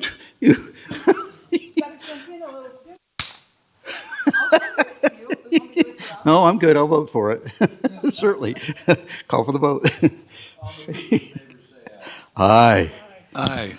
Any opposed? Motion carries 5-0. Once again, thank you so much. It's the residents down there are saluting this effort. Yeah, so very well recognized. All right, we will now move on to item number 5. Don't go anywhere, sir. All right, for possible action, discussion on the adoption of ordinance 2024-1635, an ordinance amending chapter 20.622 of the Douglas County Code by limiting and restricting vacation home rentals in the Lincoln Park residential community. This is the second reading. Mr. Strelo and Commissioner Hales. I have a disclosure. And I'm going to go into excruciating detail because I believe it was misconstrued previously. So my husband worked for many years with a partner. When he got ready to cut back on his hours a little bit, he left that partnership and he went as an independent contractor with another firm. That was Alling and Gilson at Lake Tahoe. He never was a shareholder or a partner in that firm. He was an independent contractor. He left that firm and retired, sort of fully retired, in 2022. More than a year, and never at any time did he ever have any interest in the firm itself. More than a year later, the firm with which he had not done any work for over a year accepted a representation of a client who is suing the county on a VHR matter. So, to be super abundantly clear, my husband has never had any financial interest in the litigation in which his long ago independent contract relationship firm is now representing a client. My husband has never met the client, has no interest in the matter, and is way far removed in every way from that litigation. In fact, so far removed that I doubt a disclosure is necessary. But I'm going into excruciating detail in the hopes that it won't ever be misconstrued again. Thank you. Mr. Strelo. Ernie Strelo for the record. Really sorry that I have a VHR item I got to go over. Party's over. So this particular item is, the agenda item is on, it starts on page 1409. And I'm not going to represent, I have the presentation if you want me to, but I'm not going to represent, or didn't plan to represent what I presented it previously. The staff report begins on 1427. The ordinance is on 2024, 1635 is on 1432. And then I added some minutes from the PC meeting from 214. The version I have is an unapproved version, so I don't know if there is an approved version at this point, but there was, the one I had in there isn't. So it's the same one I had last time in the packet. And then I included the BOCC minutes from 12-7, where there was a full discussion on the motion. So that's on 1489. It might be, I don't know if there's another date, but I didn't have it in here. So for possible action, this second reading, discussion on the adoption of 2024-1635, an ordinance amending chapter 20.622 of the Douglas County Code by limiting and restricting vacation home rentals in the Lincoln Park residential community, and this is the second reading. I'll hand it back to the chair. I think I'm in a lateral. I have some comments on this. As you know, it was my motion that got this kicked off. And I'm fully in favor of the actions proposed.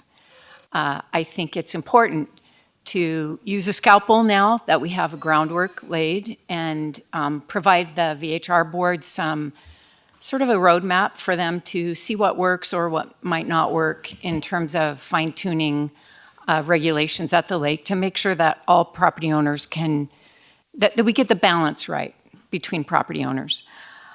When I made the motion, I said, I moved that we direct the VHR board to bring forward further limitations to Lincoln Park based on the combination of criteria I listed in my previous comments in that meeting, which was the November 2nd meeting. My previous comments listed these criteria. People in other neighborhoods funnel to the beach through Lincoln Park. Parking is unavailable. Houses are very close together. The streets are very narrow. The angles of turns of the streets are very tight. The slope of streets, the slope of some streets is extreme. There's one egress and ingress. They have the highest occupancy rate. And 5 VHRs are bundled together in one area.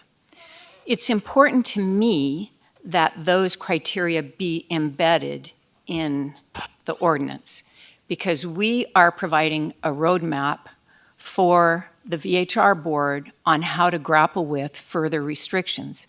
And those further restrictions need to be based on fact and need to be based on matters that are legally defensible, that are wise, and that make sense to try and fine-tune this in many different neighborhoods, whether they be close to the casino core or not. These are the factors, the types of factors we want the VHR board to be working on. So as much as we're all sick of the VHR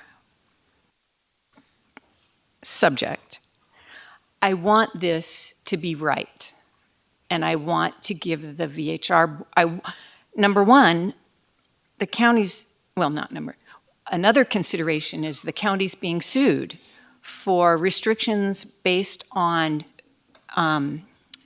distance from the casino core.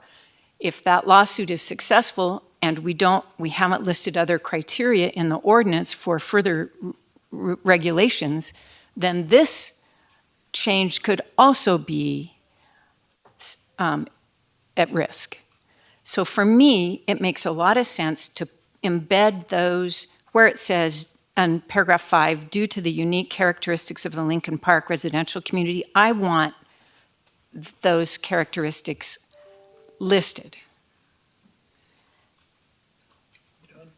Yeah. I wasn't going to, I'm sorry, go ahead. I didn't see that. In looking at the way you've worked this out, recommendation 1, reduce occupancy to 6, reduce vehicles to 2. You have a proposal, and then you have bullet points for the rationale for doing that. I think that's what you asked for. I appreciate the way that was put together. It's the first time I've seen it on any project. I wasn't going to say anything. I was going to say, let's get out, go to happy hour, and have a good evening. But I'm not sure where Commissioner Hales is going with her statement. If it's only applying to this agenda item, then I'm going to shut up and not say anything more. But if she's saying that these specific requirements that she's listing for today's agenda item is the requirements that the advisory board is supposed to follow, that's completely inaccurate. A majority of the board voted for banning VHRs north of Cave Rock, and we gave the reasonings for that. There is a lawsuit there, and there may be a lawsuit on this one. There's a lot of people in Lincoln Park that aren't happy that there's still so many VHRs there. We'll see what the lawsuit says. But the advisory board's not to follow just this ordinance. It's got to follow everything the board has done. Thank you. Okay. I don't mean to say they can only make restrictions on these criteria, but in Lincoln Park, these are the criteria we're using. Does that help? Okay. Any further comments from the board? Yes, sir. Mr. Chair, thank you. As we were reviewing this and as I was reviewing this over the last week, Commissioner Hales did reach out to me and asked me to take a look at what she is requesting today. And I did take that opportunity last night. During our November 2nd meeting, and it's on page 1516, and before I go into that, I think it's very important that we articulate for the record, perhaps each of us, why or how we're going to reach a decision on a particular area. The VHR code, as I understand it, gives us the sole authority to determine where vacation home rentals are desirable and where they're not. And we don't have to have, to my understanding in code, any reasons or criteria for doing so, other than our gut feelings. Now, I do understand that it's important that we do articulate on the record, if I'm correct, Mr. Ritchie, it's good for the record if this ever does get litigated to have a clear record of why maybe I don't feel like it's appropriate or it is appropriate, and the other commissioners can do the same. Whether or not that actually needs to be in the code itself is, to me, questionable. And to that end, there was a motion made by Commissioner Hales, which said, adopt criteria for any restrictions the Board of County Commissioners places on bans of vacation home rentals in geographical locations based on the following criteria: proximity of current vacation home rentals to each other in that location, occupancy rate, proximity to the beach in terms of attracting people to that specific situation, availability of parking, distance between homes, following considerations regarding streets, their width, whether there are dead ends, their slope, the angles, the turns, and the number of egress and ingress. That motion was denied on a 3-2 vote. And therefore, I don't know that we now want to put that into the code. So I did my research, as you asked, and I looked up this much later than I wished to last night, but I did promise you that I would research it more, and I did. And so that, once again, I think we each need to vocalize why we feel it's important, but I just don't know that we need to put all of those little nuances in the code. Now, I understand, I can also appreciate your desire to do so, because we seem to do that in the banning of vacation home rentals north of Cave Rock. And I don't know that that was necessary either, okay? But whatever or not, it's there, and so I'm not going to try to take that back out, but I just don't necessarily feel like we need to put something more into the code than what we directed staff to do in the code, and I think that's what they've achieved based on it went back to the Vacation Home Rental Advisory Board and then came back to us, right? And so that's what I was asking, and I asked staff that over the last couple of days. Has there been any changes other than what we suggested or requested in the code that's going to come to us today? So that's why I'm in favor of passing this measure today. And I shouldn't be saying that because I'm saying that before we have public comment, and I've always promised that I will listen to public comment first before I state an intended, desired position on it. So I will retract that statement and say, I still want to listen to public comment on this. I would think if I may, it would be important then, Commissioner Gardner, for you to state, if you vote in favor of this, what criteria you're using. And of course, I'll after consider public that. comments, I'll fine. certainly consider that, yep. Now that that's clear, any further comment from the board? Seeing none, we will open this to public comment.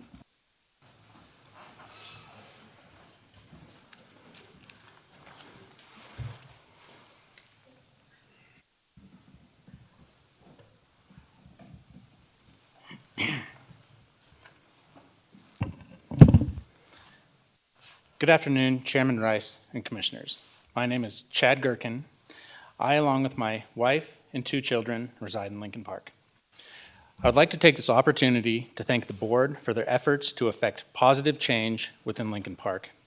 I would like to thank Ernie Strelo and staff, Mickey Hempler and the VHR Advisory Board, and members of the Planning Commission.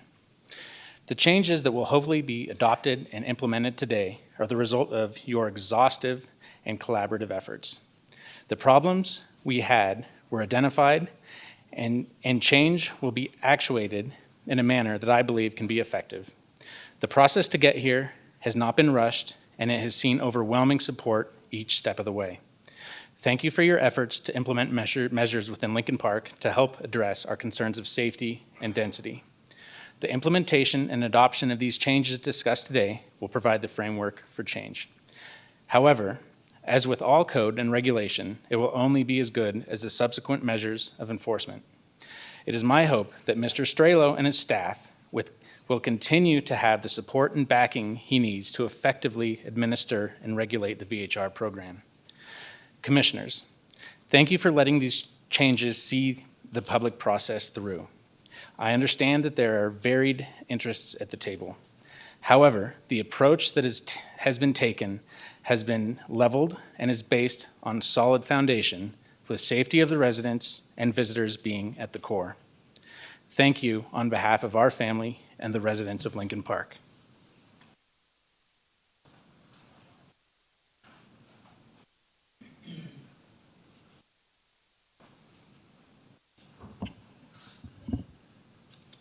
Jim Slade.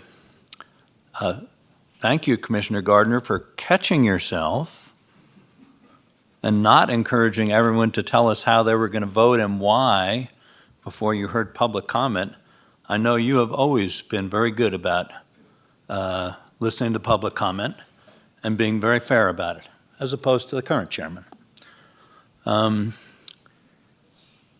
Commissioner Hales, I commend you for your over-lengthy, clear and complete disclosure. I wish everyone would be that thorough in disclosing any potential appearance of impropriety. And I agree with you that clearly there is none in this case. And from what I know, you have presented a clear rationale to try to find a fair solution to the issues at Lincoln Park. I have never been to Lincoln Park. I have a vague idea of where it is, but I have seen pictures, and I know some of the challenges that are faced there, and I think it does require a reasonable rationale for coming up with a fair solution, and I think this does a good job of doing that. I disagree with Mr. Tarkanian that there was also a clear rationale for banning all VHRs north of Cave Rock. I thought there was no rationale whatsoever.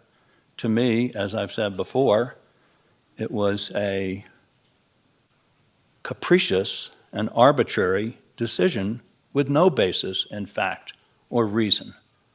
And that is why it has been taken in a lawsuit, and that's why I expect that the petitioners will prevail, because it was clear and capricious. This, on the other hand, is not, and so I commend you for making an effort in that regard.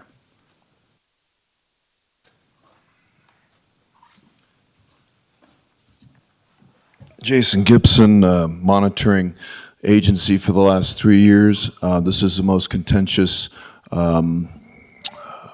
agenda item or concern today. And if we were to take the entire issue as a whole, we'll see that the reason why Ordinance 2024-1635 is at play today to limit and restrict vacation home rentals is because of the maladministrative lack of proper code enforcement. Lack of proper code enforcement is at the root cause of the issue. There's a number of issues. It's rather complex, but the bottom line is that you don't have peace officers acting in the capacity as peace officers. What you've got are belligerent agents who create the problems they're paid to fix, who refuse to do outreach education or communication to encourage dialogue between parties, simple courtesy calls to the people who are renting the VHR rentals, opening up dialogue, informing them about what you're doing and why you're trying to keep the privilege of what you're doing, or what have you. It just goes to show that what we've got is a Robotron mentality when it comes to these kinds of issues. And it comes back again to the human element and thinking outside of the box, which the corporate body politic is obviously incapable of. The artificial intelligence that results in these kinds of ordinances is the lack of sensibility. That's what it is. And they get paid more to address these problems and to dispatch resources to try to fix these problems than they do in trying to mediate the contention that develops beforehand.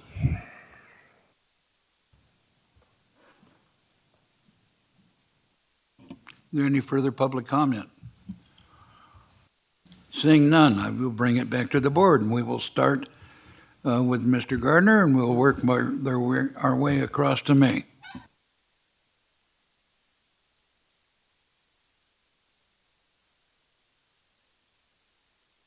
I suppose I saw your light on first, so I was going to let you speak. He doesn't want to let go. Okay. Sure, I'll speak first then. Anyways, it wasn't, and going back to November 2nd, Commissioner Hales, it wasn't that I didn't necessarily agree with the criteria, except that I just didn't feel like it necessarily needed to be in code, in the actual code. And so I do believe that there are certain neighborhoods that have a number of reasons why perhaps the vacation home rentals in that area should be reduced beyond what it is now, and certainly Lincoln Park fit that criteria or that process. I've been in that neighborhood, and I think we all, those of us who have been in the neighborhood, concur on the limitations that neighborhood presents itself in regards to the vacation home rental process. And I believe that the Vacation Home Rental Board also feels the same way. They just had a difficult time of getting there. And the conditions or the changes in this code, I think, are very, very good. I encourage them. When the Vacation Home Advisory Board mentioned 4 different methods and the only one that we really rejected was number 4, which was the number of nights that it could be rented, and that it is an extremely difficult thing to legislate and to monitor and enforce. So, but the other 3 we are bringing forward. And the job that they did was incredible, and the method that we're going to go through here, I thought, is extremely good. And perhaps, and I've said it before, and I'll say it again. We try very, very, very, very strenuously not to intrude on HOAs. And if an HOA, and I would encourage HOAs, if they feel like they have a problem that meets some of this criteria or not, okay? They certainly have the ability to themselves regulate vacation home rentals to the extent that they can also completely ban them if they wish to, right? Based on the voters of their HOA. So I'm very happy with this. I'm very encouraged by this. I want to see this passed, and I want to see this put in place, and I want to see what the consequences are. Hopefully there's not going to be any unpleasant, unintended consequences. But I'm anxious to get this going and also to see the results and see where we are. And I hope the whole community, and especially the HOAs, are taking a look at it to see if it's a model that we may want to emulate in other areas. May So, I ask? Anyways, that's where I am. Of Commissioner Gardner. Please do. What I need to know is why. Because if it is proximity to the casino core, I will vote no. If it is based on the characteristics that I listed or similar characteristics that you can articulate, I will support that. I would suggest that to me, it doesn't. It's not whether or not it's close to the proximity of the casino corridor or not. There are other things, other issues with this development that are extremely troubling to me as I went through that with the chairman of the advisory board and Mr. Strelo in his truck, and I couldn't believe it. So it had nothing to do with the proximity to the casino corridor. There's other factors there that I believe that quite frankly, Elk Point, the HOA in Elk Point, or members of that community have indicated that they experience some of these same criteria. However, they're very close to the casino corridor, okay? But if they want to enact these restrictions, then that's on them. They can go ahead and do that. Nothing to do with the casino corridor. So just to paraphrase, your decision on this is not based on proximity to anything. It's based on the characteristics of the streets, the houses, the slope of the streets, the ingress, egress, all those criteria. Yes, ma'am. Thank you. Okay, can I talk now? First of all, I was surprised that my motion, which was approved 3-2, the ban VHRs north of K-Rock, was going to be the centerpiece of this conversation. I will say a couple of things. First of all, I'm very thankful that Mr. Slade is not the judge, and his definition or interpretation of capricious and whatever else he said isn't going to matter one bit. What does matter is what the judge says. And Mr. Slade's comment that because it was capricious, there was a lawsuit filed. This board knows very well there was a lawsuit filed on the first ordinance that we did that was barely touched. I think it only limited the number of VHRs and didn't let people have 2 of them, and that one was dropped. So to have filing a lawsuit means nothing. It's what a judge will finally say. And finally, this board, no matter how many times Commissioner Hales wants to address this issue or Mr. Slade keeps saying it's capricious, 3 members of this board voted that the proximity to the tourist destinations was relevant and a means for banning VHRs. That's every bit as much a precedent of what is voted on today. A judge will decide whether it's accurate or not. I, with my legal background, I believe it clearly is. I discussed with the district attorney, and he thinks he has a very strong case to win on this. So I don't even know why we're wasting more time. And I'm trying to get over to happy hour before it closes. I thought this was going to be an open and shut case. We've discussed it 3 different times. But I'm not going to let comments like this go on and not address them. Okay, finally, with respect, I'm going to vote yes on this amendment, on this this item, because it does reduce VHRs by 1, and it does have a small amount of requirement that VHRs be a little bit of a distance away. I don't think this goes anywhere close to where it should be. We've heard Chairman Rice call this a death trap. Commissioner Hales, Gardner talk about all the problems with this community. And do you know what reducing this by 1 VHR does? It just brings it down to the maximum of 15%. It doesn't reduce it from what the maximum is. We're still going to allow the maximum number of VHRs in this community, even though it's a death trap, even though all the comments that was made here and all the comments that our Commissioner Hales has made about the neighborhood not being appropriate for it. But anyways, it's better than keeping it at 16, so I'm going to vote yes. Quick question for Mr. Straley. Do we keep statistics on the length of stay of guests? I'm under the impression it's mostly weekends. Ernie Strelo for the record. I don't really have a way to track when guests are staying on a weekend or a weekday. I do have statistics on the total monthly daytime stays, or if there's 30 days in a month. When they pay their TOT, they're required to specify what they're paying the county through the TOT tax, which assimilates to the amount of days that they stayed for that month.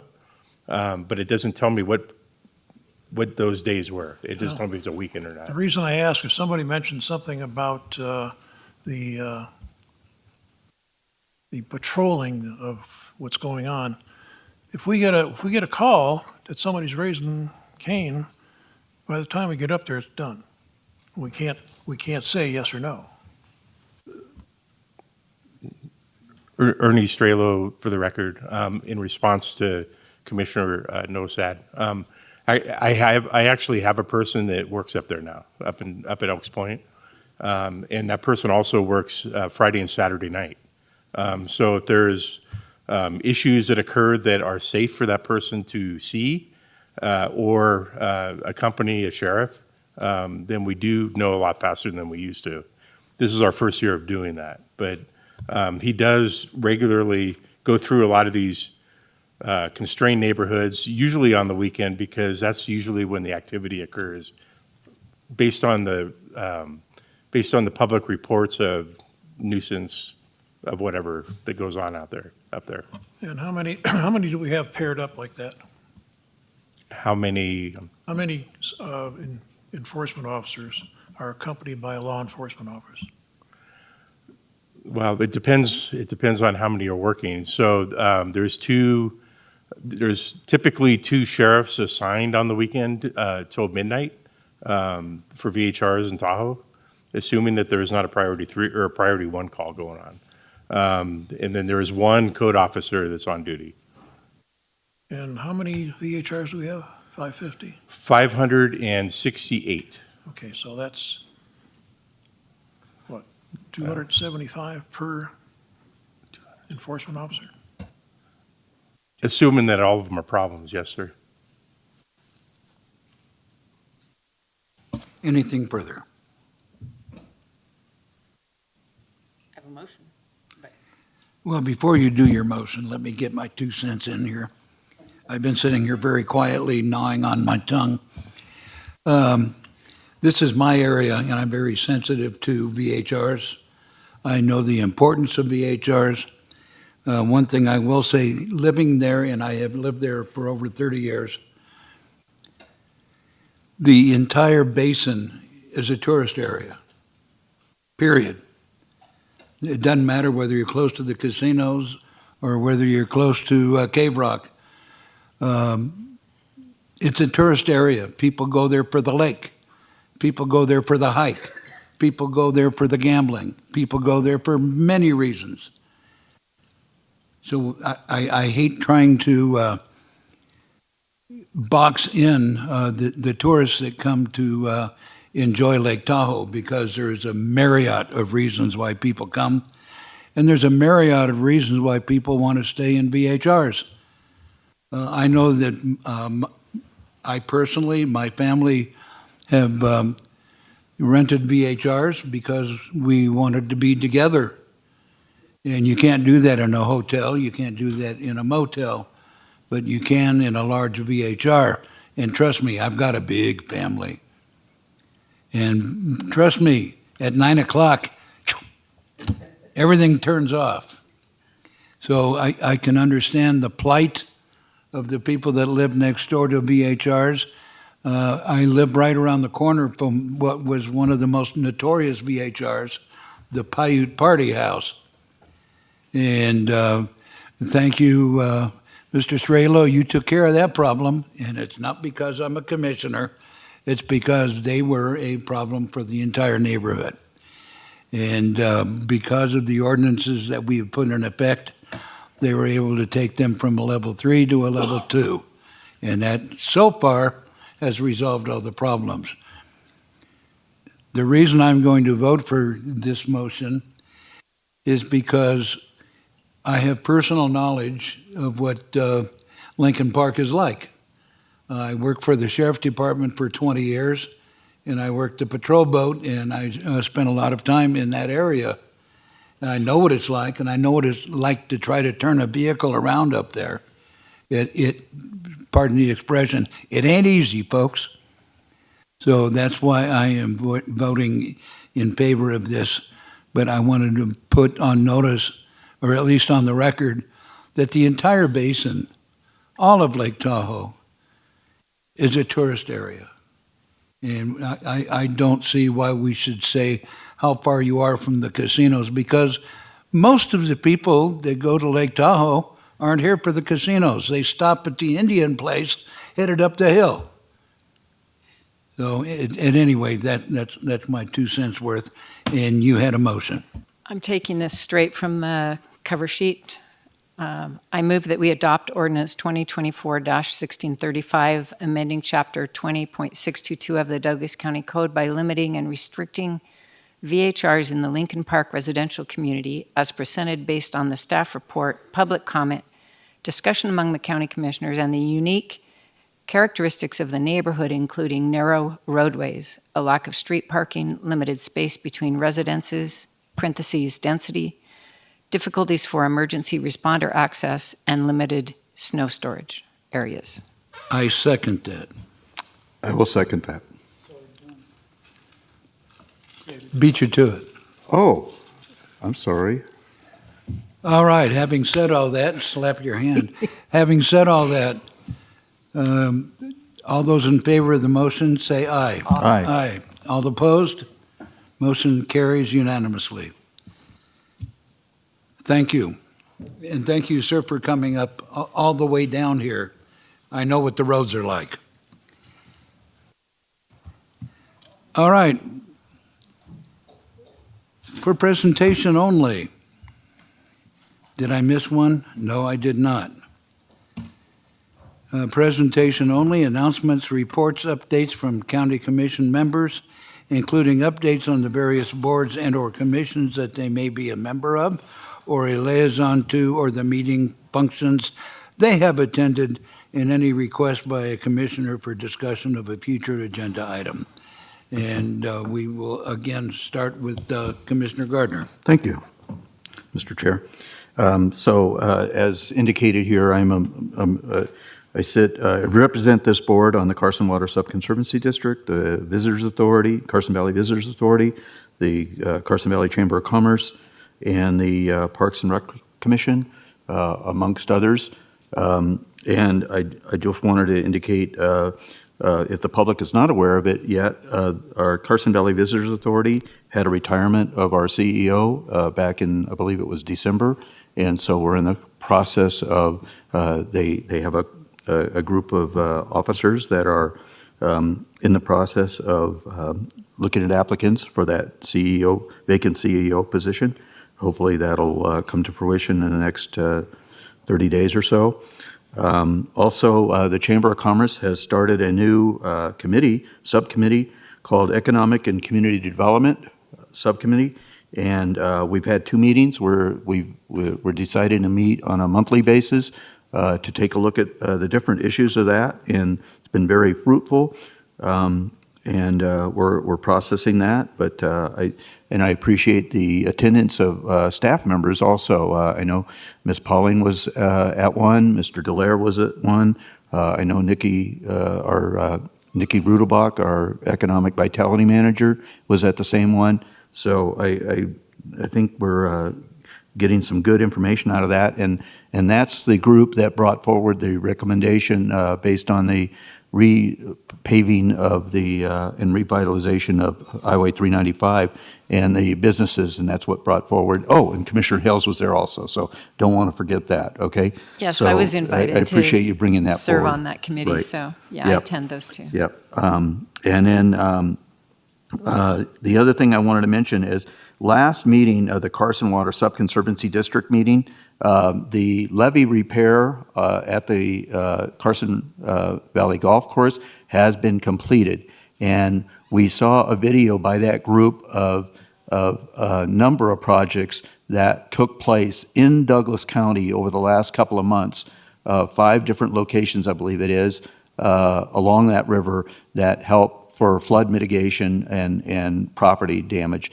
And so I am requesting that we bring that particular presentation to this board so that the commissioners can see what our activities have been and what bang for the buck we got in regards to our contribution on that. And I think it's very important that the public also witness what exactly happened. Now, I understand we do have a crowded agenda potentially still the rest of March, and March is very crowded, but I would ask that maybe we'd look at the first meeting or the second meeting in April to bring that forward. So that's not, I don't think the date is critical, but I would like to see us do that. I think it's very important. So that's a future board agenda item that I would like to see brought forward. Other than that, thank you very much. Appreciate it. It's been busy. It's been busy. Yes, indeed. Anybody that thinks that we just come to these meetings and that's it has a very poor understanding of what the people on this board do. Mr. Tarkanian. When does the part-time kick in? I would like to discuss VHRs and the tourism district and how far it is.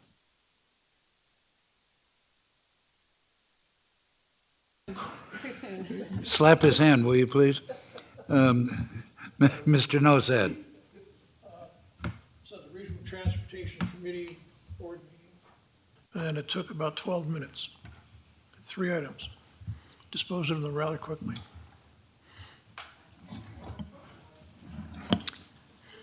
I have a rule that if we go past 4, I'm not going to go over everything. But I will say that there was reference from public comment about our trip to Washington, D.C., and I will tell you, I'll be happy to show you my schedule for that trip, and you'll know it was not pleasure and sightseeing. But I wanted to note that I met with Senator Rosen and the staff of Senator Cortez Masto and Mark Amadei. And all of them were interested in supporting microtransit. And I think that we're going to see further maturing of that organization, and I think it's going to be a good thing. And I'm going to be asking for an agenda item on dog poop. Dog poop. Town of Gardnerville has some concerns about that. Is that what you're calling VHRs now? Yeah. Based on what criteria? Yeah. Okay, it's getting late, folks, and I was going to say no stuff, but I better not.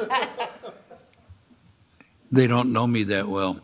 I also attended the RTC meeting, and it's my pleasure to say that we have finally dropped the hammer, and we funded the project $5.5 million.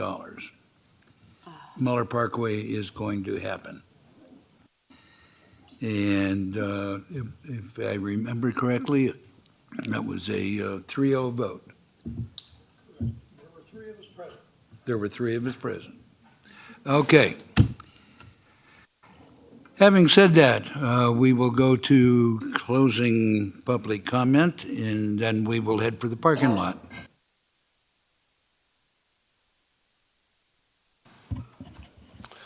Jim Jackson, as if you didn't know me. Painted Rock is coming to a head, as you all know. I've watched you spend hours and hours discussing many of the subjects, VHRs, different developments and everything.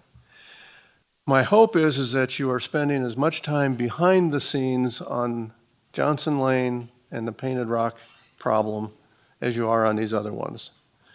It is very important to all of us that live up there that something be done about this. We know we can't stop the mine because that's BIA, and they've told us exactly what they think about us. Sit down and shut up and don't speak unless we speak to you and everything. So we know we can't stop that. BLM doesn't even want to show up at the public meeting for it. So we know they're not going to do anything about it. So we're hoping that the county will do something about not allowing the traffic down on Johnson Lane. There's another item, and I think I mentioned it the last time I was here, that the road coming down from the mine to top of Johnson Lane is in horrible shape. But the road going down to Sunrise Pass is in beautiful shape. That road, when it turns into county, is a single lane paved road. And when you put a triple on there or a long side dump trailer on there coming out of there down to Fremont, it's going to be a real problem for those people that live there. And when we took the tour up there, everybody said, no, Knox says it'll only be used in case of an emergency that Johnson Lane is blocked. I guarantee you a truck driver is going to take the shortest route to wherever he's going, and and the fastest one, and that will be Sunrise Pass. They still will use Johnson Lane, but they will use Sunrise Pass a whole heck of a lot more than they are claiming they're going to. Knox has gotten away with saying, it's not my trucks, so once they leave the mine, not my problem. Well, he's creating the problem by having that quarry up there to where he's loading those trucks. But legally, he can say, if that truck driver runs over some kid, it's not my company, it's that independent truck driver. And he's true, that's right. But he has created the problem. The BLM has created the problem by allowing them access to that. So my hope is that there is something going on in the background. You've all told me that we were working very hard on this, but we haven't seen anything yet. And I'm hoping that what I'm being told is true, that there is work going on in the background. At the meeting next time, it's going to be on the agenda. I hope you will take public comment for it then, too. We're going to try to get as many people here as we possibly can. The meeting for the public meeting, unless the county manager had not put it in the paper, nobody would know about it. So we appreciate that. So, thank you. The 20th, the day before your meeting. So, and we're going to try to get as many people there as possible, but, pardon? I saw that. I read it.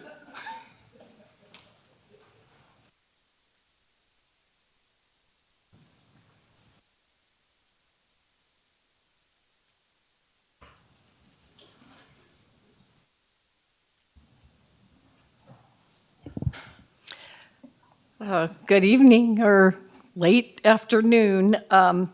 Ellie Waller. It was interesting to hear, and it leaves me kind of speechless to now understand that the developers are making the findings and staff is figuring out a way to agree with those findings.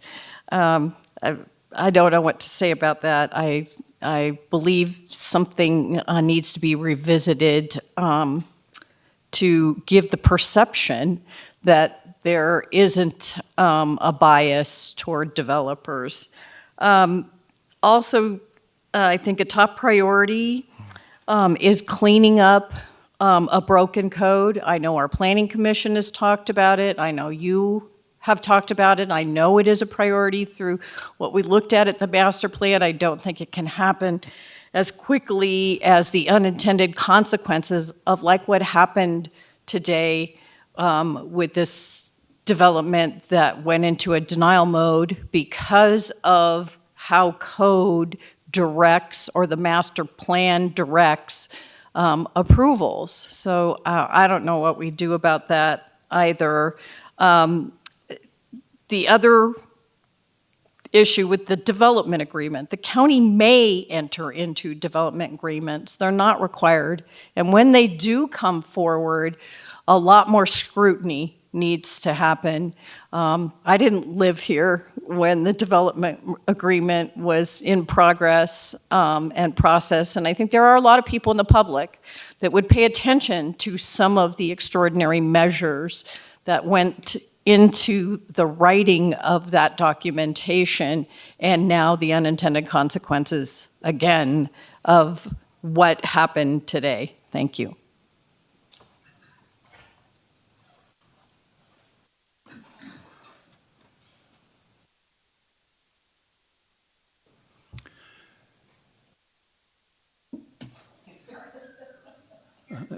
You don't learn anything the second time, Commissioner Hales. Jim Slade. Chairman Rice, your willingness to allow the developer's representative to walk up to the podium uninvited and be given a second opportunity to speak was unfair and unacceptable. If a commissioner directed a question at the applicant, that might have been different, but that was not the case. Previous board chairmen have denied developers that opportunity or have allowed the public a second opportunity to comment as well. You, however, with your persistent, clear, pro-development position, have obviously decided not to be fair to the public, but only to give deference to developers. Frankly, you should be ashamed of yourself. Mr. Ritchie, I agree that reasonable people can disagree, but no reasonable person who doesn't have a vested interest like the 7 of you and staff would agree with you that that agenda item was sufficiently clear and complete because it does not indicate the actual position. And as every other agenda item does on today's agenda, on the planning agenda, on last month's, on next month's, it needs to indicate the position, the streets. I don't care that it's undeveloped, just like Park was, it gave the cross streets. So your position is unreasonable.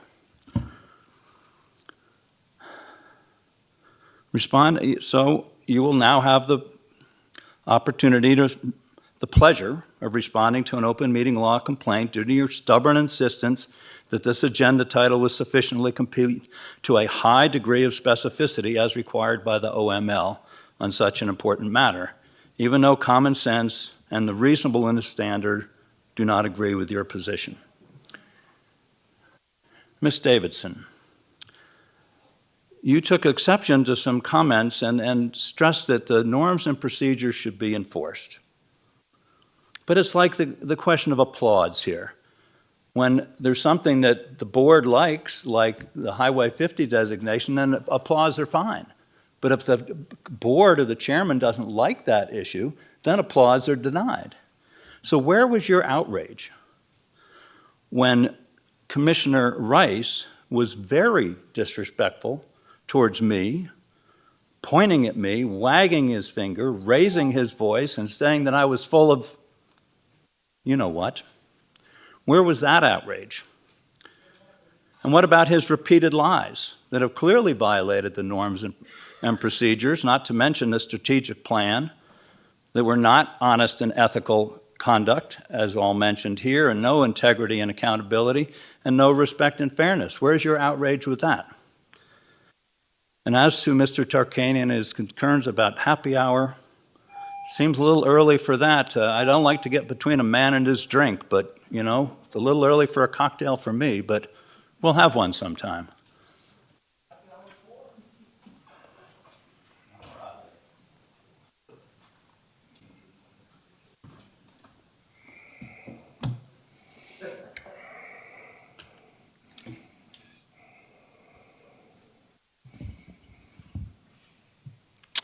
Jason Gibson, I'll draw you into a recapitulation of events.